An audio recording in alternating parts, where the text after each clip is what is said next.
Hello, what's up? Hello, how are you? How are we? How am I? I'm good. Thank you for asking. I appreciate it. That's so kind of you. It looks like, I think, at least, the chat commands are all working. Oh, except, oh no, it did the thing where it detected my permissions. No! Stop it. Stop. Ignore. It should ignore internal messages. Why is it not? Whatever. I'll figure that out later. But it's working. What's up? Hello. Chat Noir, Delphi, Michael.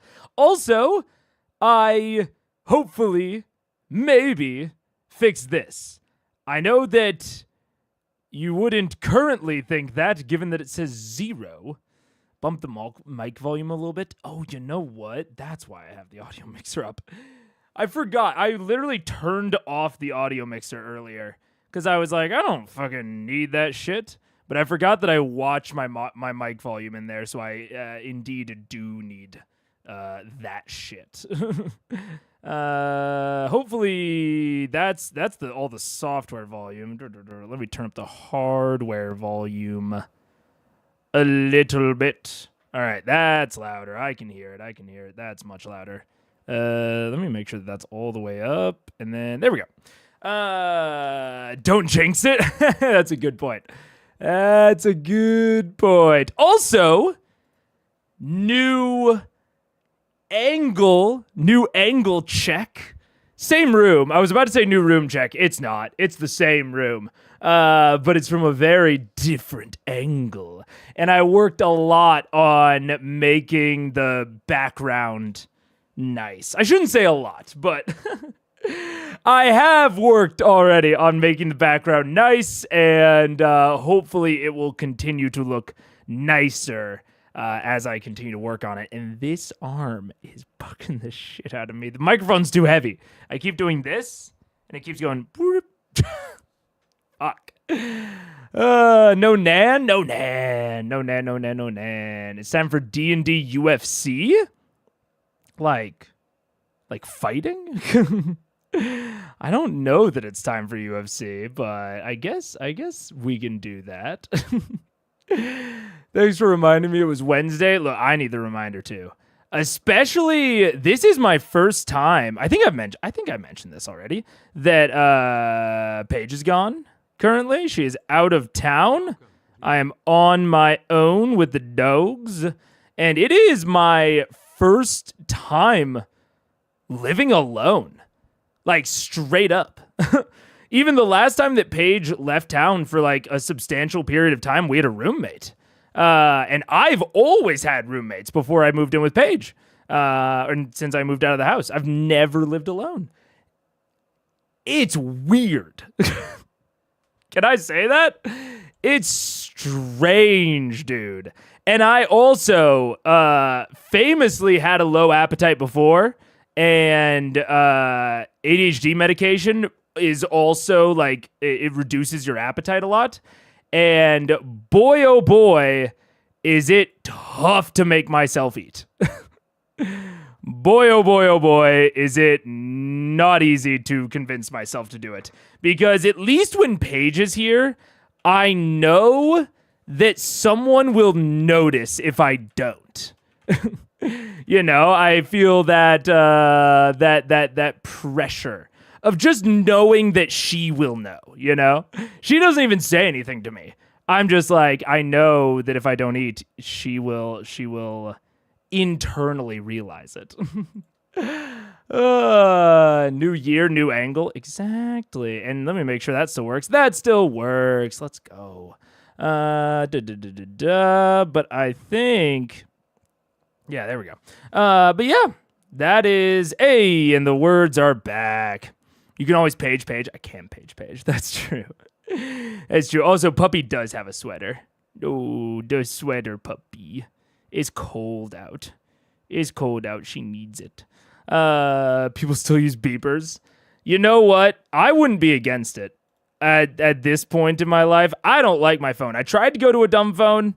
Unfortunately, I forgot how many of my coping mechanisms I'd built into my phone, just in terms of like calendars and timers and reminders and alarms, that it was actually very hard to switch to a dumb phone. I tried it though. Didn't work. But I think there's no real updates. I know that I started off the year with dropping 2 videos and then haven't seen anything since. But I will say Fantasy High is doing great. The Fantasy High video is a 1 out of 10. It's a 1 out of 10. It's which means it's the number 1 performing video out of the past 10 videos. Now that does not include the Autopsy of Tiberius. That one still blows everything else out of the water. But 1 out of 10, that's the goal. So very, very happy with that. Very pleased with that. Next episode of Fan High should get filmed soon. And by soon, I mean, hopefully tomorrow. I was wanting to get all of this set up and settled before then. And then after that gets alongside that getting filmed are some short clips from those videos. There's a piece with Mike coming out that we filmed. And also potentially, I'm going to test it out. We're going to see how it goes.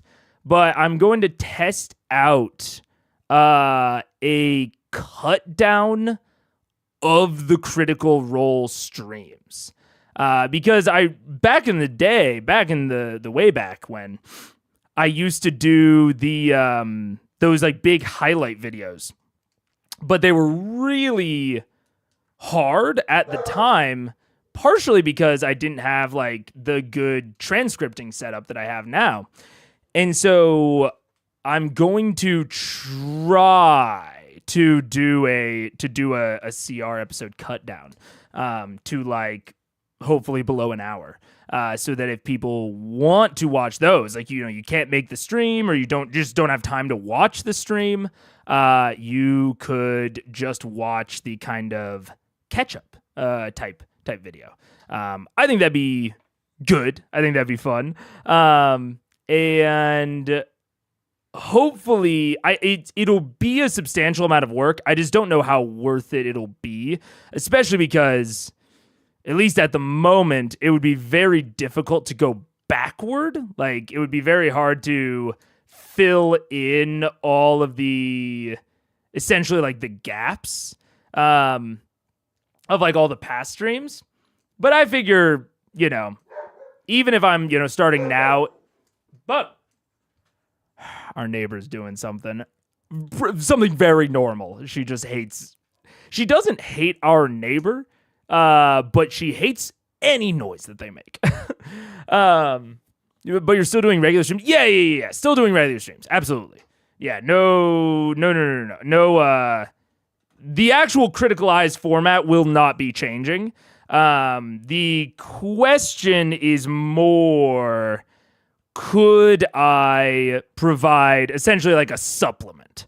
So could I, you know, just edit down the biggest moments from a stream into like less than an hour, and then post that separately. So no, stream will be saying the same. Yeah. So yeah, that's the kind of big question mark right now, but I am prolifically bad at editing currently.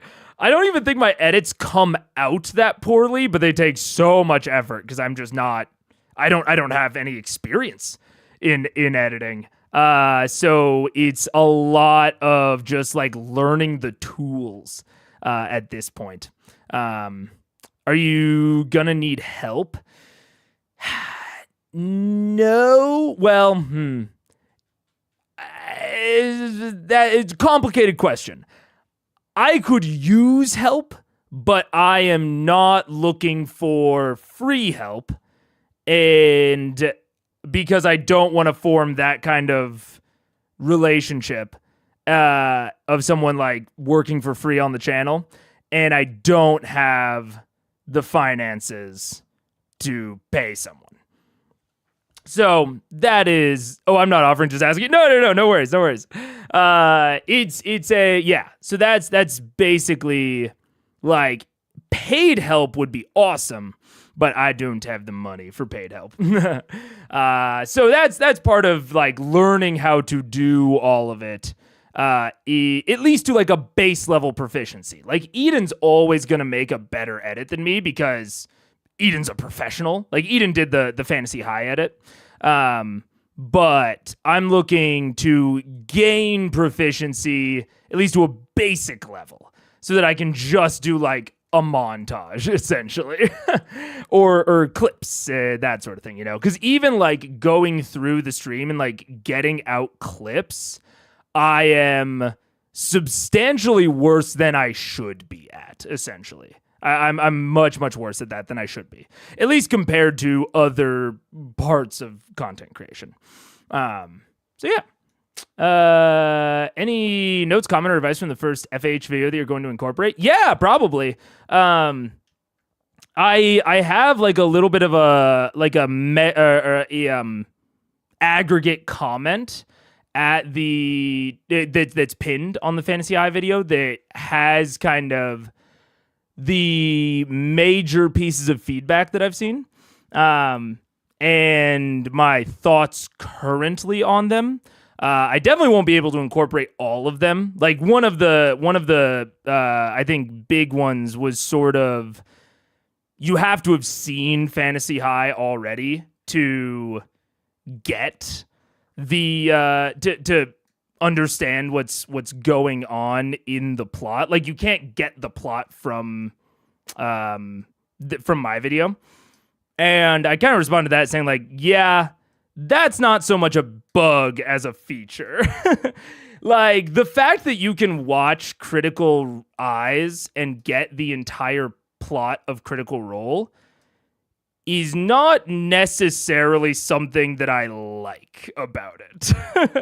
I don't dislike it necessarily, but it presents some artistic and like professional complications, and it makes like it raises the bar a lot on how transformative I need to be. That's why I'm always like focused to the point of paranoia with it on Critical Eyes, because like that is one of the major tests for fair use, is whether or not your product can essentially be watched in place of the source product. And while people will absolutely say that this is not the ideal way to watch Critical Role, it is theoretically a way. Now, I still believe that I am fully within the Critical Role guidelines and fan content policies. I think I am... I not only do I think I'm within my rights, I think I am doing it in a way that Critical Role would be okay with. Even if I was within my legal rights, if they were not okay with this format, I would stop. I would change it. But I think that I am doing it in a way that they would be okay with. However, that is like an active consideration that I have to make. And so if I'm pre-recording it and I don't have to make that consideration, then I would prefer that. But with it being live, there's like no way to avoid it, essentially, for Fantasy High or for Critical Role. So that's the main one that I'm probably not incorporating, but there were several others that I might or that we're going to see about, like having more connectivity between the scenes, like having my camera on during the Fantasy High bits, maybe having like a Fantasy High, like the pause screen during my talking bits. Just having, like more like flow and connectivity between the scenes, I think is something we could probably do. Also potentially not speeding me up, or at least not speeding me up as much. That was like purely a time saving thing. So if there's a way that we can get all the good bits in and not speed me up, or speed me up as like little as possible, I will definitely try to do that because I definitely understood people maybe, especially people that are used to watching Critical Eyes, probably wouldn't, potentially wouldn't like to like hear me sped up without like any sort of ability to control that. So yeah. In general, I wrote my thoughts on several pieces of feedback in there, but broadly, I will be incorporating the feedback, just maybe not all of it. Blah blah blah blah blah. So bad editing means megaphone. Cut it. Yes. No. Yes. If the editing is good, it was almost certainly not me. What's up, Sarah? Fantasy Hideout was pretty good. Hell yeah. Who's Eden? Eden is someone that I met a long time ago, a professional editor that has worked on several videos, but works on and off. Because like Eden's a professional editor, like does it as a profession. And so I do not like to take up a bunch of his time. And also I like to pay him even a reduced rate. And I can't afford to do that often. But he makes good edits. And he also has designed a lot of stuff for the channel. The Megaphone Man logo was designed by him. The Critical Eyes thumbnail was all Eden. Yeah. Most React things are just using highlights. Yeah. Which I still think that there's like a lot that I could do to like, again, make the format flow a lot better, but I see what the audience thinks about your biggest takeaway from live stream and make that the highlight video. So the highlight videos, I think I mainly want to focus on my takeaways from Critical Eyes. So I need to start like separating those out more explicitly because I don't always. You're turning every episode into about 10 hours of footage. I think it'll be okay. No, I agree. I think I'm okay too, and I think that Critical Role would think I'm okay. But if I don't have to take that consideration, it takes a little bit less off. It does also mean that if you have seen Fantasy Eye, there is less dead time. Yeah, that's true. That's true. But no, you still haven't reached any of the videos they own. You're still watching Geek and Sundry videos. Yes, I agree. That is, if no one has thought about this, what John just pointed out, do keep it in mind. There is a chance that we get to the videos. Geek and Sundry has chosen not to copy strike any of my content. There is a chance that we get to the videos that Critical Role owns and that they copy strike my live streams. And again, while I think I am within the legal rights of fair use, I would not contest it because it's their IP and I am using substantial portions of it. Again, I think I'm transforming it substantially. But if the Critical Role did not want my content to exist, I would abide by that. And Critical Eyes as a format would have to change. I have some ideas, I have some plan Bs. If we get there and Critical Role does not fuck with me. I have some plan Bs. So Critical Eyes in general would not disappear. But the format would likely change. And it's one of the reasons, it's not the only reason, but it is a reason that I am also experimenting with other formats a bit. Yeah. As a habitual catch-up watcher, I didn't even notice you were sped up. That's fair. Can you pay him in baked goods? Well, that would require me knowing how to bake and us living in the same country, which we do not. Yeah. I love the Critical Eyes thumbnail. Me too. I love Eden. And that's part of the reason that like Eden has offered to work for free before. And he has on some things, but I really don't want to because I want to work with him long term. And I don't want there to be like any like weird history where he feels like even subconsciously feels taken advantage of. So I really try to we talk a lot, but I try to only like actually do editing work with him sparingly when I can pay him at least a little bit. I think it helps that you haven't seen CR, so you're not just watching and not commenting. Yeah, like I think Critical Eyes is a great show. I think it's a great format. I truly believe that Critical Role would like it. I wouldn't do it if I didn't think they would like it. And it's why I don't do, and I did the one like pointy hat reaction stream one day, and I haven't done any since because afterwards I was like, I don't know if pointy hat would fuck with this. Doesn't matter if it's transformative. If pointy hat wouldn't mess with that video, if he wouldn't like it, I don't want to do it. So I have only reacted to people like Mike who gave me explicit permission. So yeah, it's not so much about the legality of it all. It's about like not doing things that people that I respect wouldn't want done. You know what I'm saying? But I do know people do reactions to the animated, and I haven't heard of any of them getting in trouble, so it's hopefully a good sign. Yeah, I think it'll be fine, but I have plan Bs. Yeah. Critical Team loves reactions to all their stuff. Yeah, Amazon might not fuck with me as much. Style live reaction with the video removed and just the timestamps. Yeah, possibly. What over? Hanover, hello. Love the Weird Al stance on this. Is that Weird Al stance? I actually didn't know that. That's funny. Oh yeah. Absolutely. Can't you ask Pointy Hat? He seems super cool. I'm trying to think of how much to say.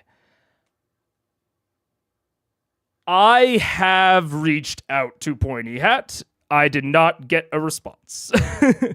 That said, I am not on social media really at all. Like, I'm not on X. I'm barely on Blue Sky. So I reached out to his public email. Not sure how often he checks that. As someone who has a public creator email, I don't check it much. And especially depending on like how much stuff he gets sent, it's super possible it just got lost. Or he's never seen it. Or it's possible he didn't want me to. And in the email, I said, if I don't get a response, I will not do it. I will only do it if I get an explicit yes. And he didn't respond. So yeah, he seems cool. He seems dope as hell. Which is, again, why I want to be careful with all this, is because like I would love to work with Pointy Hat in the future. Antonio D'Amico seems awesome. So I don't want to do anything that would ever be even possibly against their wishes. Can you just DM him on YouTube? I fucking wish. Oh my God, I wish that YouTube had a feature like that.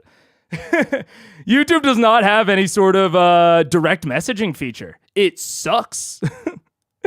I wish. I would have to like go into his comments and like try to get like a highly upvoted comment, but that's not a thing. YouTube does not have DMs.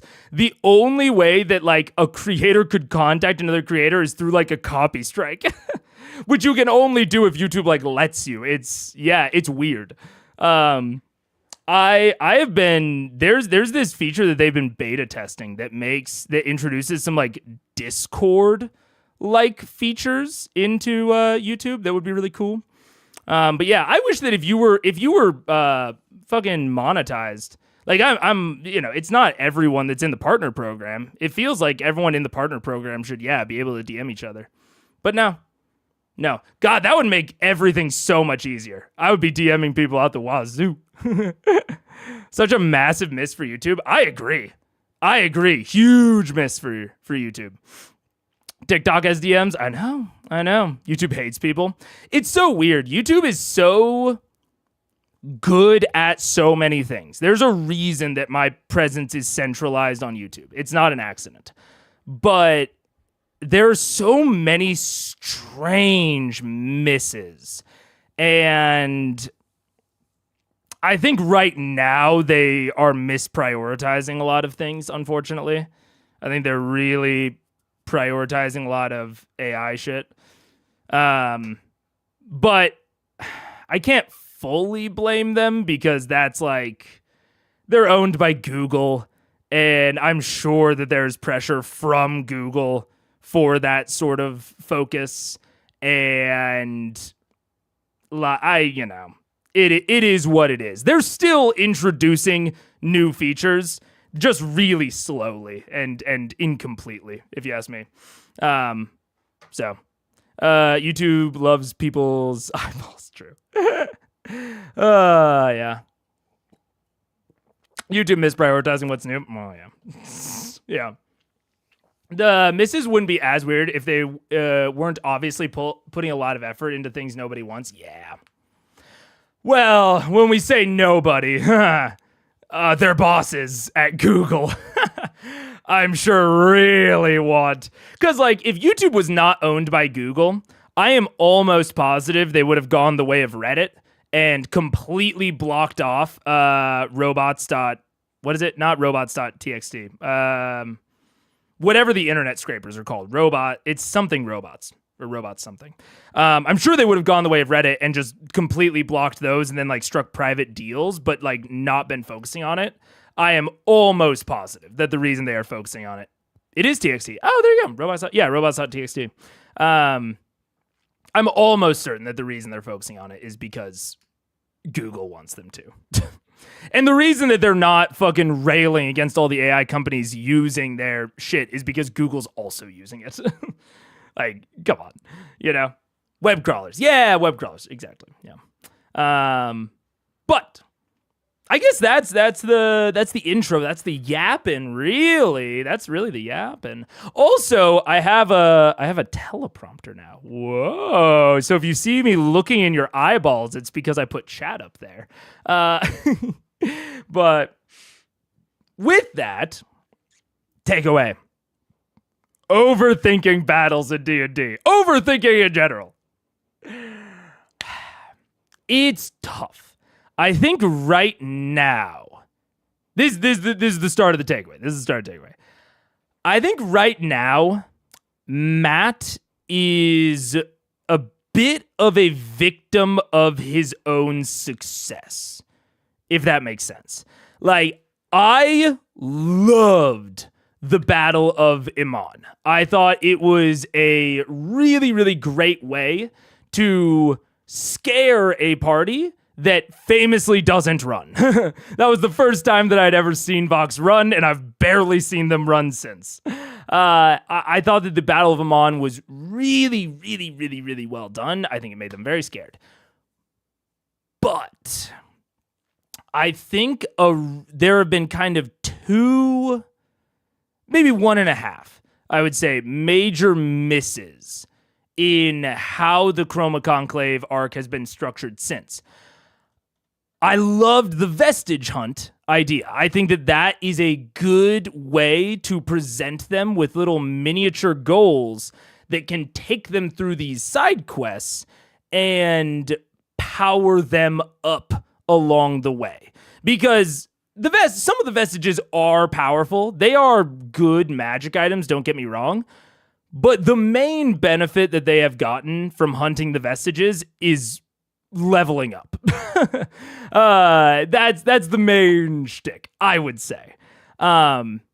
However, I think because the power difference during the Battle of Amon was kind of shown / implied, I guess, to be so drastically big,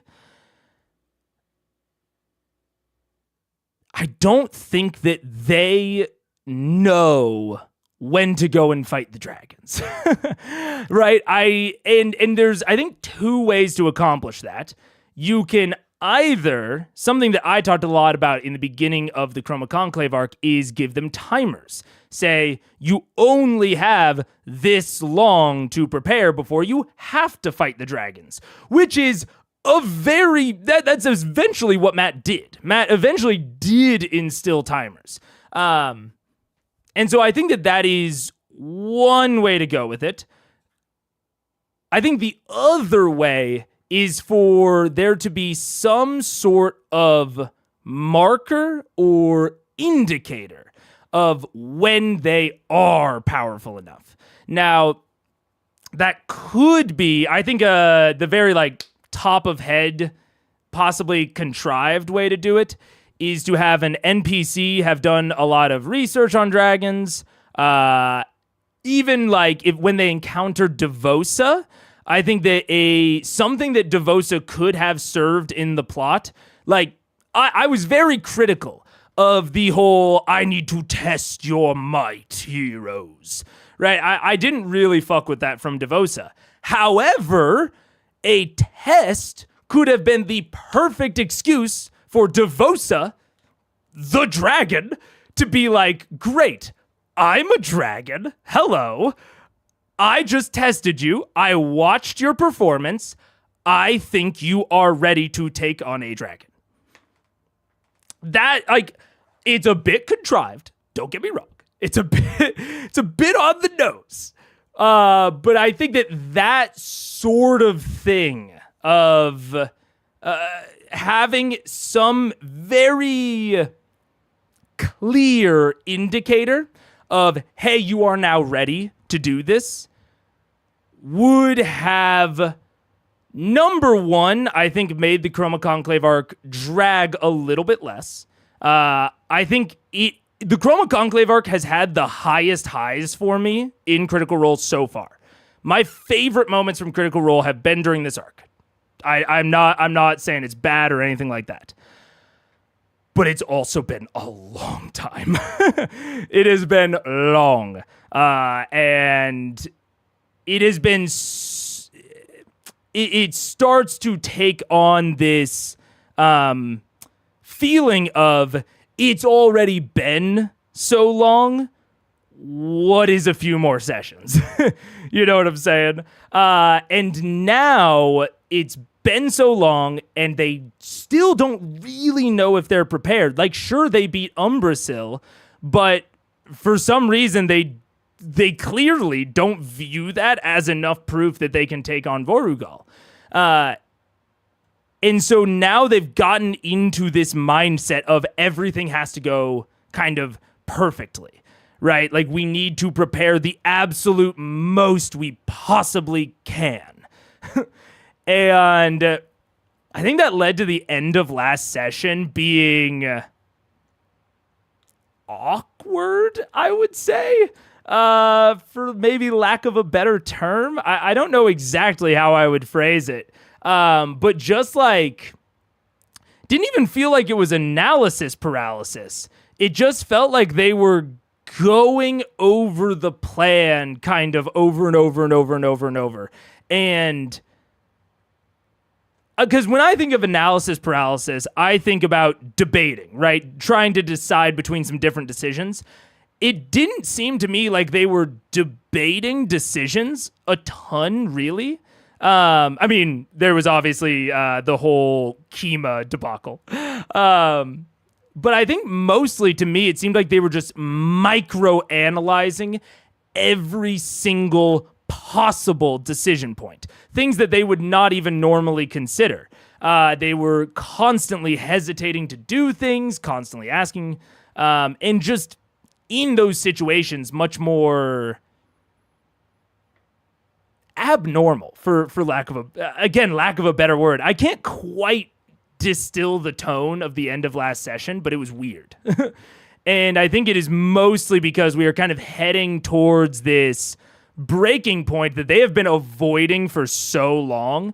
And frankly, I think they still want to avoid. I think without the Ravenites timer, they would not be there. So that's why I say that I think Matt is a bit of a victim of his own success here. Is I think that he very well distilled a lot of fucking fear into them. But I think that fear has bit him in the ass a little bit. It's really resulted in them dragging this out, I think, longer than he would have even wanted them to. So I think that the two kind of solutions to that are either timers, which is what Matt eventually did, or indicators that you are ready to move on. Some sort of test or NPC or book, whatever, something like that.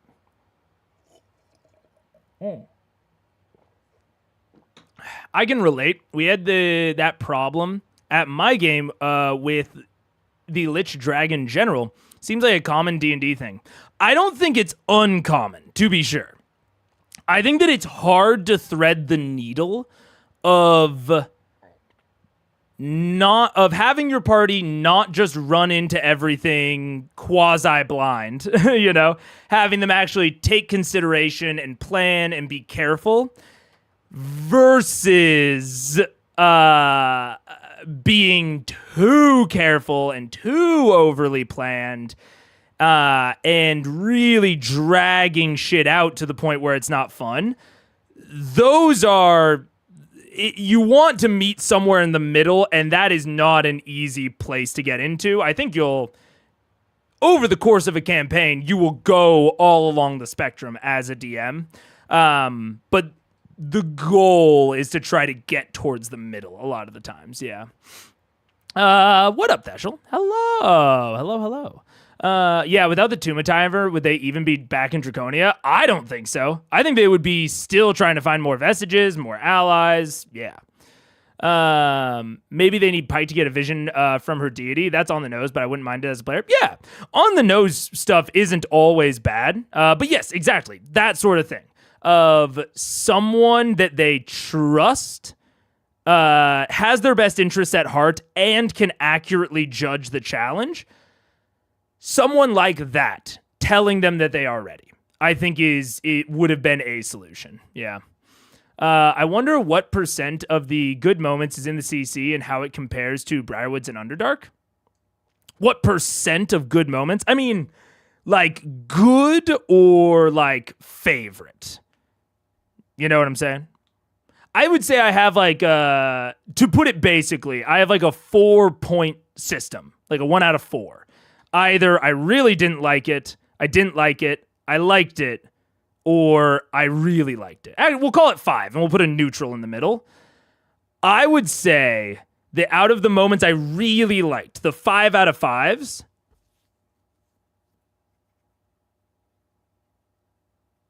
I would bet that like 80% are in the Chroma Conclave. Now, just things that I liked... probably closer to 50, maybe even 40%. There was a lot of the Briarwood arc that I liked.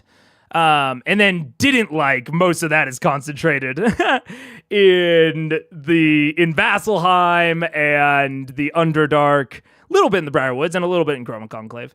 And then really didn't like, I really didn't like Vasselheim.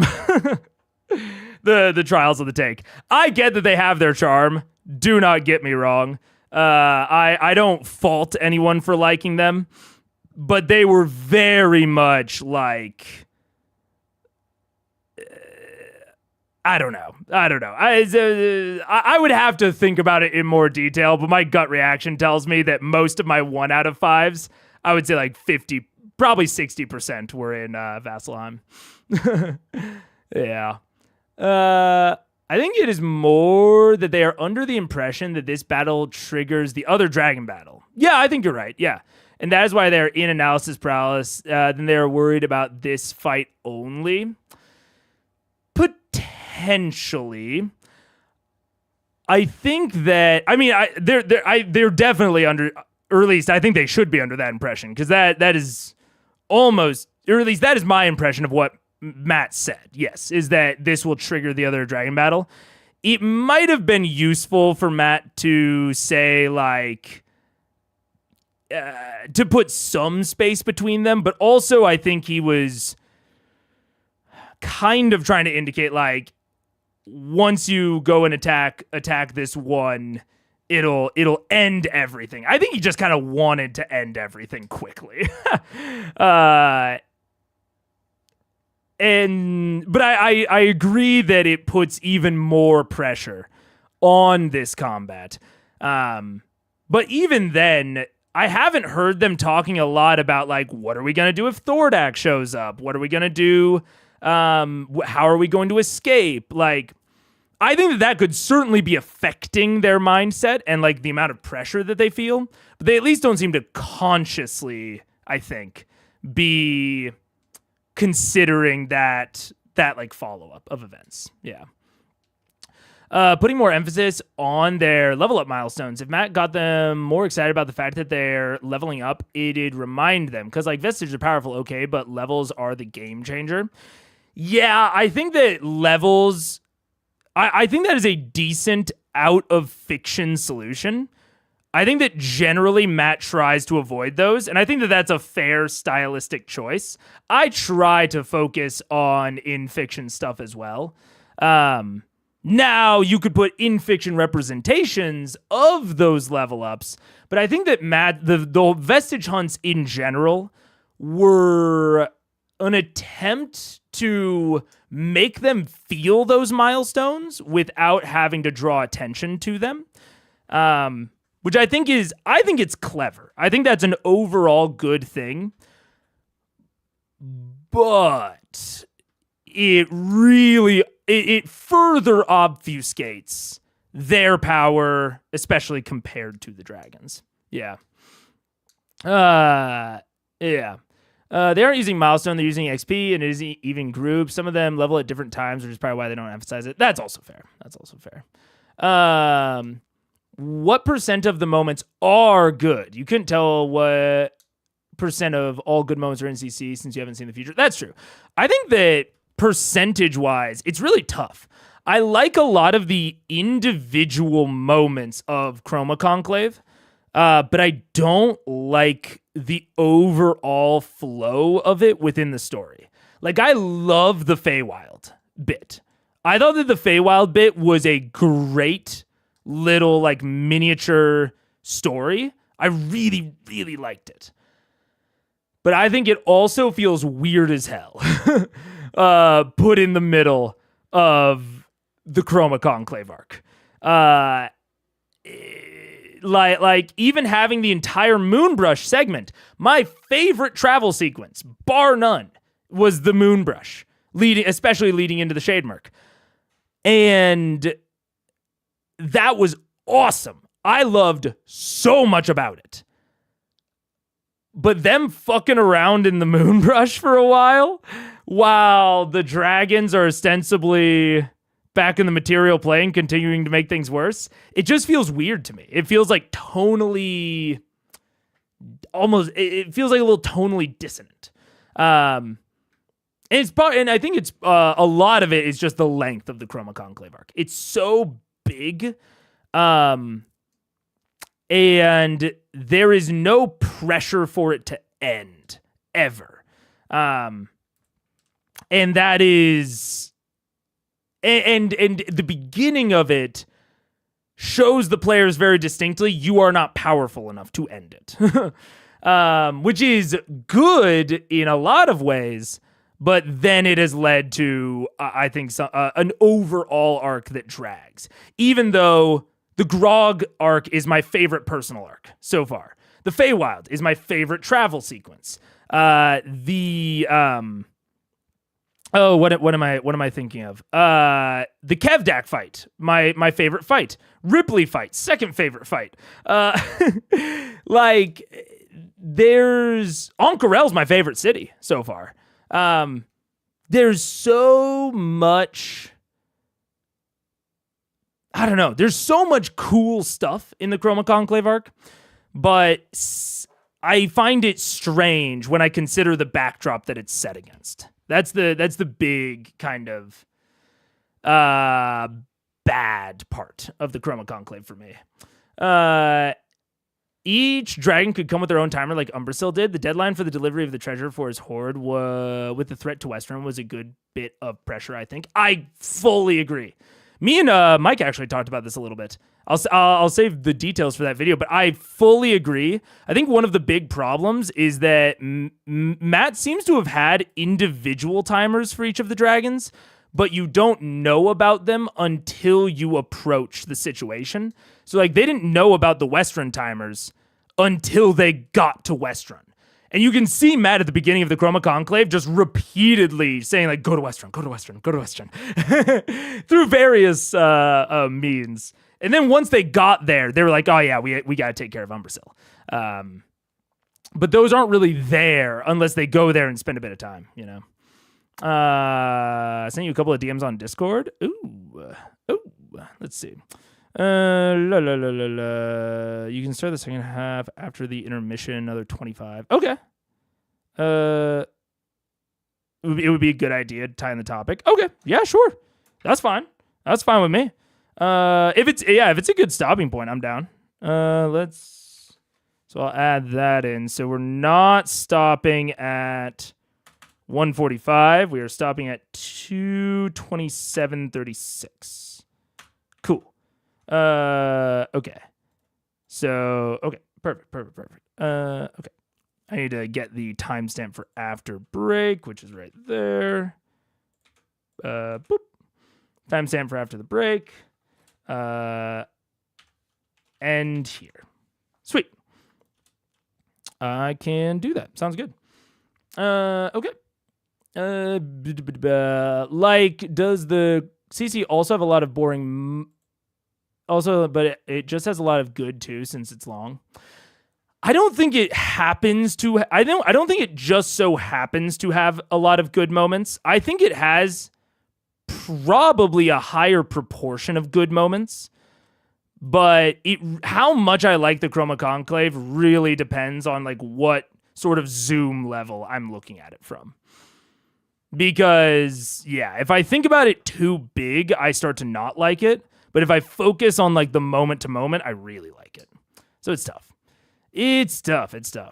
I also think that, again, this kind of goes into the overarching versus in the moment. I liked Umbrasyl as an enemy. I think Vorugal seems interesting as an enemy. I don't like the amount of repetition with the dragons. I think that there's maybe something interesting to be gained from juxtaposing how similar enemies can be very slightly different. But because there was so much time between Umbrasyl and everything that we're doing now, and they've fought several mini-bosses between then and now, I don't think that juxtaposition will work. Maybe there will be something between like Vorugal and Thordak, or, you know, those two and Raishan. But overall, I think it'll feel more just like, I don't want to say like boring repetition, but I think it'll just feel like repetition. I don't think that the benefits of that repetition will really be there. At least between Umbrasyl and the rest, just because there was such a huge time gap. So I also don't like that. I don't like that the main bosses are all basically the same. That's not my favorite. You know, so it's not even like you have, you know, these very sort of long differing things. Like, you know, having a boss with a bunch of lieutenants is common. That's not that's not uncommon, and that's not bad. But having the lieutenants just be the boss, but a different color, that's a little bit more uncommon. And I would say that's a little bit more bad. Again, you can really highlight just the differences if you are really good about it, but I don't think that the Chroma Conclave does that. Yeah. So what percentage of the CC arc actually takes up? And I'm not going to say what it is, but I expected it to be much more. It emotionally felt longer. That's fair. Yeah. YouTube used to have DMs, but they got rid of them because some creators were DMing fans. Yeah. Yeah, they probably were, weren't they? Fucking Dr. Disrespect. Twitch whispering a minor. Yeah, it doesn't surprise me. It would be good if there was like a sub cap on it, probably. Not even just saying like only partners, like, because that's a pretty low bar, honestly. It's not that low, but it's still pretty low. But maybe like 10, even like 10K subs. Obviously, I wouldn't hit that yet, but 10K subs is I think it's a steeper bar. CC is more like a saga than there are arcs that encompass the saga, like Shonen Battle Series or i.e. Dragon Ball. Yeah, I could see that. I think that through that lens, I like all of the arcs that make up CC, but I don't like CC as a saga. I think that's a fair way to phrase it. This will also be the third white dragon VM has faced. Also true. yeah, second on stream, so there's even less unknown than the other dragons. Yeah, exactly. So, yeah. To be fair, I do think Matt differentiates the dragons more than most GMs do, but I would say it's still probably not quite enough. Yeah. It's tough. I think if Chroma Conclave was shorter and the differences were more highlighted and more pronounced, then it could absolutely work. But I wouldn't say that aspect works here. But I think that's about it. We've got a little bit of time before... Oh, that's DMs. That's fine. There's nothing crazy in there. Let's see. And then I forgot that this screen is the one that I'm displaying. Let's see. And then we'll take that off. There a slight bit of reconfiguring the space. Hopefully chat's not too small. I tried to make it okay. But if it's too small... Like, the words are definitely small, but they're only a little bit smaller than these words, so I figured that would be okay. But I can adjust things if it turns out to not be good enough. The third white dragon they've fought, but the second one, only half of VM fought them. That is true.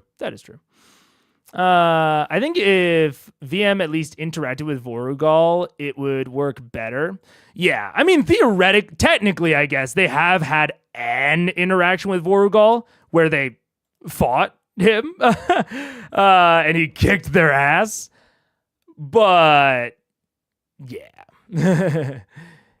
So I don't know. Chroma Conclave's complicated. It's complicated. Like I said, I think some of the best moments so far, a lot of the best moments so far for me have been in Chroma Conclave, but I don't know that I can say that I like it as a whole, which is tough. It's weird, but it also doesn't have like crazy lows. Yeah, it's just weird. The montage of it is not, I don't love. You mean you didn't have all your 2025 plans on screen? Yeah, no, that's what I keep on my monitor at all times, are all of my hottest YouTuber plans. All right. Two more. Let's get into it. We especially watch these early segments right now. Two more Vestige replicas were made and gifted to the players, and then Sam gets a wonderful birthday gift.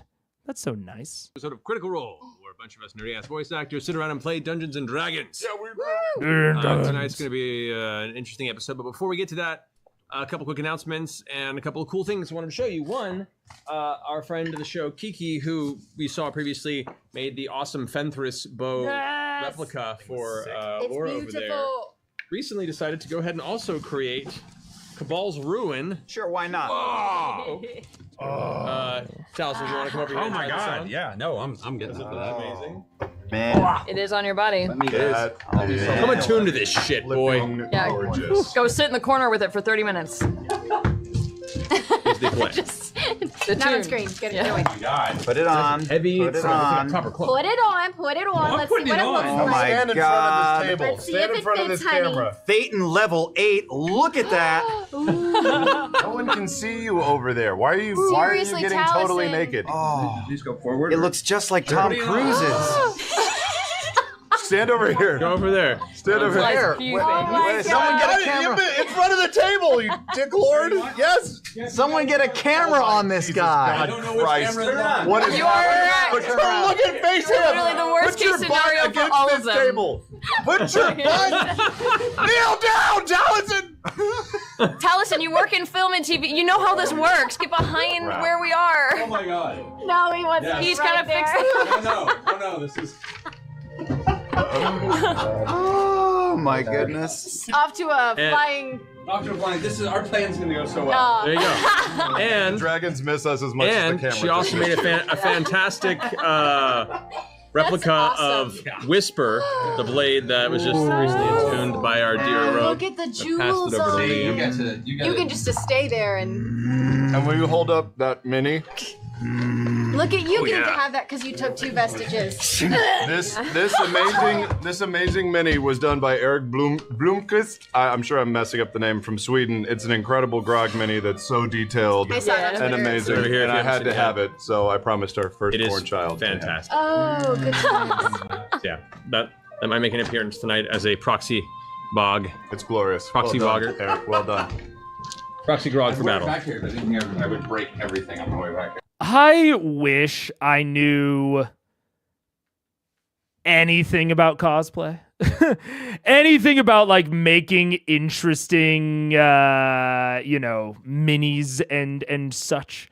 Or not minis, but like props or costumes.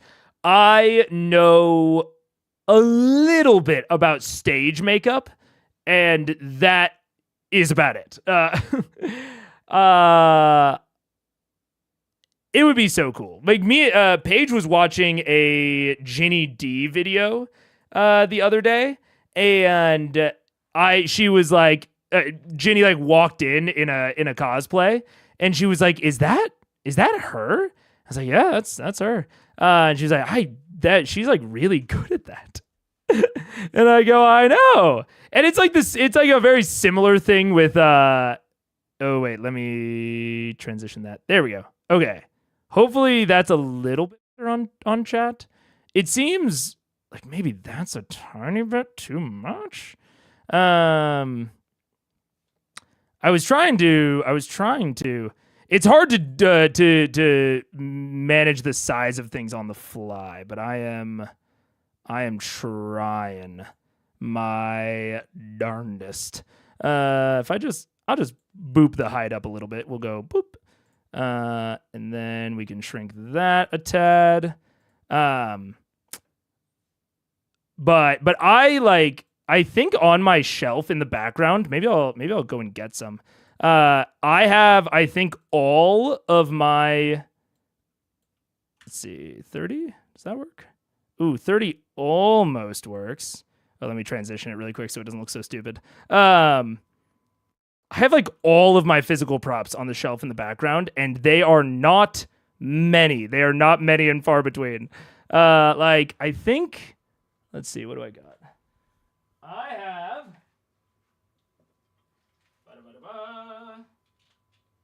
This is about it. I've got, these are Paige's dice. These are my dice, which are actually missing some. I don't know where they went. And they also just spilled everywhere. I have another set of dice, but I don't know where they are. And then I have this guy that I bought at a store, and he looks nothing like any character that I've ever played, but he was in a bargain bin. And then I have these miniature travel dice. They're so small, so cute. And that's it. And a wand. Okay, I went to a Strixhaven release event at a local board game store before anyone knew that it was going to be mid as hell. And they had wand making. And so I made this wand. I was Silver Quill, obviously. Of course, right? I made a little wand. That was fun. That was a very, very, very, very fun event. Just to like participate in. I've never the board game shot near our place, or where our place used to be, I guess, was very cool. If you're in Kansas City ever and want to go play some board games, Cardboard Corner Cafe. It's the best. It's very, very cool. Let's see. Okay, I think I vamped enough. That was... It still seemed like it's a little bit... It seems like the words are possibly too big now. I think the words might be a little too big. But it also might be fine. We've done a whole hour since start of stream, if you were vamping for that. No, I was vamping while I fixed the chat and the word count. But now the word count seems a little bit weird. Seems a little bit off what it should be. I might try increasing it just slightly. It's not easy to modify on the fly, I'll tell you that. Okay. That looks a little bit better. And there's just going to be a tiny bit of yellow space. And we're just going to deal with that because I like... Nah, fuck, I can't deal with that. It weirds me out too much. I don't like it. 40. No, there's still a weird amount of white space. No. 45. There we go. I like the yellow space. It makes it easier to read. Fuck. Okay. We'll go back. 3. There we go. Okay. There's a little bit of white space. I'm dyslexic. That's good to know. I mean, not like about you specifically, but good to know that the yellow space would make it easier for dyslexic people to read. It's a good accessibility knowledge thing for me. Okay. You should try mini paint. I have seen Matt be very good at cosplay. Oh. Okay, speaker.bot didn't open, so we didn't get to hear the lovely voice of our ancestors, but ads are going to play in like a minute. I have seen Matt do really good cosplay. I've been linked some of his cosplays before. They are solid. They are very, very, very solid. You can see how Matt... Wait, you tried mini painting if you haven't. It does wonders for my ADHD brain. Personally, it doesn't take up that much space when packed up. I really want to do, at some point, a video with Ryan where he teaches me, like, the basics of mini painting or prop painting or whatever. I personally don't have the cash to buy it. There are quite a few ideas I have for TTRPG stuff if I had the cash. So in the future, I can almost guarantee there will be something like that.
What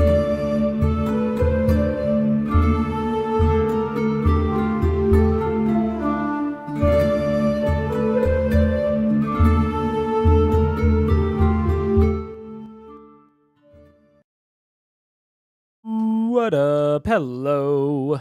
I saw more mini talk, which is I definitely very much could be overhyping the price point. I think there's also something to be said for I'm not really a stuff kind of guy. I don't like having stuff for that I won't use. I do have the occasional shelf trophy, but I have to be able to, in my eyes, actively enjoy it at least like once a week. Now, if I really liked looking at it, that's one thing. And there's something to be said for, I saw someone mentioning, just like the process of doing it, which is fair. I don't know. I will almost guarantee that there is a piece of mini painting content in my future. I just don't know exactly how soon. Let's see. 228. Oh, we're still in it. Okay. We will go back to the vestiges. Or the physical vestiges, the props. It was recently Sam's birthday. Only happy What? Yes. Oh, Birthday. a present for me on stream? Pineapple. I am turning down the CR volume a little bit. Oh, this is so exciting. What did I At least for this segment. I'll turn it back up for the actual show. Oh no. Shirtception! Yeah. Part 4! Oh, wow. Let's keep it going. Oh man, this is the best gift. It's the gift that keeps giving. The 4 of them stacked are pretty fucking incredible. I think you aged through the process. Yeah. I'm gonna take a picture of me. Someone can put that on a shirt. Oh man, this is amazing. We are slowly folding into infinity. Yeah. Dude, speaking about amazing physical props and like props that are very impressive, I sometimes I think that this word or term is used not exactly in the way that I'm meaning it right now, but I think that Sam is an incredibly good physical and prop comedian. Like, I think when people hear prop comedian, they think of like Carrot Head, which is not what I mean. Sam is very good at using objects for comedy. Like, I don't know. He just has something about him that just like knows what will be hilarious. And I do not. Oh my God. I agree. Sam loves props. Yeah, I just, oh my God. That's so big. Why is it so big? It shouldn't have been that big. What the hell? Oh God. Also, the other thing is so small that it's like cutting off like words. Oh no. Everything is bad. Yeah, I don't like that it keeps like cutting off like the first word in the chat. It's my own fault. It's a very low resolution and the actual like character count is, or the actual character size is pretty low. Let me see if I can turn it up at all. Let me see. There's possibly something I can do about this. But I don't. There we go. Okay. Let me try turning. I'm going to try doubling the chat size, but reducing the resolution, which should theoretically help. Should theoretically fix it. It'll look giant for a second. Sorry, we're taking this time.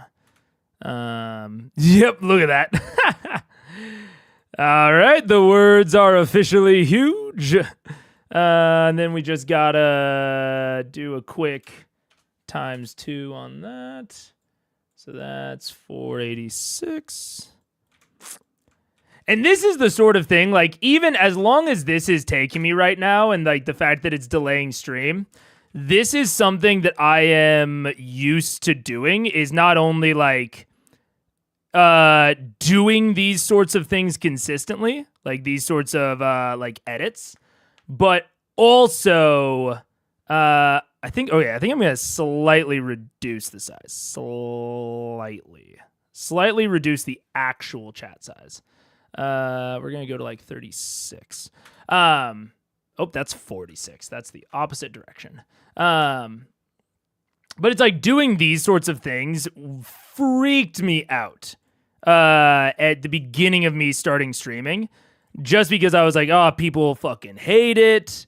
Oh my God, it's still cutting off. I wonder if there's a way that I can stop that. I don't know that there is. Message time. I also think I want to turn up the message timeout. we'll just do that while we're here. Why not? But yeah, I don't know. It's definitely something that used to really wig me out, because I did not like the idea. Yeah, it's still doing it. I might not be able to fix it. Let me just see now. I'll have to test it off stream. Unfortunately. It's okay. Yeah, it's annoying to me, honestly. I'm using a slightly different on-screen, like, chat displayer, that I'm still not entirely used to. But yeah. So, but yeah, in general, like, when I hit one of these types of moments during a recording or editing session, I just fucking freeze. And I, like, don't know what to do. I get so, like, not anxious about it necessarily, but it, like, kicks me out of the moment just because I don't have the confidence that I will be able to solve it. Or the confidence to just be like, that's good enough for now. Like this, I just reached the point where it's like, okay, I've gotten it about as good as I can get it. I'll have to look at the rest off stream. It happens to me all the time during editing where I will get it to a certain point, but I don't know if I could get it that little bit better. But I have enough experience now, like, fucking with shit on stream, that I know about when to give up and just finish it off stream. So that is, yeah, I don't know. That's the sort of thing that I'm trying to just, like, gain confidence with, because I think that that'll really, really help. You think the chat would know not to cut off words? You would think. But it's also, I will say, the new chat feature that I'm using is in beta, but still.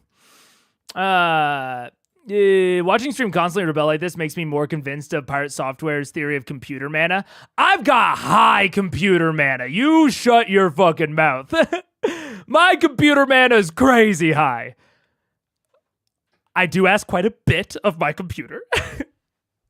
Look, I just have high expectations for what it can accomplish. I know that it can accomplish more than it admits. I think it doesn't hold itself to a high enough standard, and that's what I'm here to do. You know what I'm saying? That's what I think. That's what I think about it. There we go. Put a little bit of yellow on that. You could alter the code to insert a new line after every single name. That feels like an off-screen tweak. Yeah, it's an off-screen tweak. Yeah. Question is us seeing the spoken word amount necessary? It is... necessary is a hard word.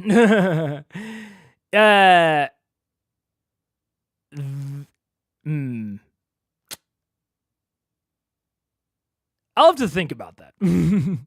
Because I know that there are quite a few people that like to know when I am approaching a on a very high tangent. I think the current chunk size is good, and then seeing that is good for people.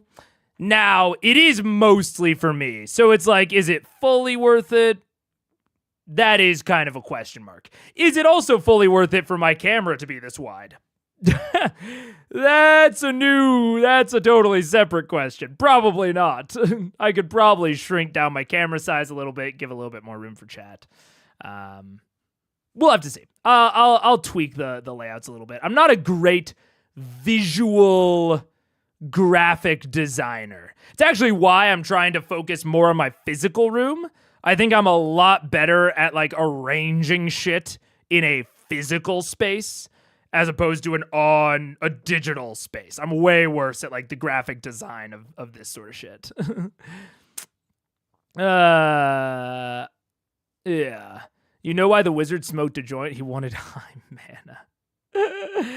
All this extra space for if you ever gain weight. That's true. I have a lot of room to expand out to the side. That's true. Arm space. You may chat wider and reduce the word count size. Wider, not wider. Yeah, that's what I was just doing. I've already done that once this stream. Yeah, it's hard. It's just because a lot of it is like manual pixel measurements, which is annoying. But back to CR. 355 is our next time code. Oh, actually, I guess we're still in the middle of one. 342 is our next stopping point. Sam shirts will be the end of all existence. That's the eventual so heat great. death. That's my favorite gift I've ever gotten. That's what's inside the black spinning marble underneath white.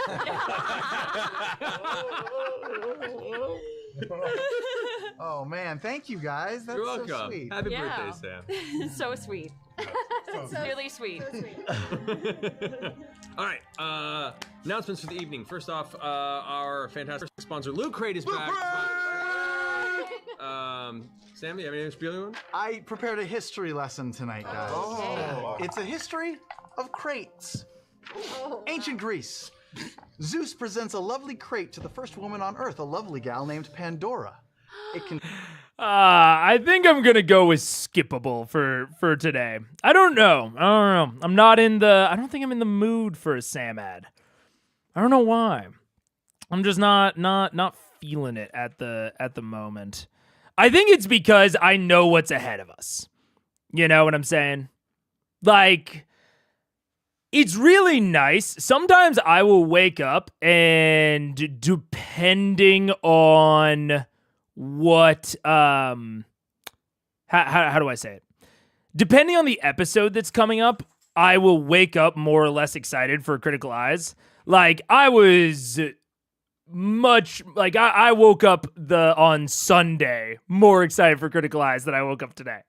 Now luckily, as we get closer, I get just excited for stream in general.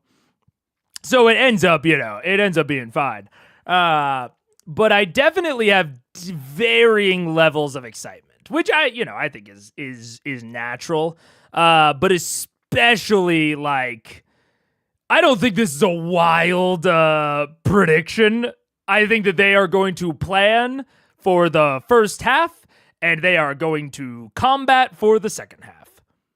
Or not even plan necessarily, but set up. And there's a lot to say about setups. Setups are certainly valuable points of watch time, but they're not super exciting.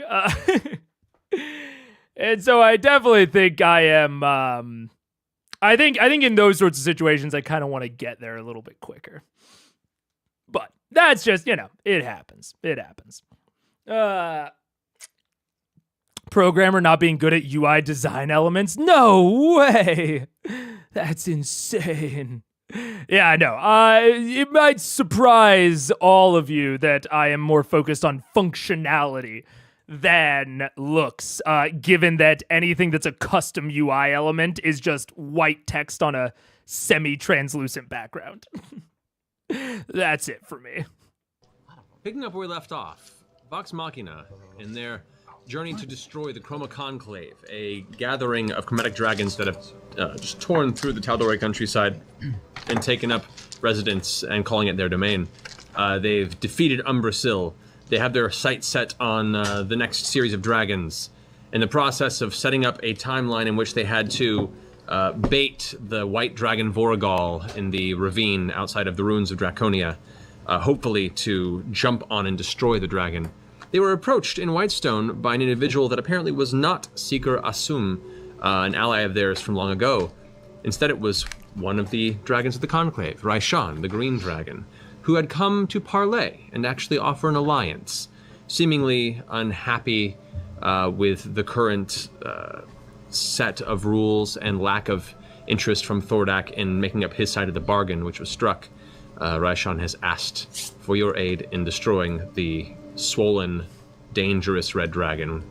You guys asked as a showing of faith to have Raishan come with you to the ruins of Draconia, gather the Ravenites, and destroy Vorugal alongside you. As such, you gathered Lady Kima as an ally in this endeavor. You transported yourselves to the snow and ice-covered ravine. You spent or just now have taken up in Scanlan's magnificent mansion and are laying down for an evening's rest. So, as you guys wake up the next morning, No. or before you do, what do you wish to do? No. We didn't sleep. No. Ah, why are you waking me up? I'm sleeping. Because I was thinking, maybe it's a bad idea to go jumping into this tomorrow. Don't you think maybe we should wait a day? No! Sure. I mean, No! I don't! we could watch Voragal, see what's going on, see what his behavior is. And also, prepare a little bit more with the Ravenites. But that happening, you might have to inform them that he's not actually going to have... Dude, the fucking Ravenites were also annoyed at how long they were taking. They already tried to plan with the Ravenites. They were like, oh, Tuma, how are we going to signal you to join in? And Tuma was like, we'll know. And they'll be like, but how will you know? And they're like, we'll know. Brother, look at Matt's face. No, wait, let her cook. I'll let her cook, but Jesus Christ, dude. If they don't fight Vorugal today, maybe we get some of the Knights of Draconia. That's so true. Crossover? An attack? Tomorrow. Well, we literally just got back from telling them to be ready to move tomorrow morning. I know. Percy, how are you feeling? He would get an extra day seems to all right. recover. No, he would have an extra day to recover. Percy's not himself yet. I'm sleeping in the corner, I would assume. He does look a little weak. I mean, does. even for his standards. A little pale, Yeah. I just don't think it's the best idea to jump into this. So, how do we have to go back and tell and Literally just got back. and they were pissed. Yeah. They Really? were super pissed that we were there. We could go back. I mean, do you go back in the morning? Or do you go back now? I feel like time is of the essence here. It's probably not best to wait till morning. Tuma is not going to be pleased. Look, she already hates us. That's true. Yeah, can't get any worse. Could. But we're like freeing him from a dragon. We are bearers of good tidings. Are we? Yeah! Now, do we totally trust Tuma and the Ravenites? Like, do we want to give her all the details, or just that we're going to be, like, checking it out for one day more before we ring the dinner bell? What are the details? Well, I mean, like, if we have an extra day, what does that get us? We can maybe try and get Pike. Ooh. Gives us an extra day for Pike. How do we do that? I don't know. We have the I can go stone. get her, theoretically. If we have an extra day. Right, which I think we do. But I think we need you here, right? She does have the stone, right? Okay. I'll say this.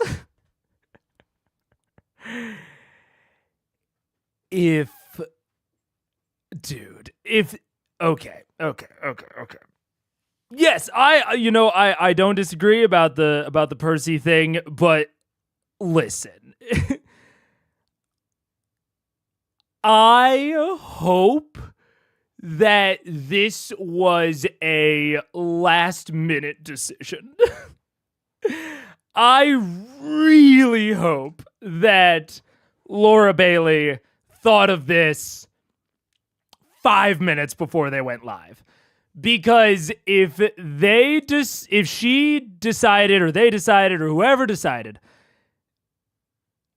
anytime before the day of filming, they should have, at the very least, discussed the plan.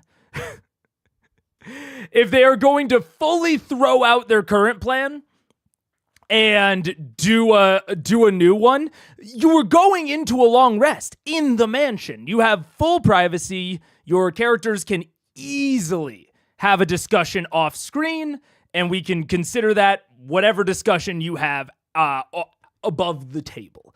Like, it's not even like they're, in the middle of a combat where it wouldn't make sense for their characters to be able to talk to each other. They have free discussional reign.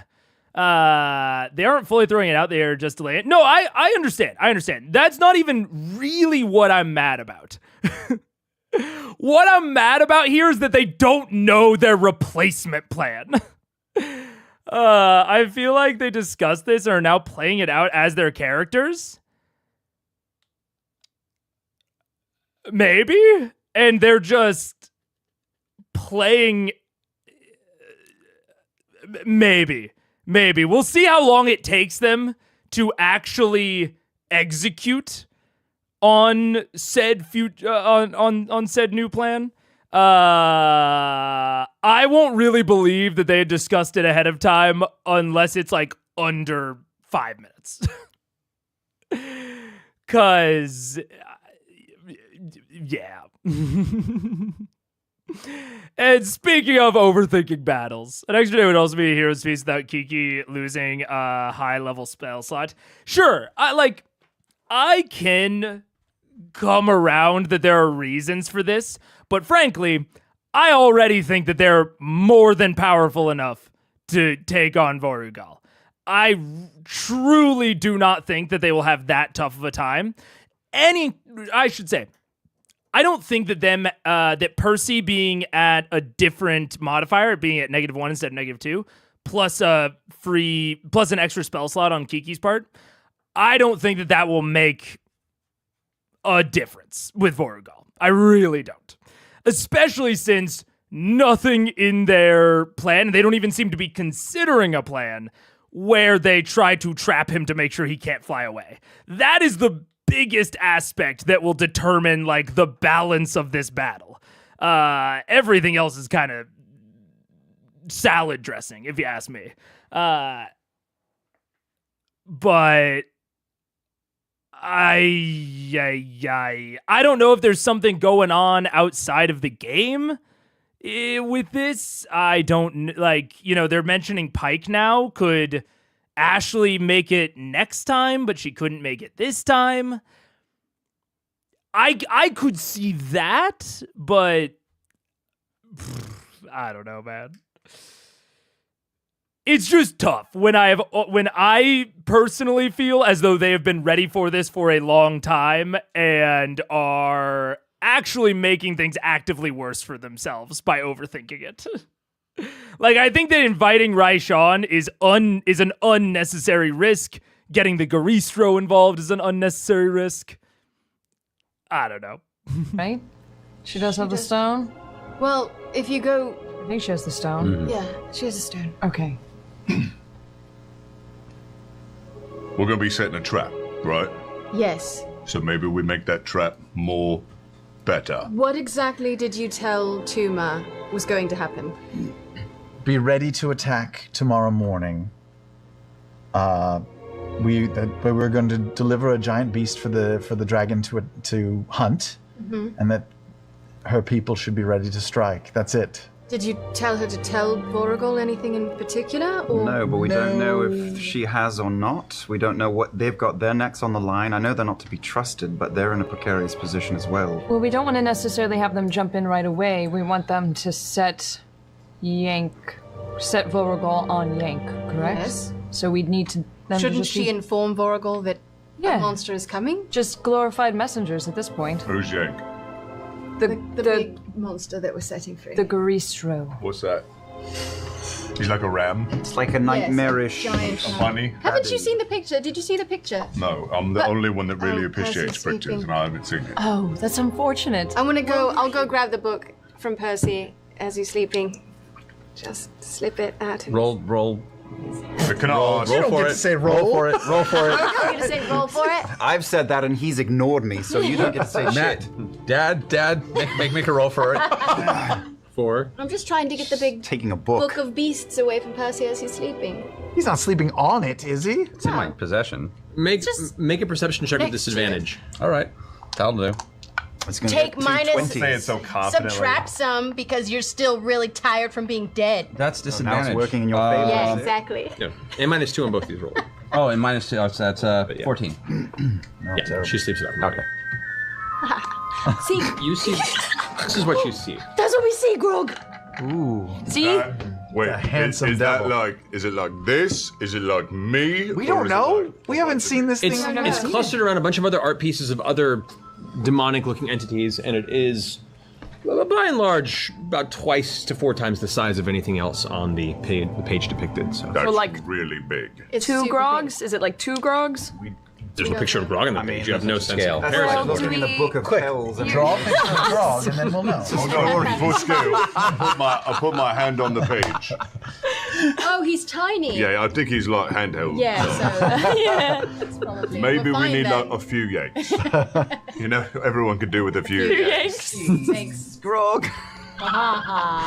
Jeez. We're all about to die that, I tomorrow or close the the day book. after. Okay, fine. And I bring it back and Wait, vaccine scanning. When y'all were in, did you see Voragol in your travels? No, we kept out of sight in the caverns, and Voragol, we don't think saw us, but we just didn't see Voragol either. Do you think you could replicate your path in the daylight?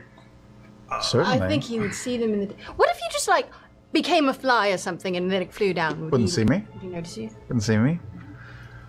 I believe, I don't want to speak for Vax, but if we're going back tonight, you no longer have the ability to fly. Is that true? Correct. But you do, Vexy. I do. Maybe. And I can speak Draconic. Oh, well, yeah, that would have that's been helpful last time, Helpful, yeah. actually. Sorry, I didn't think about that last time. But yes, we could, if I were a fly, I mean, I assume any of us can avoid his detection if we just stay low and invisible. Well, yes. All right. Right? Can you make me invisible? I can't. He can. I can make you invisible. Are we gonna go now? Look, I'm watching this, and I don't want to be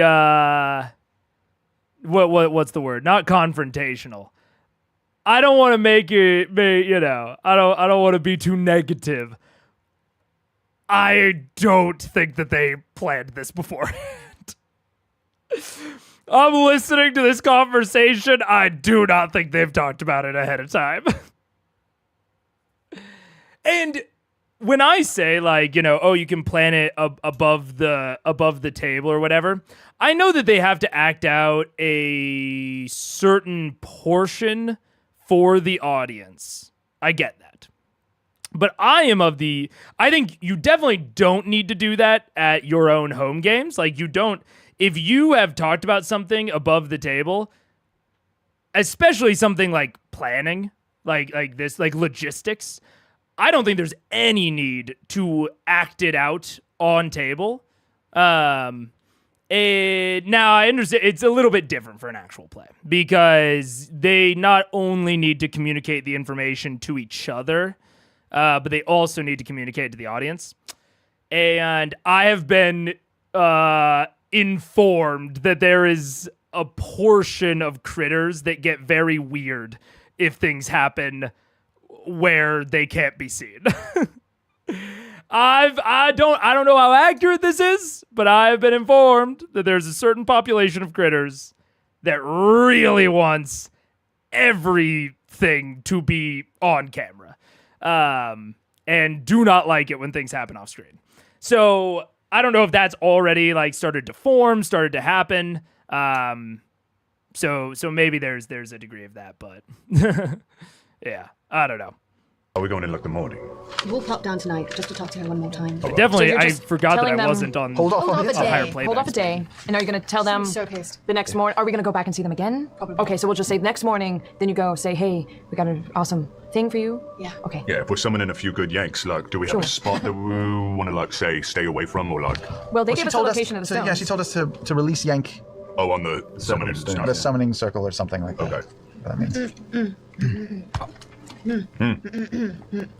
I gotta go pee. Oh, all right. Now, also, when we were there, we weren't allowed to bring any weapons in, so you're gonna have to dump. Nothing? I'm leaving mine in the mansion. I mean, you bring something that you don't Okay, I'll mind bring putting my- down, like yeah. a... Yeah, don't bring your best, your Sunday Feathers. best. Yeah, No, leave that at home. I'll take it. I'm not gonna use it. I don't know how. Barely. Yeah. Now you've got 3 vestiges. Swing. Should we just go then? I- Can you make me invisible when we go? I can make you invisible. You can fly us down through Yeah. the cavern, but you have to be super stealthy. Okay. I'm gonna cast Pass Without a Trace on us. Okay. Don't know how that will work if we're flying, but okay. Doesn't that just cover our tracks? No, it oh, makes that's the us extra stealth rolls stealthy, thing? Okay, good. Wait, Keyleth, will you hold on to my Myth Carver sword for me? Sure. I can trust you. Of course. Oh, boy, it's a big smile. You can trust me. Okay. Don't kill anyone with it. All right. Keyleth finally has a vestige. I do. That was the last one, you guys.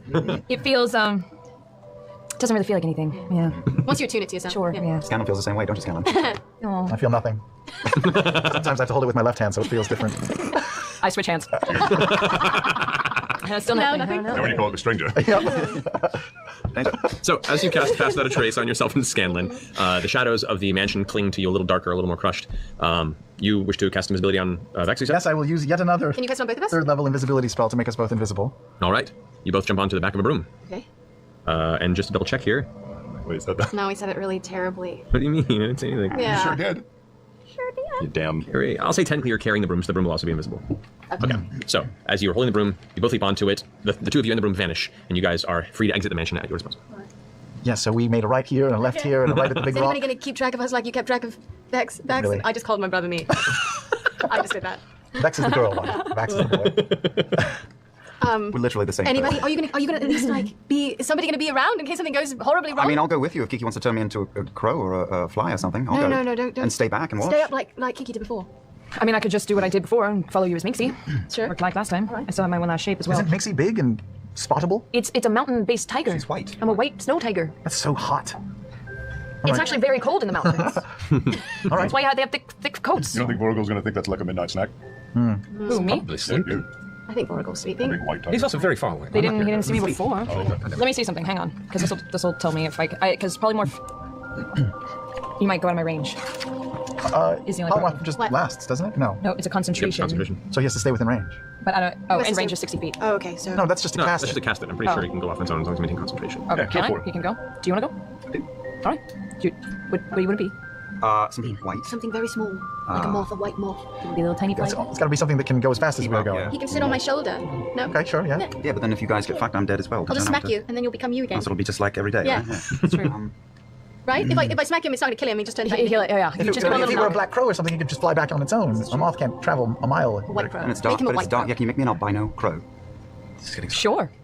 Let's do I that. don't see why not. With one yellow eye and one black eye. Oh, get on with it. I do that with one yellow eye and one black eye. All right. And as your form shifts to the first, probably albino crow to wander the landscape here in Wildmount, you are able to follow them should you so choose. I give him to match Vex. I give him one like little blue feather, just kind of off the side, you know, like a little blue streak. Yeah. But a little bit, this is in Percy's. Oh, please, God. So creepy. Go, come on. All right. All right, let's go. You guys make your way outside into the heavy snowfall across the top of the ravine. You go ahead and make a survival check. You could try and follow the tracks of the of Mingxi to the outskirts of where you guys were last time. I also handed Fenris to. Do I get to give her any assistance? assist? Like, we went this way, Like go that way? advantage? Yeah, you know what? Giving you assist. Go ahead and roll advantage on that. That's lucky. Just go down there. Dice jail already. Yeah, definitely already. 17. Okay. Takes you a little bit of time, but you manage to find your way back through the heavy snowfall. It's freezing cold. You're starting to kind of, you start to chatter a little bit, but you manage to make your way to the top of the ravine, dipping down where you find the cavern entrance at the bottom, leading in towards where Tuma and the rest of the Ravenites at least seem to have the central portion of their society within the mountain itself. You guys come down. It's a little warmer the further into the rock you travel. The snow turns to slush, then to just damp ground, to dry rock and stone. I get off the broom and put it behind me. Okay. Both still walking invisibly, with you now kind of walking behind them, hopping as the White Crow. Oh, we should do the same thing we did last time. I know you weren't here, but we turned visible, asked the guards to go. It's going to be really shitty when we get in there because she's going to hate us. Okay. All right? All right. But so... Ow! Fuck you! Stop it! I will drop invisibility. Okay. Are the guards around? You guys are just on the outskirts of the entranceway. No, we'll stay invisible till we get to the guards, I guess. Or instead of the town, or outside of Tumas. Wherever we... I thought we were already in the cave. You're inside the cave, but there's a path in there, and then it opens up into the actual subterranean village, and then in there across from this kind of fountain area is where Tuma's tent is. Where did we meet the guards last time? As soon as you enter the main village area. That's where we want to meet them again. And so as you both drop your invisibility guys with your White Crow friend kind of hopping behind you, the same two guards are still patrolling. Only one of them notices you, turns around and gives an odd look, his head cocked to the side as he grabs his spear and puts it towards you again. Yep, same routine. We'll leave our weapons here. This is my friend Vex. We'd like to see... I didn't bring any weapons. Tuma, again, I know it's very upsetting that we have to make these night calls like this, but it's very important. I speak in Draconic, I say sorry. My friend rambles. My broom picks up behind me. Yeah, exactly. It just vanishes forever. Keeping the spear there, yells out, "Kah!" And the other soldiers wandering turns around, looks and sees, steps over, puts his spear down. They both have a conversation briefly.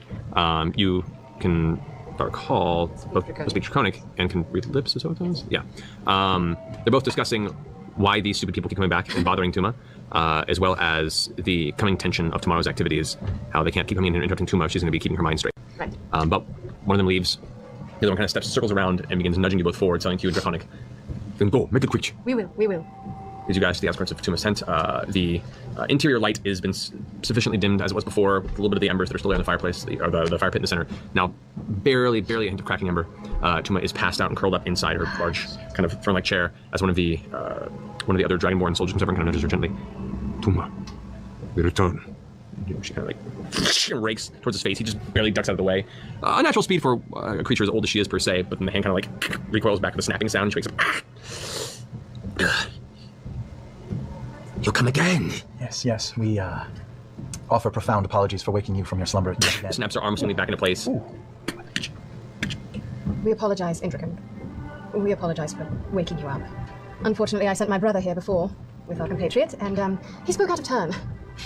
We're actually planning the attack the day after tomorrow.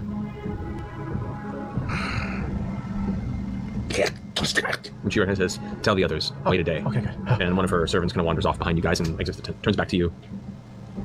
"Then, what is to be done?" We'll be releasing a very large fiend. At the spot where you told us. At the stones, yes. Stones. We hope that you will inform Borogol, that it's going to happen. He'll head over, fight. Becomes much weaker. We jump in, fight. It'll be done. Do not mess this up. Question before we go. Typically, when you've done this in the past, you inform Vorogol and he just heads on over right away? Does he need to see evidence of a hunt? How does it work? Do you typically inform him? I do not inform. Skork does the informing. Skork? Yes, Skork, I remember him. And is there some sort of hunt horn or anything that signals the beginning of this, or does it just happen? Depending on where the prey is, whether it be nearby forests or presented in chains to the center store. I will say, to Matt's credit, he was already being, I thought, pretty efficient last time and going through it pretty quickly. He's going through it even quicker. I think that Tuma reasonably could have argued or questioned or been like, "What the fuck? Why? What is going on? Why are you changing your mind?" She doesn't ask any of that shit. She's just like, "Okay, cool, we'll change it, whatever." And I think that is good. That is a good choice on Matt's part. If they have another plan, let's enable it and let's just get there. So not having Tuma give more than she needs to and having her just kind of agree through, I think is definitely the right choice. Of which I sent you. Borogol begins the chase. He won't be in chains, exactly. Is that all right? Just keep it there. Ooh, okay. And if we don't want to mess this up, if Voragol were to see anyone near this summoning circle, would he be suspicious or would he be okay with it? If it is not a Ravenites, would probably make them part of the hunt. Okay, good to know. Good to know. Good news. Good, great. Is that all? That's all. There's all. Be pleased. We will see you in a couple days. There's like 50-50 chance that we'll come back again tonight. No, it's not. No? We're not. 60-40. Let's just go. All right, we're out of here. Leave me. Sorry. Again, I Get a good sleep apologize cycle in before. for my brother. She'll eat. Doesn't even like pay you guys any mind. Just curls over, kind of takes her I'm bowing. heavy robes and like wraps them around her and curls them into a small little bundle of old dragonborn woman. The rest of the soldiers kind of close in, cutting you off from her, and they all give you the very stern look that you have seen many times that tells you get the fuck out. Let's fly home. Oh, You make us invisible. oh yeah, invisibility yet again. I'm out of third level spells. How's So that a trace still active on us? I would say it's been Up to an hour? Yeah, it'd still be active. As they're leaving, not wanting to get left out, I fly down from the air and land on my sister's hair and like a cat, like into the top of her head. 5 or 7 or 12 times. Thank you. Oh, it's so tangled. Instantaneous bedhead. Yeah. You can't even see it, but you can feel it, and it bothers you. All right, you guys both invisible. The bird clutching to your side. You take the broom back up into the snowy storm. I need you both to make stealth checks with advantage. I thought we were invisible. We're invisible. Yes, I've made us invisible again. Yes. Okay. Big bonus. Stealth checks with me. I might have squeezed one out. With advantage? Yes. Plus 10, right? Plus 10 to whatever you want. Snap. 12, 22, 36. 24. All right. You guys make your way up out of the ravines, up onto the top of the snowy banks, the top of where the cliff sides are. Eventually, over the next 20 or so minutes, finding the shimmering outskirts of the Scamlin's doorway, joining the rest of the party. And, Fuck off my head. Piece of which the entire journey, which Polymorph lasts for how long? An hour. As soon as you get to the top of the ravine, the white, the white crow face down in the snow. I think it's an hour. Speaking of which, hold still. It's a little Oh, bit do of, I have a thing? It's a little bit of bird shit, right? I thought you were serious. Sorry. Thankfully, that doesn't transform either. Oh. Make your way back into Skim's mansion. While they were gone, I, with Fenthras and Whisper, was playing make-believe Archer Vex, like a 12-year-old in the bedroom with a Nerf bow. As you enter the front of the Skim's mansion, you see this kind of clustered Keyleth in the corner who's pulled Whisper back in Fenthras. And this goes into the wall. It worked! It worked! How'd it go, guys? Give me the bow right now. Cold busted. That might be like a cool combo move with, you know, I was just, I'll think about it. yeah. Thank you. Uh-huh. Did you take it well? She did. Yeah, Said she would. she's a night person. She's okay. Right. You did catch on the way up, Vex, that even through the dark, sleet-covered, snow blaring night, there's the faint hint of light blue sunrise in the distance. Oh, shit. Okay. We didn't We didn't sleep. We need to sleep. All right. Percy's Wait, been sleeping. should we see if we can get Pike first? First? Yeah. Do we have any spells to do that? Well, Might have to get her out she's to got the take thing. a rest. I mean, I can try and scry. Normally, What if you take the stone, pop over to her, then use tree stride and come back? Boom. that I can do. Yeah. You have another tree stride in you? Didn't we just get here today? We did, but if I burn a higher level spell, then yeah. All right. But I mean, what's the matter at this point? Yeah, let's get all our ducks in a row. All right, I'll be right back. See you guys in a minute. Bye. A minute passes. A minute passes. This is like when you walk the same direction. Yeah. Like you say bye, and then you walk the same direction to the car. Waving my hand like 6 inches in front of her Awkward quiet. face. You hear Kima snoring with her back against the foyer wall. Just eventually, the stone begins to glow and pulse like a dull, frozen heartbeat. Keyleth, your eyes open, you see it flashing in your hands again, and you look up real fast. Before you can say anything, your mouth opens to say goodbye before you guys in a vanishes in a minute. swirl of glitter and blue light. Oh, shit. Now, Pike, come sit down.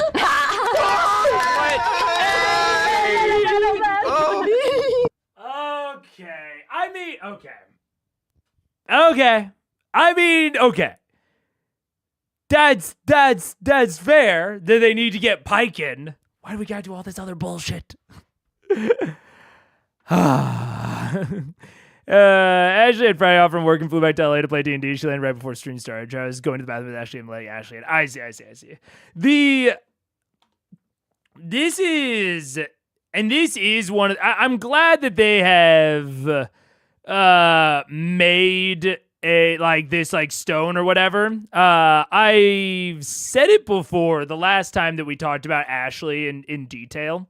Because I love Ashley. I love it when she's there.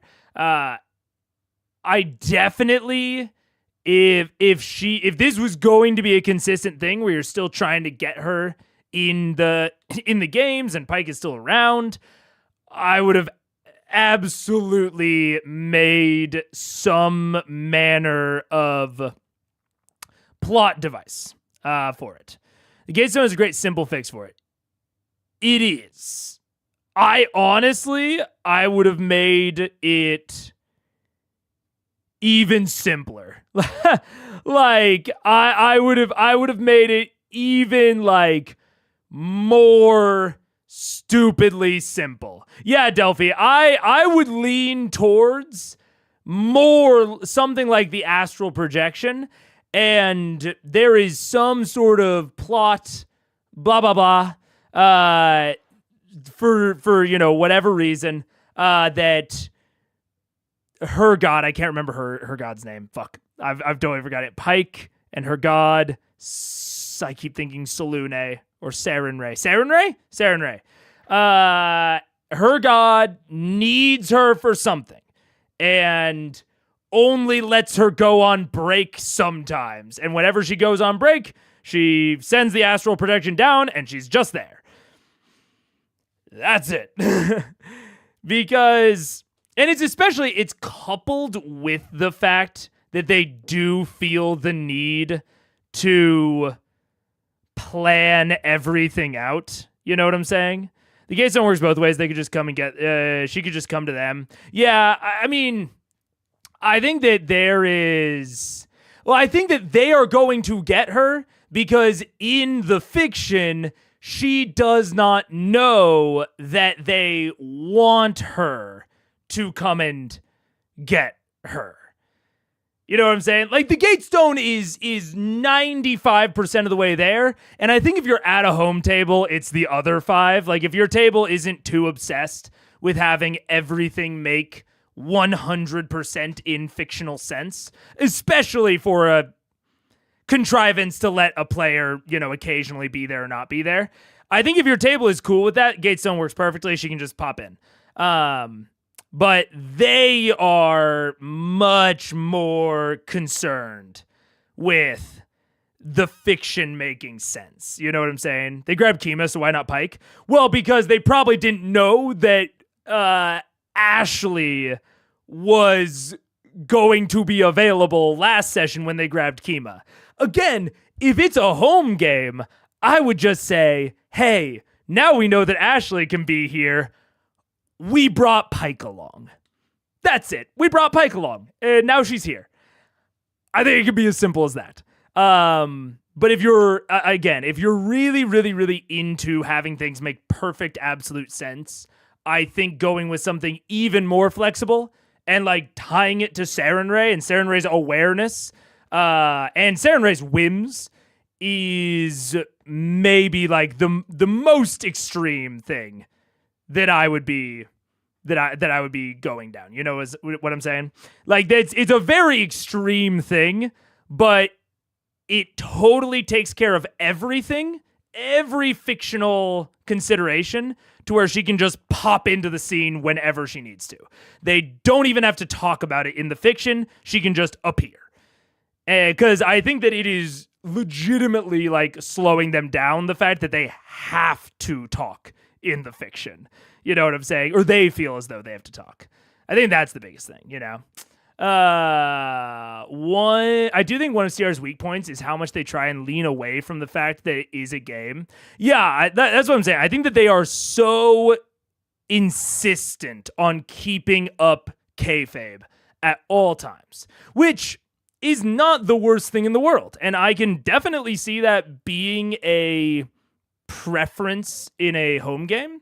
But even if you are that obsessed with the kayfabe, I think that there are then some better ways to do it than the Gatestone, because the Gatestone still requires some like chores if you want to keep up the kayfabe. Which, by the way, so that I don't use that without folks knowing, I misspelled it. Kayfabe. Kayfabe, a tacit agreement between professional wrestlers and their fans to pretend that overtly staged wrestling events, stories, and characters, etc., are genuine. And they are obsessed with it. You know what I'm saying? Yeah. If a dragon... Wait, what? The Gatestone works both ways. She could just come to them. Wait. Yeah, I don't know.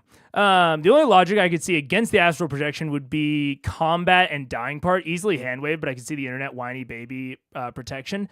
Say that the projection is like the Matrix. You know, you die in the game, you die in real life. It's Sword Art Online. If her projection dies, so does she. Like, the projection is soft magic. We can just rule that if the projection dies, she does too. You know, easy. That's what I'm saying. Like, the Gatestone is fine, but it just leaves too much shit. I can suspend my disbelief to have Pike gate to them so because she misses them. Sure.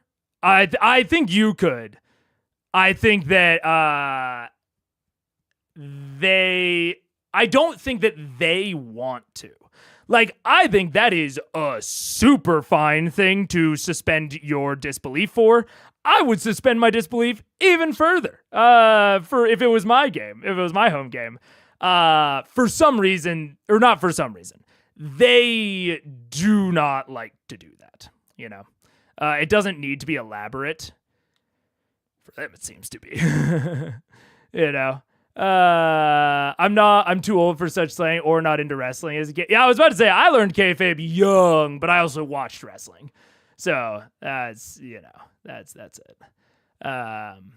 It's also worth noticing that this is basically 10 years old. The attitude to keeping up kayfabe was stronger than it is now, especially in the face of people constantly saying that they are cheating in their defense. Yeah, that's fair. That's honestly fair. I think that the desire or the preference to keep up that kayfabe, I think that is a valid personal preference that you could even have in a home game. But I think if you are going to go that far, then you should go a little bit further with the contrivance that gets her back into it. You know, if you are like, because I'm not saying that they should change how they handle that sort of stuff. I'm saying if they're going to handle it that way, they should make an even easier way for Pike to get back in. You know what I'm saying? That's what I'm saying. Because like I said, I could see some home games that want this level of kayfabe. I can totally see that. And if you are at that sort of table, yeah, I would go further than the Gatestones at that sort of table. At a table that's more willing to hand wave or suspend disbelief, then you don't need something as complicated as the projection, you know? It's not even that complicated, but Pike really just needs to get rid of all this blind spot. That's what I'm saying. Oh, man. It's so tough knowing that this doesn't really get better until Campaign 3. Actually, that's not true. That's not true. I've heard that it does get better, but that it doesn't get like resolved until Campaign 3. And that's so sad because I do love Ashley. And I wish that she was as much a part of the cast as everyone else. But she just ain't. Their cast is currently 6+1, unfortunately. Hello! I like your jacket. What's your definition of resolved? I would like her to just be a normal player. But I am aware that even in Campaign 2, she's kind of in and out. But I have also heard that like in Campaign 2, they like work it in a little bit better than they do in Campaign 1. So I wouldn't call that resolved, but I would say that that's, you know, better. I think making it easier would feel to them like them to break kayfabe. The Gatestones is a realistic thing for them to have in the context of magical items. The direct involvement of a god might feel too convenient. Yeah, I guess. But man, oh man, oh man. Man, oh man, oh man, oh man. It's... I can see that. That is a level of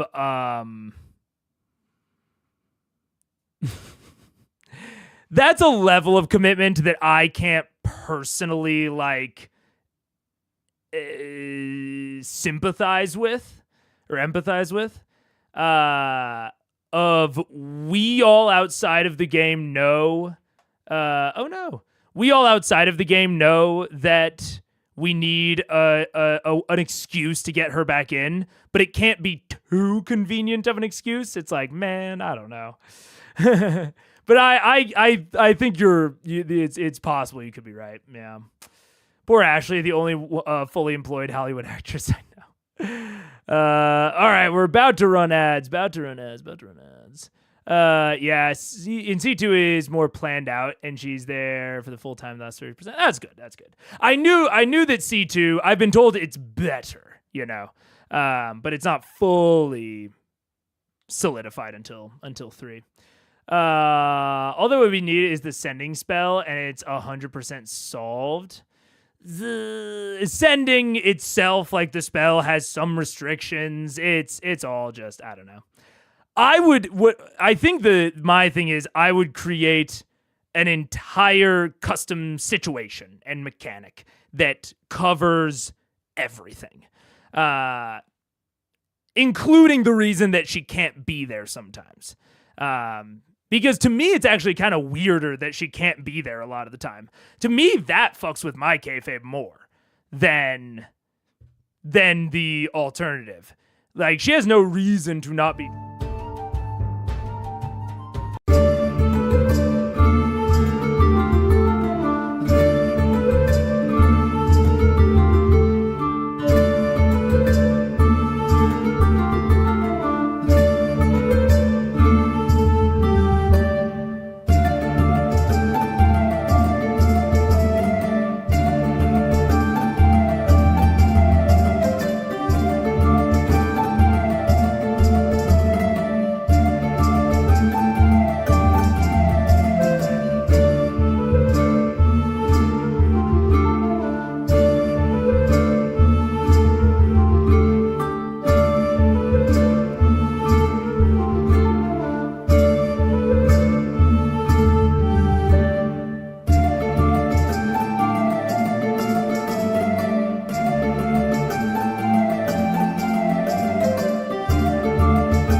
What up? Ah! What the fuck was that? My fucking... I don't know what that was. Something just happened to my desk. What was that?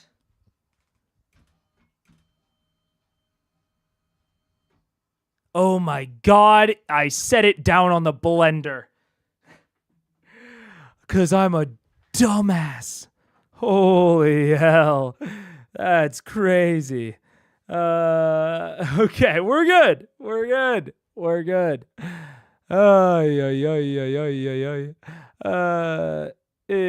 got an ad both times. You ever make it? Let's go. Very good.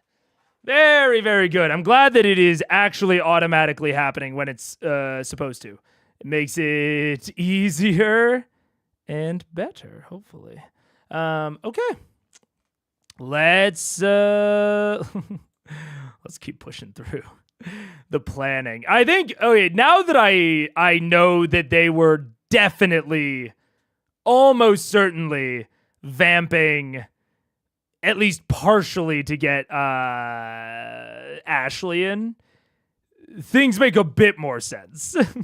And it also makes sense the sort of not necessarily planned nature of things, especially if they didn't know exactly what time she would show up. You know, it's like, oh, we should wait until tomorrow because we don't know what time Ashley will literally get to the studio.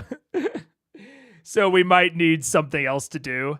Yeah, lol, never mind. I see she just arrived. She did. Yeah. I asked her to think about it. Oh yeah. But that makes more sense. It makes more sense. Okay. Just flew in. Yes, yeah. Just here we go.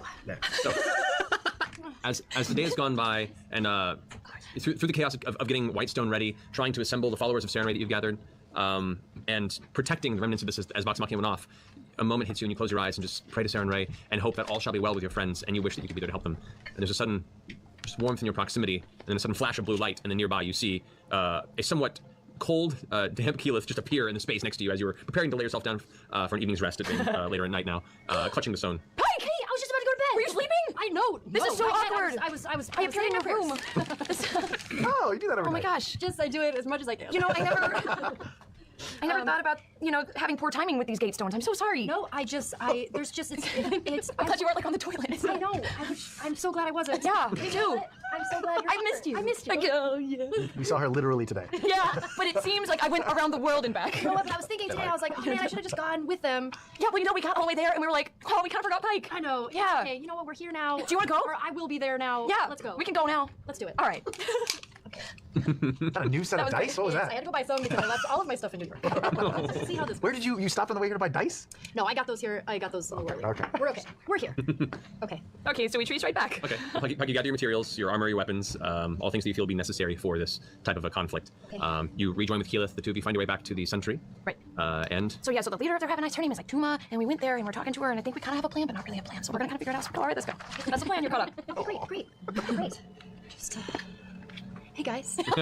so as the spell finishes, the Sun Tree opens. They step through the portal into the slow crawling sunrise. That is, the sun hasn't quite crested, but you can see through the snowfall, which is lessening at the moment. The distant kind of light blue is getting lighter and lighter. You probably have another 30 minutes before the sun hits the actual horizon line. But as you step out of one of the trees that you created previous when you were journeying to the ruins of Draconia, you do see about 150 feet off the shimmer of the outside of Scanlan's Mansion's door. Oh, great. Pike's good at that. Quiet. We stealth there. We're gonna stealth. Crunch. Both of you guys roll stealth checks. Oh, please. Jesus. Oh, Jesus. This is so great. Now we can all die together. Oh, I'm going to stay put in the With mansion. disadvantage, Pike. I have Oh, that's a natural one. Wait, what? I don't think I can get worse than that. That's one. Two natural ones? What? No. Oh my god, the dragon's going to fucking kill us right Oh my God, Pike. Oh my god. The plan hasn't even started. Our plan. Dice down. We're all about to lie down for a 3-hour nap? What are you talking about? Off to a great start. As you guys begin stepping through the snow, Pike, you take a step and you hear this strange sound, and you feel this kind of slight shift beneath your feet. And you watch as some of the snow begins to trickle off the edge of the cliffside. Pike? I'm gonna not move. Don't move either. Run! Do we not move or do we run? We should run. We should run because it's probably coming down. I'm Run! Both push off running. A portion of the cliff actually shears off and begins to slide down the side. Pike, you can go ahead and roll a dexterity saving throw fast. Oh, God, Matt! Why are you trying to kill her right when she gets here? Yeah, Matt, why did you roll 2 natural ones? God, I hate these dice. Wait, what did you say it is? Dexterity saving throw. I can't burn a luck on her, can I? I get. I mean, okay. Obviously, Matt did not roll the natural ones. Of course. But in the defense of Laura Bailey here, I don't love this. Like, all of this conversation is that we were just having is about like how to get Ashley into the scene. And I think that no matter what, if you have like a player that you want to get in and get them participating,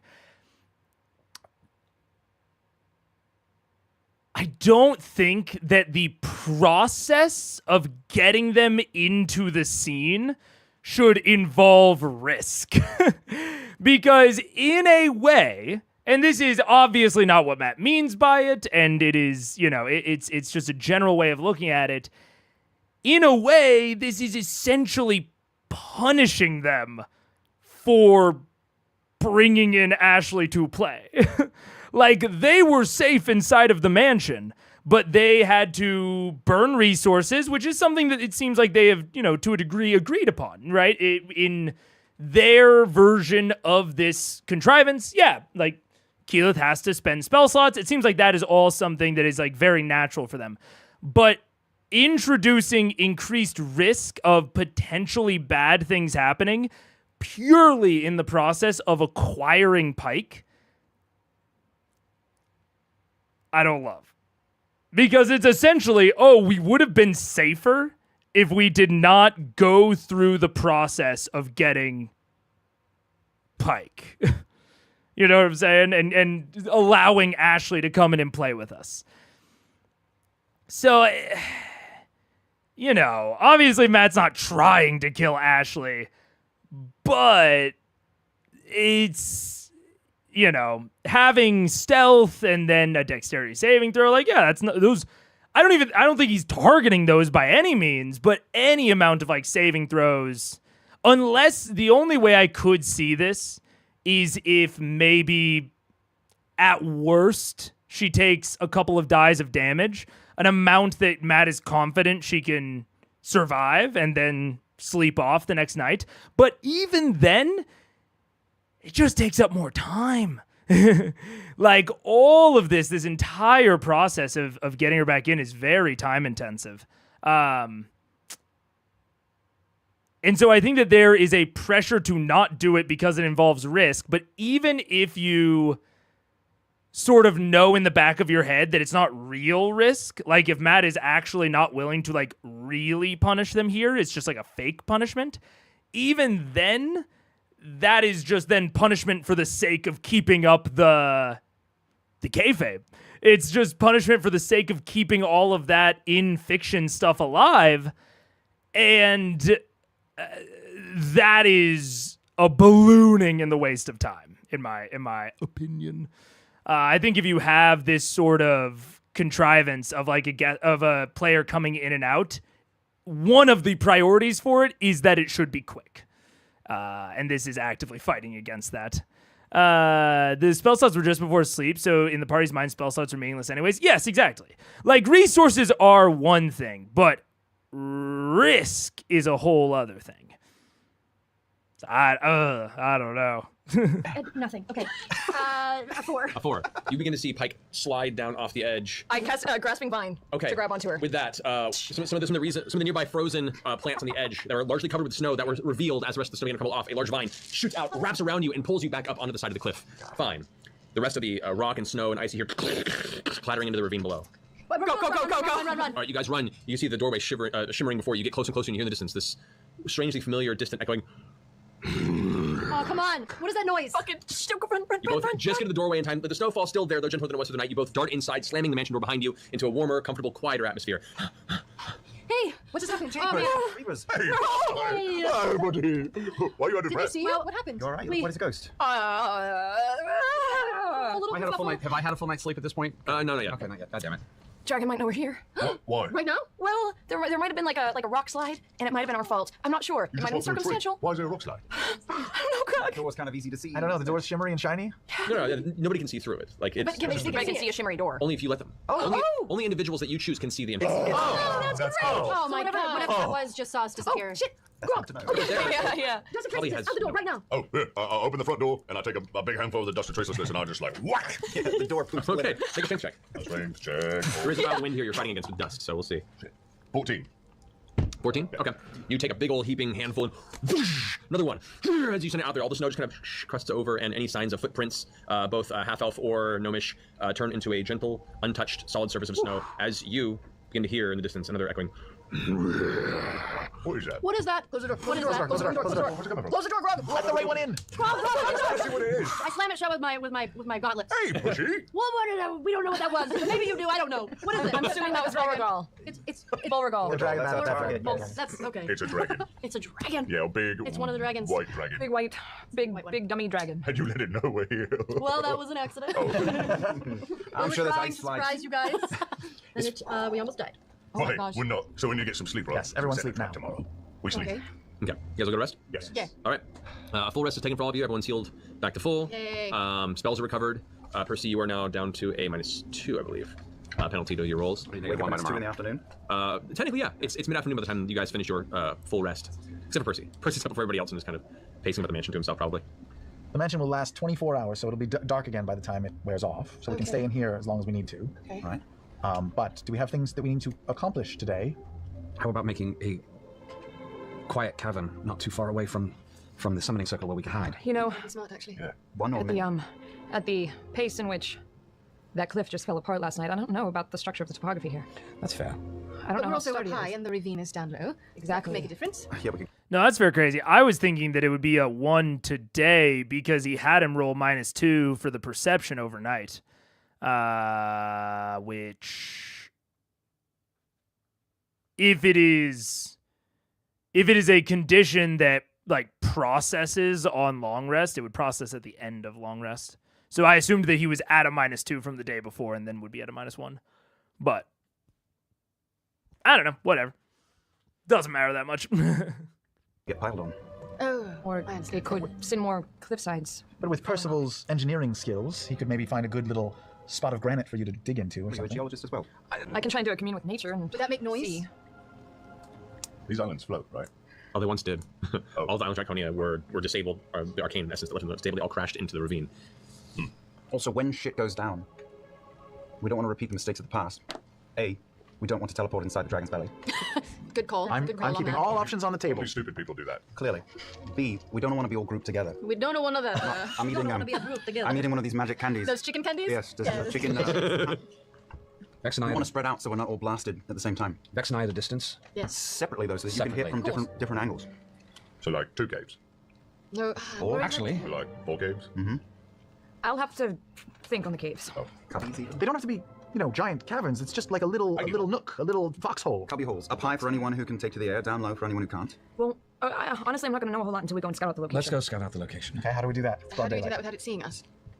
We become. I've got something I've never done before. What is this? It's called invisible reconnaissance. Almost. Okay. Oh. It's called animal shapes, and it's basically like polymorph, but for all of us. What? I can turn us all into whatever we So we want. don't just look like cows, we are Our cows. Quick question. In all of our time here, when we were scouting before and when you two jokers were going to go see Tuma, did we see a bunch of animals around? I have not seen very many animals. I don't. Within the ravine, there's been very, very few. What animals you have seen have been like a few flying owls, other carnivorous birds that are generally scavengers. You've seen maybe a few small wolves that are just kind of picking through the ruins, eventually scattered off like white snow wolves. I mean, as long as being animals isn't going to make us like a midday snack versus being like raven eyes. I will say this: I love the sound of this spell, but wouldn't traveling mist be really undetectable? Like, could we mist around? You know, it's almost debatable. Because the mist still, we look like But if there's an unnatural there's a mist. snowstorm out there. We're just going to be one with the clouds. Is there a snowstorm? If you guys glance outside of the mansion and look, it is not a snowstorm, but there are heavy winds. You can hear the like multitudes, like a cacophony of off harmonies of winds at different portions of the distant ravine that are all kind of howling together.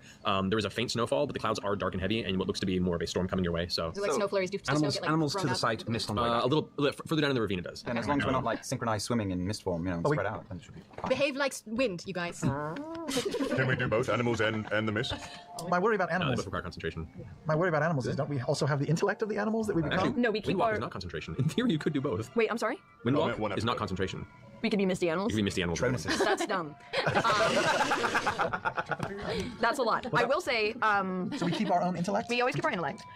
Animal shapes last for 24 hours. Very cool. And Can you go back and forth? I'm gonna find that out right now. That's the question. Probably one time. It's a flock of birds. That's not. I feel like A flock of hawks. Well, and Vorgol's not gonna give a shit about birds. A flock of hawks, they don't go together, but a flock of pigeons do, or a flock of geese. I don't want to be food. I want to be something to eat. While they're debating, I pull Whisper Sparrows. out and I chuck it into a wall Oh, and teleport to it. that's cool. I pulled out of the blink back belt.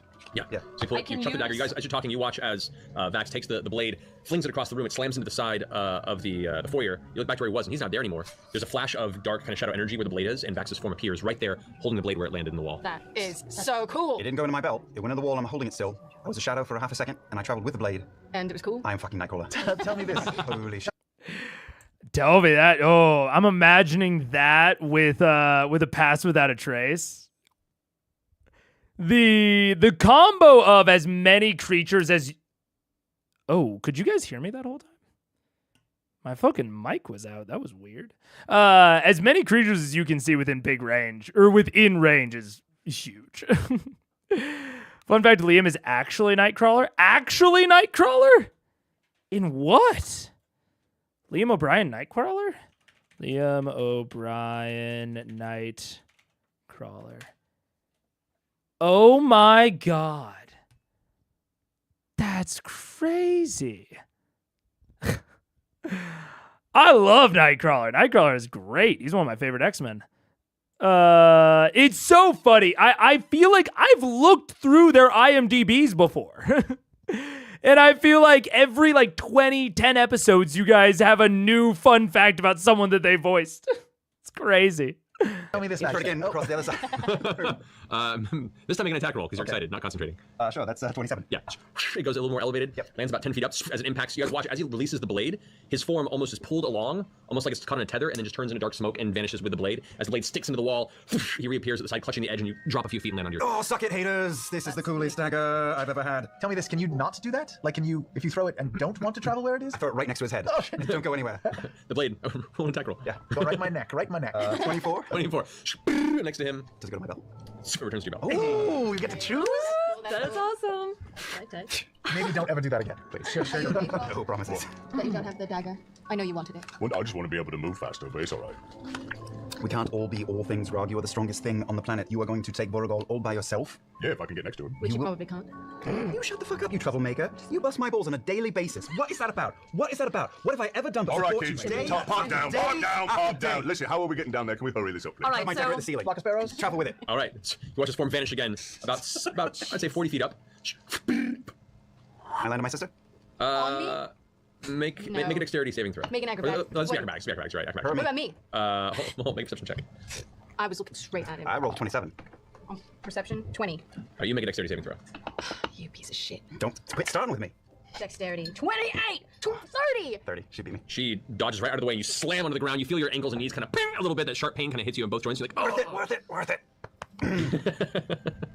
So anyway, back to the plan. So with animal shapes, I can actually decide what animals each of you can be, so we can all be different animals. Furthermore, on my action, I can use it to transform you guys into a different creature. That's pretty cool. I like how excited you are about this. I'm so excited. I'm wondering if the mist form would not be no better. Yeah. But the animals are really, really cool. Can we go in and out of this form? That's the thing we can do. It takes a while, minute. but It takes a yeah. minute. We're not in the middle of a fight, hopefully.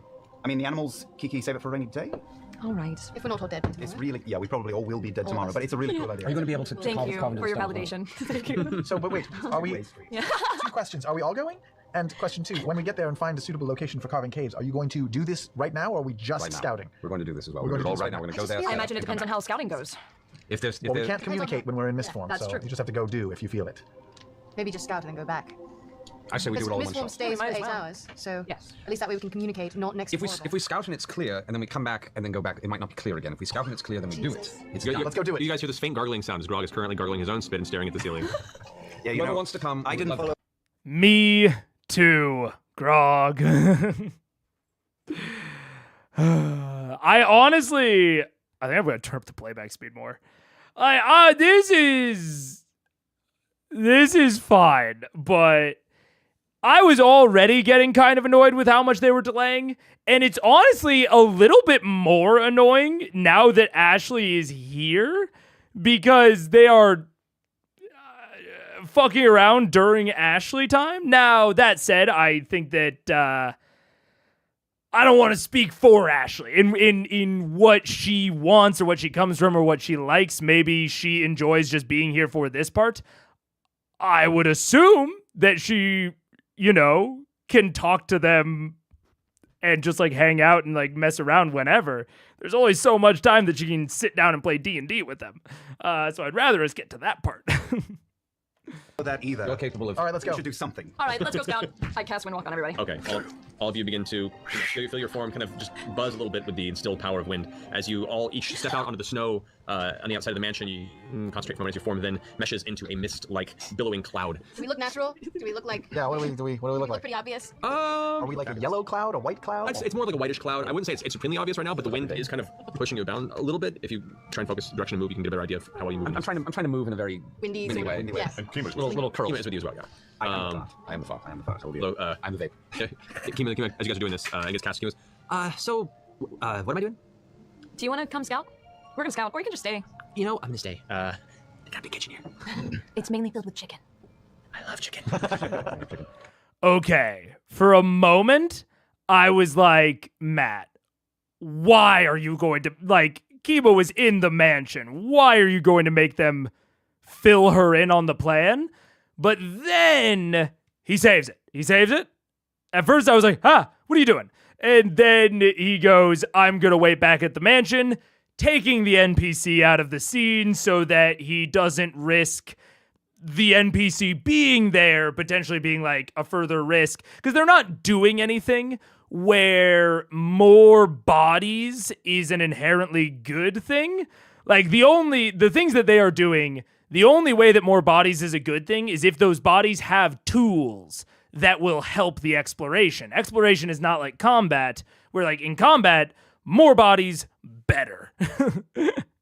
But exploration is not necessarily like that. So I think it's a good choice because I think that Matt was just going to let it ride without mentioning Kima. And then they mentioned Kima.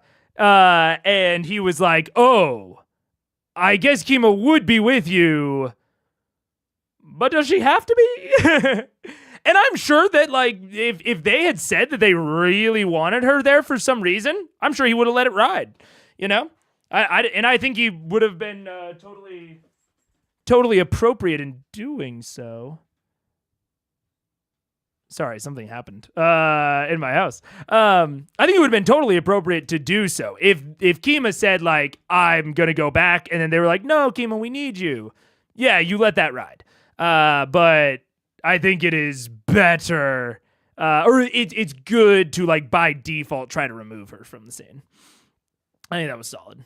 Would have been funny, Matt just added Kima disadvantage on stealth checks, natural one. Borgal sweeps it again because he hates heavy armor. I'm saying, dude. God, yeah, maybe not the best DMing. There's also a training room several levels down if you want to go smash some shit with Want to get some chicken? I'm gonna smash some shit. And there's the spa under that. I don't think I've been to a spa. Does that also have chicken? Yes. If you wanted it to. You could bring it down there. Yeah. This is the best place ever. It is. It really is. In a gym? Yeah. Come back when you need me. She goes and runs off to the kitchen area. All right, you guys, stepping out, kind of keeping the focus on the spell. You move half speed through this weather in mist form. So your 300 feet per round speed, whatever it is reduced to a mere 150 feet. It's okay. It's more for appearance. Correct. So what are you guys doing? Are you coasting through the ravine? Are you heading directly or trying to go overhead? I want to go to the Summing Stone. I'm going towards there. But we discussed before we left that we would mainly stick to the lowlands and the ravines to get there. That's interesting. It's an interesting little nugget that they move half speed through this weather. That's an interesting little nugget. I wonder, and if I was a player, I might be wondering if that also applies to Vorugal. Which is potentially, especially because Keyleth almost certainly has, there's a druid spell that's control weather, right? I think it's because there are clouds and there's wind. Are we sure that it's not just because the wind is I'm essentially thinking of this as air difficult terrain. Would that only apply to them if they are mist? Like if they were all birds, would it not still apply? I feel like it would still apply. At least that's my current thought process, at least. I would assume White Dragon moves okay in a snowstorm. Maybe. I mean, the concept of in the air difficult terrain is not raw. If or at least it is not directly established in raw, if I'm not mistaken. So I think we're in the land of experimentation here regardless. That might be an assumption that a white dragon moves okay in a snowstorm, but I don't know that. And regardless, that's not even necessarily where I'm going with this, is does Vorugal also get slowed down by the snowstorm? My wonder, because I believe that D&D control weather, I believe this is a druid spell that Kiki would have access to. Let me confirm. Yeah, 8th level. I feel as though, yeah, Keyleth could potentially, because she can make the temperature hotter. She can make like stage 1 unbearable heat, stage 2 hot, whatever. Like, you change the current weather conditions that are determined. You can change the precipitation and wind. It takes 1d4 times 10 minutes for the new conditions to take effect.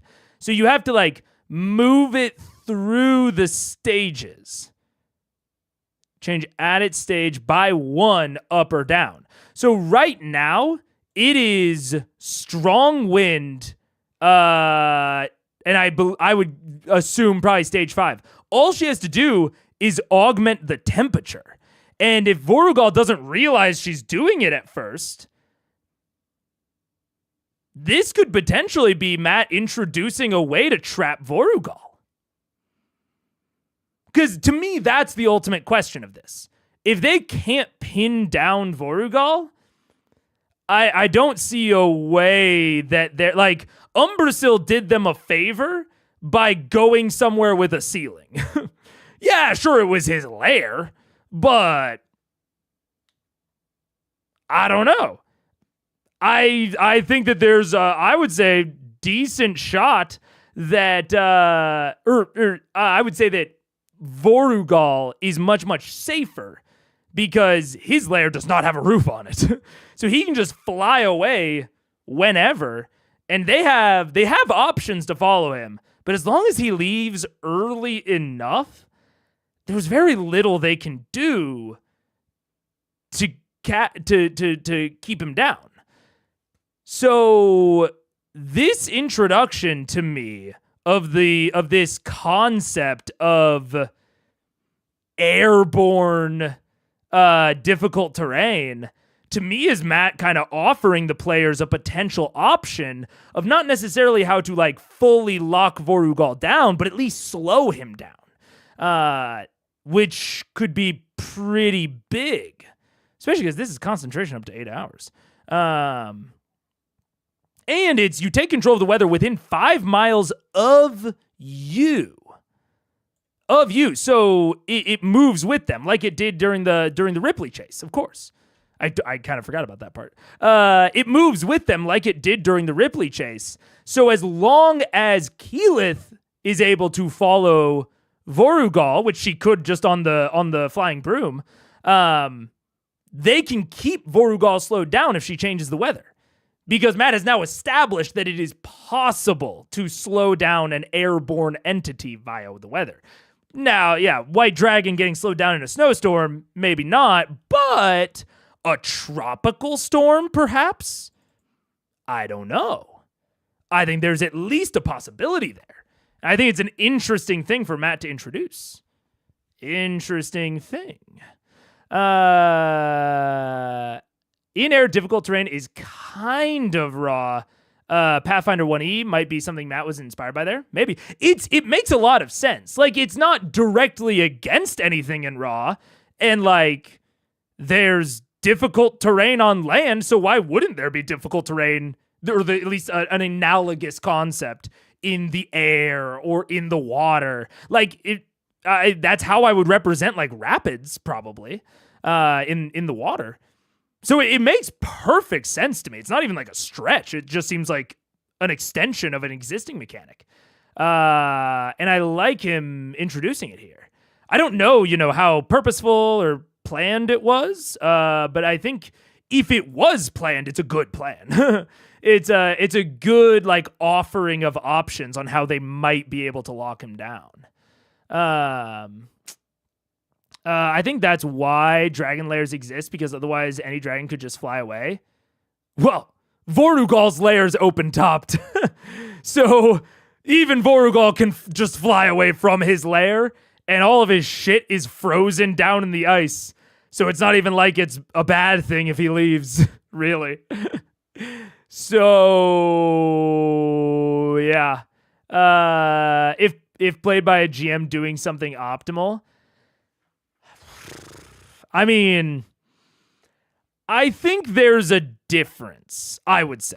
And maybe this is telling about me, but I would say there's a difference between being optimal and giving your monsters a sense of self-preservation.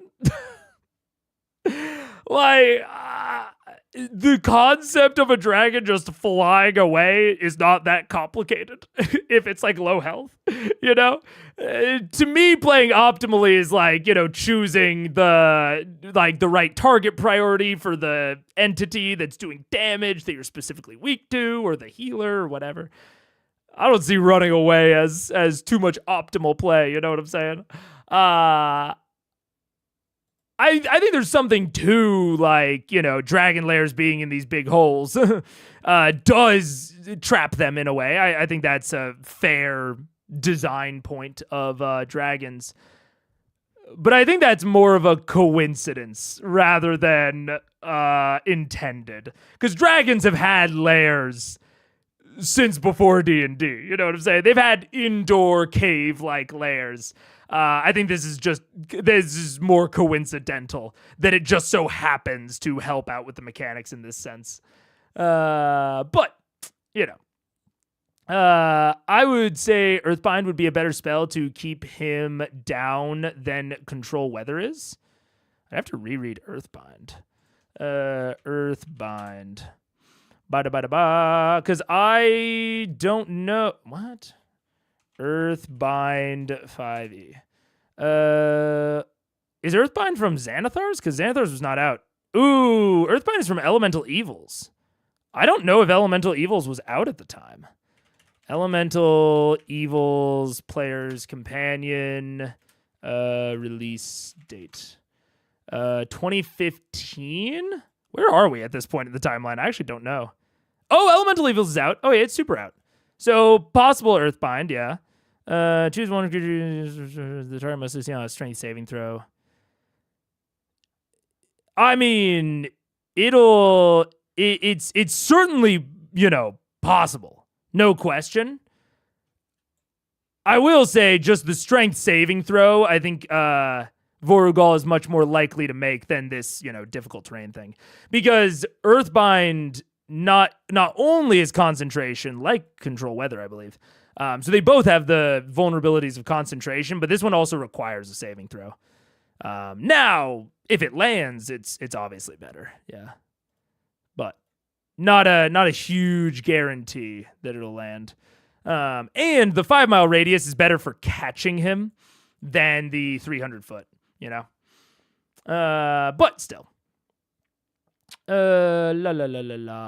Turbulence, you're in the air. What is there to hit? Some spells make a sphere of difficult terrain. Like Spirit Guardian. Yeah.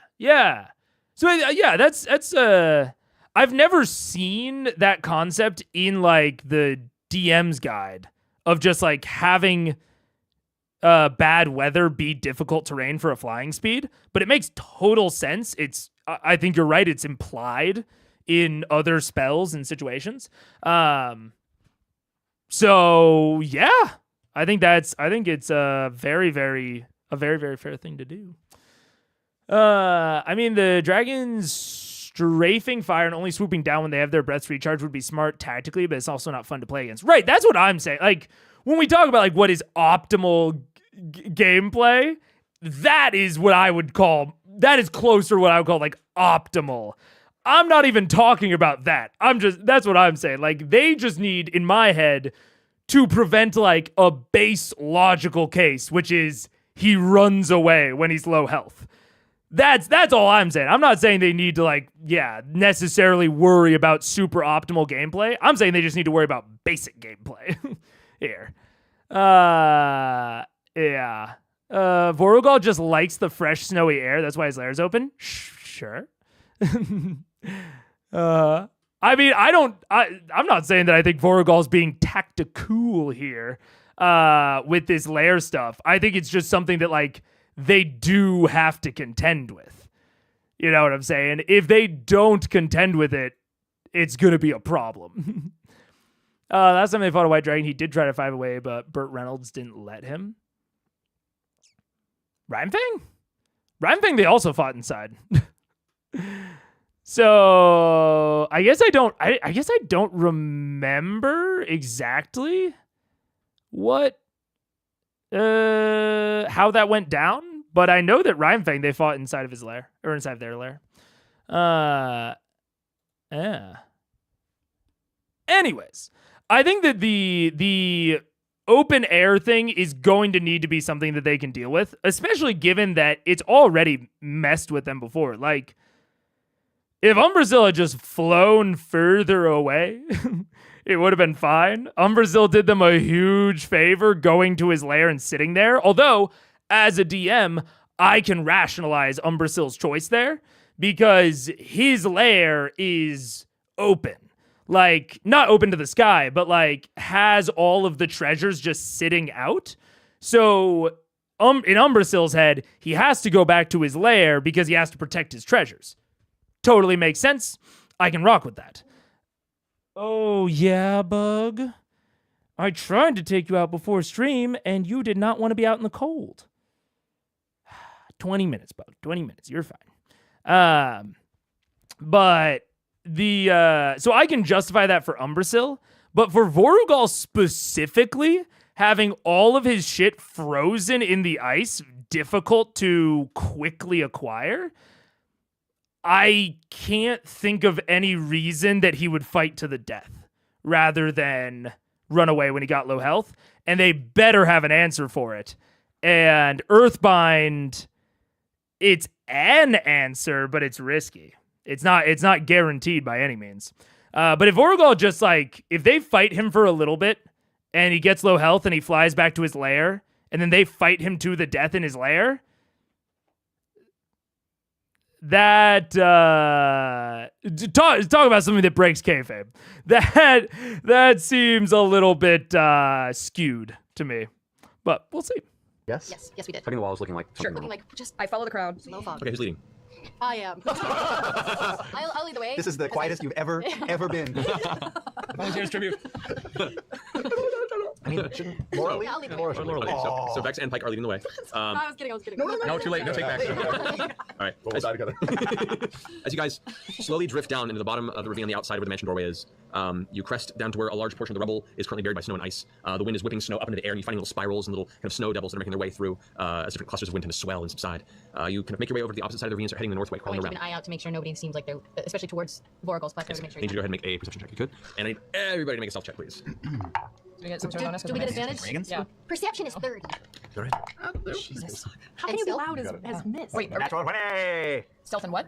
Stealth for us. Can we get to add Jack of all? Yeah, Okay. as long as you're not Also, I totally forgot. Just to bookend that all those statements.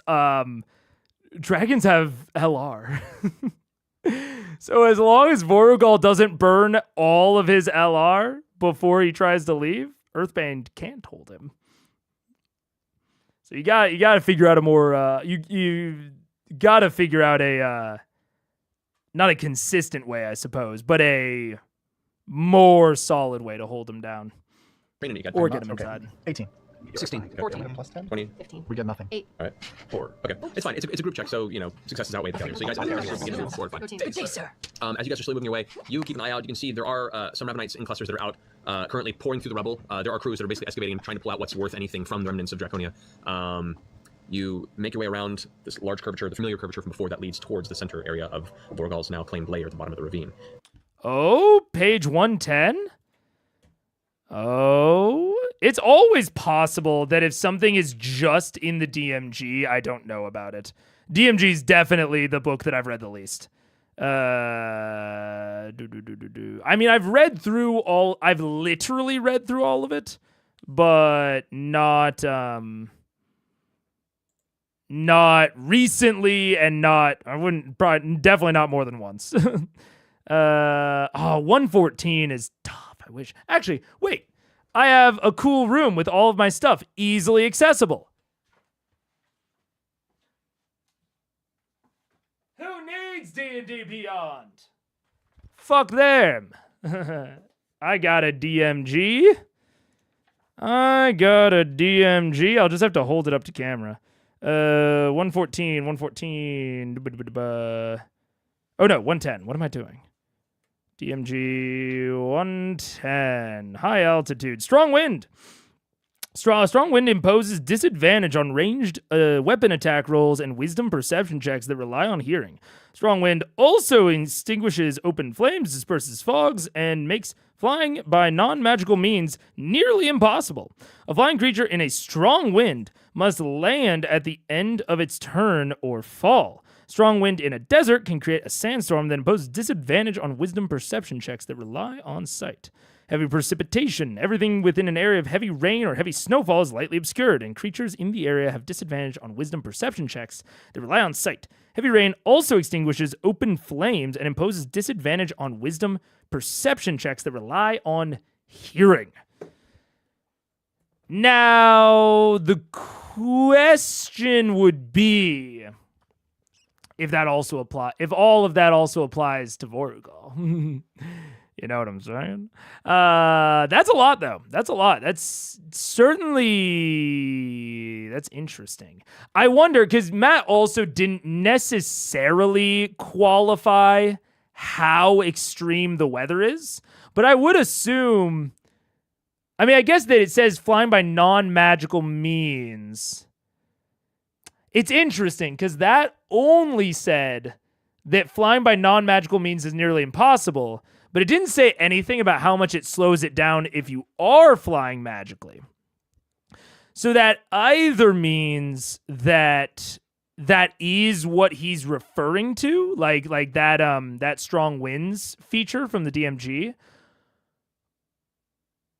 and he's just extending that to make it half speed, because nothing in that necessarily says that magical speed is reduced in any way. So it's a little interesting. I think he's still extending a mechanic no matter what.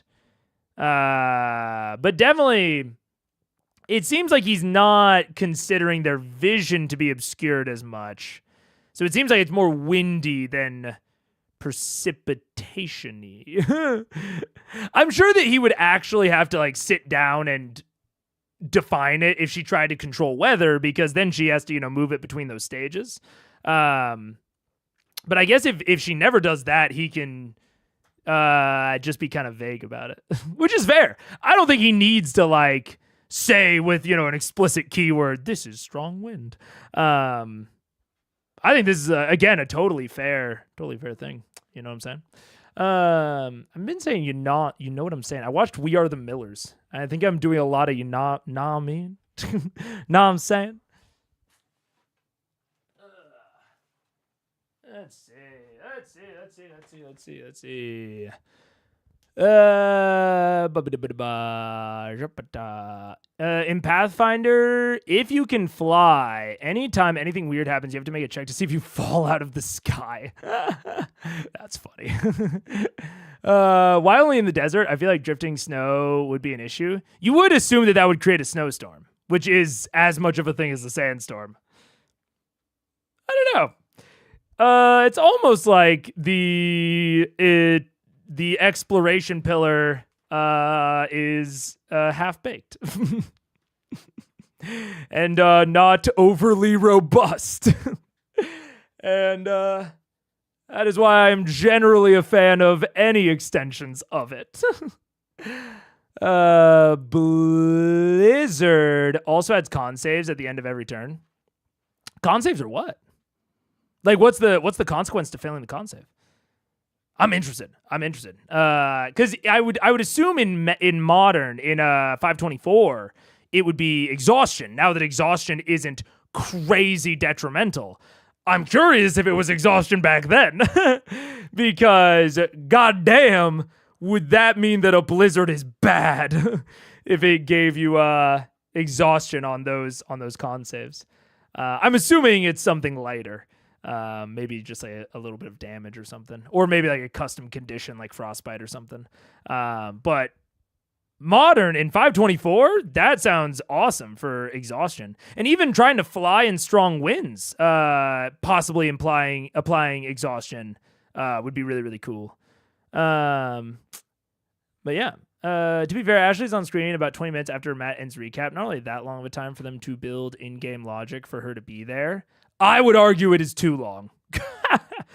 To you in the past, ARO, I would argue it's too long. In like a 3-hour session, getting not even a guest player where you have to like introduce their character, getting in an existing character that is theoretically at least somewhat part of the party, that should be 1 minute. Less, I would say. I would say that's a before the game starts conversation. They're there. So I would argue too long, but that is, I guess, a matter of opinion. I fell asleep and we haven't had a fight yet, I see. I guess we'll see. I doubt that we're going to have a fight this stream. If I was a betting man, I don't think they'll fight before the first half is over. At least let her sit at the table. Yeah. Anyways. As you turn the corner and you guys keep watch, you can see on the icy platform with the spikes that jut out in various places throughout this larger central area here. On top, you can see perched and curled up the massive form of the white dragon itself. Claws curled up under its chin slightly turned askew to the left, eyes closed, wings kind of wrapped up around and gently flapping over the sides of the top of this icy platform. It just sits there quietly, just breathing in, and you can hear the breath itself, deep and guttural, just echoing.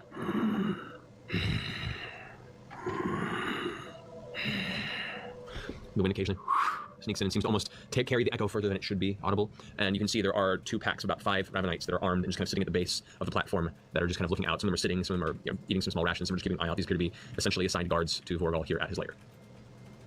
So, you guys continue past? Mm-hmm. Oh yeah. Heading which direction? Towards the summoning circle. You recall which direction that was? Is east. All right, so you head a little northward, following the curvature of this part of the ravine in an eastward direction. Eventually, you all move past an uncomfortable proximity of about 200, 300 feet within Vorgal. Seemingly not catching anyone's attention as you slowly move, following the pattern of winds. It takes a little longer to get through, but you figure it's best to look as natural as possible with the moving terrain and weather. Eventually, you turn around and begin making your way eastward away, following where 2 more portions of the ravine clump together, anywhere between 80 to 100 feet in width. It expands a bit, shrinks in a bit, but it seems to be pushing into a very, very slight grade upward. Like this portion of the ravine is making its way over probably the next mile or so to breach and hit surface. So from Vorgal, From Vorgal, heading eastward, is slowly heading up. You get let's say about a quarter mile in before you begin to see the very, very thick ice being broken by occasional snow-covered dead trees that are kind of breaking through. There are not, as you saw before, not a lot of trees in the central area of the ravine, but they're becoming a little more common as you progress forward, though many of them dead, thin, and broken in places.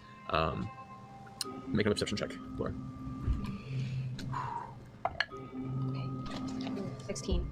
Okay, that's fine. Pushing forward in your mist form, you do see. I mean, look, I'll make this one short because this is something I've said before. I'll talk my shit for a second, then move on.